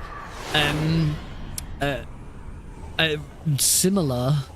I can't remember the exact term that was used. I saw an article about it. I can't remember the exact term that was used. They're like being ruthlessly the same, honoring MGS3, and I just like, why? Like, they were talking. I saw a quote about them being questioned about the zones being split up with loading screens, and the answer was, well, that's because that's how the flow of the game works. The game sort of ebbs and flows as you go in and out of these loading screens, and if you change those, you would fundamentally change the game. No, I'm sorry, I don't agree. I can't agree with that. I can't agree with that in the slightest. I really don't feel like going through a loading screen between two zones would make a huge amount of difference to how the game flows. Like, I really don't think that's true. Like, you know, think of certainly going into and out of cutscenes, yes, but you know, once you've beaten the pain, let's go with that example. Once you've beaten the pain, you jump off into the water, come out of the cave, you go out of the cave into a loading screen, and you come back out, and then you come back out into the cave entrance. Losing that loading screen would not change the ebb and flow of the gameplay. It just wouldn't. I was hoping, and this is the thing. It's so clear with a lot of a lot of other companies are doing these kind of remakes now, and it's very, very clear that the reason they're doing it is because the Resident Evil remakes have been so successful. There's no chance in hell that at some point someone from Konami hasn't said, look at how well the Resident Evil remakes had been doing, we should do that with Metal Gear. Like, it's clear that that's why they're doing it. And so I find it kind of hilarious that they are not taking some of the lessons and some of the major reasons why. The major reason why the Resident Evil remakes have done so well is because they have stayed true to the original games, certainly as far as story and character and stuff like that, but they have all received big quality of life updates. You know, the Resident Evil 2 and 3 in particular, you know, instead of the whole over the top view and you move into different rooms and it switches perspective and stuff like that, they went for third person over the shoulder camera, and it works because it's not 2003 anymore. Or in the case of, well, for Metal Gear Solid 3, it's not 2003. In the case of Resident Evil, it's not the 1990s anymore. Gameplay has come such a long way, and to pawn off the fact that you still got loading screens in MGS3 by saying, oh well, it would change the flow of the game. No, fucking no. That you're just making excuses. It's not true. 1996, thank you. It's just excuses. It really is. There is no reason you need a freaking loading screen between the bike chase, between the different areas of the bike chase. Wouldn't it look so much neater if you flowed into each bit of the bike chase nice and fluently? You know, and I've said this before with like loading screens into and out of cutscenes. MGS4 had cutscenes that flowed into and out of gameplay really smoothly. It does feel like Delta is going backwards. But it's Konami, and this is the kind of shit I expect from Konami, because they're going to be lazy with it. Because they were fucking lazy with this collection. This collection was so lazily ported, so lazily put together, and there's still, and as has been said in chat, it looks like there's still more fixes to come, because they've still got to. This collection is nearly a year old. This collection came out 2 or 3 days after my son was born, so I know when its anniversary is. We're a year, over a year out. There's no online multiplayer to keep patching. There's no other things to keep patching, but we're still getting patches because yeah, I know technically the game isn't made by Konami, but Konami certainly have a hand in it. You know, a game like a pure port of these games shouldn't still need patching a year out. You know, brand new game, Unmetal. Let's go with the best example I can think of. Unmetal still received patches long after it was released, but it was a brand new game, brand new IP, running on a brand new engine. Well, no, it's a modified engine of the Unepic. It was running on a modified unepic engine. So it wasn't a brand new engine, but it was very different. The engine was being used very differently from the original. But also a lot of the changes and patches that were made weren't necessarily bug fixes. It was all quality of life stuff following feedback about the game. We finally got to gameplay, so the game's paused. Feedback partly from casual players, but also a lot of the changes in Unmetal came about because of speedrunning, because there were quality of life changes for speedrunning. I mean, we're on patch 13 in Unmetal, and in fact, I have a timeline because I write up the timeline. What have we got? I still got Carl versus Billy day 3-4. Yes. Quick, I'll post a link to it if anyone wants to read it. I'm going to be going to bed and reading this before I go to sleep. There you go. For anyone who wasn't here at the start of the stream, we talked about this at the start. If you're aware of YouTube personality Carl Jobst, who writes a lot of speedrunning journalism, and player of the century and serial liar Billy Mitchell, they are currently in court. They have Billy's defamation lawsuit against Carl is currently ongoing in Australia. A very awesome website called perfectpacman.com by a journalist, a freelance journalist called Ursat Katz, is at the trial and has been doing write-ups every day of the trial. Not too long ago, there's no timestamp on these, it's only the date that's shown. The finale of day 3, he couldn't quite finish day 3 off. He only got 6 hours of sleep last night. Yeah, he's now written up the rest of day 3 that he couldn't get in the first part, and what's happened in day 4. I've been reading it over the last couple of days. It's really interesting. Hopefully Billy gets fucking rinsed. And I look forward to seeing Carl's reactions and videos about it afterwards. Yeah, that's I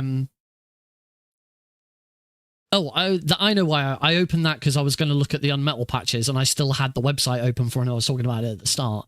I have the patches because I run the Unepic Games Speedrun wiki, and on there I included all of Unmetal's patches. If you're interested in Unmetal, here is a link. Here is a link to the Unmetal Speedrun wiki.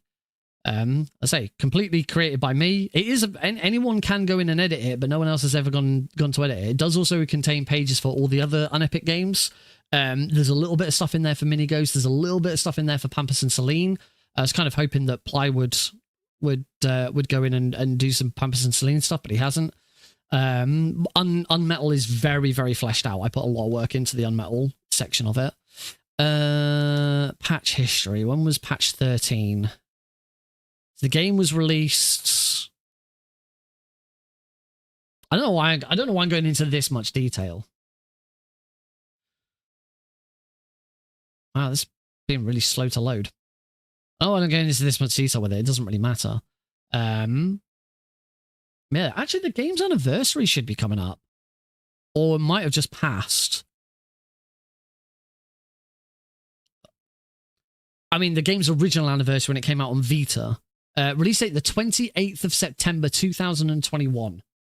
So yes, in just over a week, the game will celebrate its 3rd birthday. Yeah, its last patch. I just can't load anything apparently. No, Steam open fine, but the Unepic page that is just not working. Let's try SteamDB. Use SteamDB to look at the last time it received a patch.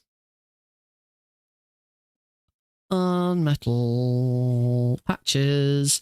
Unmetal last received a patch on the 18th of October 2023. And that was patch 13.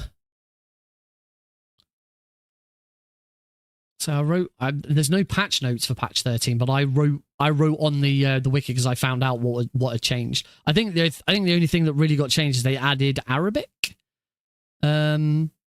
I think, as a new language. Yes, the Arabic was adding Arabic as a supported language was the main change in that patch. There were some other change. There was one change I'm still waiting for. I don't think it's ever going to happen now. I wonder if maybe I can finally talk about it. I've never wanted to talk about it because I always wanted to keep it a surprise and do a full run when it happened. But at this point, I really don't think it's going to happen. So yeah, fuck it. I'm finally going to spill the beans on what I was expecting to be in patch 13, which never happened. I submitted voice lines for the creator pack. I was invited to submit voice. If you know on Metal, you can put in if you've got the PC version, you can put in a code to have certain guards and guards and that have their voice changed to be different creators. Like Jack Lafir is in there. One that people will know is Apache Smash was in there. And following all the work I'd done on the speedrun, and the dedication I put in, I was invited to submit my own voice lines. I submitted them. I've never heard anything since. So it seems like it's not going to happen.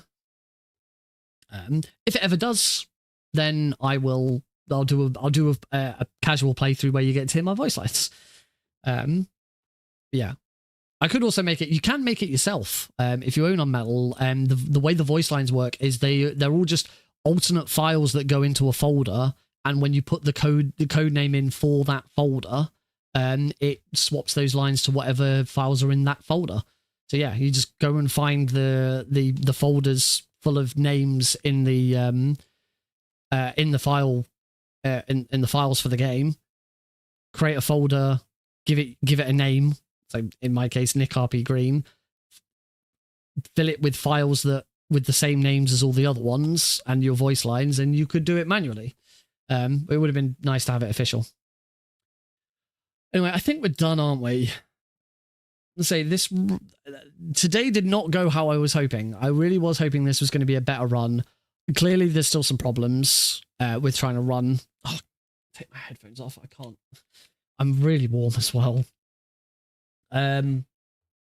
Yeah, clearly there's still some issues I've got to resolve with trying to run 3 games at once. Particularly just MGS2 and MGS3 are not well optimized on this to do this justice. So I'm going to need to either find a way of reducing those resources, or it seems like the best solution is just going to be let's open MGS3 after MGS2 is over, and do it that way, because they're too much. And I also hope, I do sort of worry that it's putting a lot of stress on my CPU. I hope that doesn't cause any problems, but I'll have to see what happens, because clearly, even though I'm now only running MGS3, we had massive slowdowns in MGS3 because I think, because the game's been open for so long and sitting idle, and then there's been stress on the CPU, it's struggling to then do stuff. So maybe I'll try and do. The very next thing I should do is do this run again where we don't have MGS3 open from the start, and see how that changes things. If I'm still getting massive slowdowns on the bugs, that means there's something more fundamentally wrong with the games, and I need to look at those. It wouldn't surprise me, because as I've been saying, the Master Collection was kind of a bit of a mess. But we'll see what happens.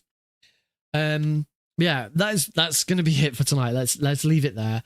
If I think that there is an opportunity to do this again over the weekend, I will, because I did kind of want to move on.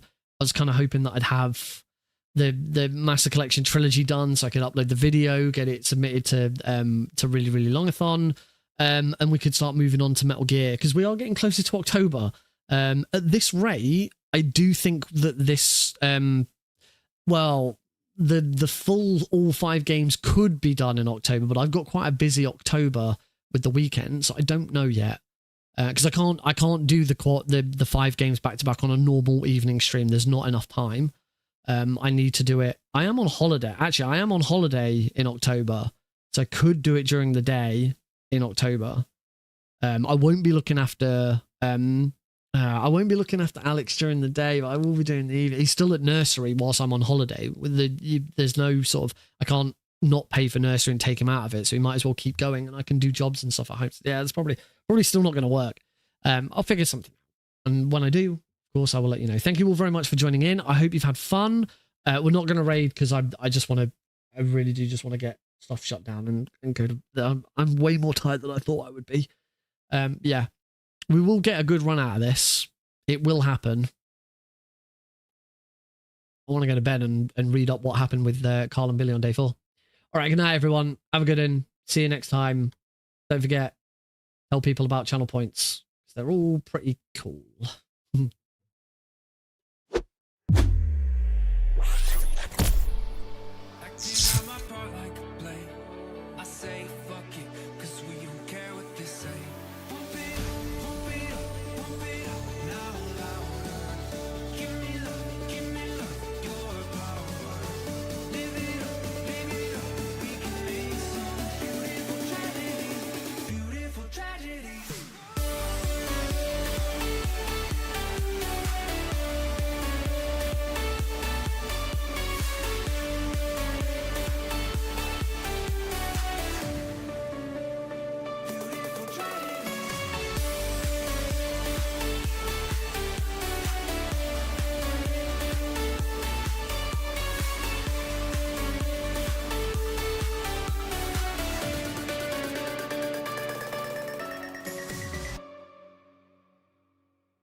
It's healthier to walk away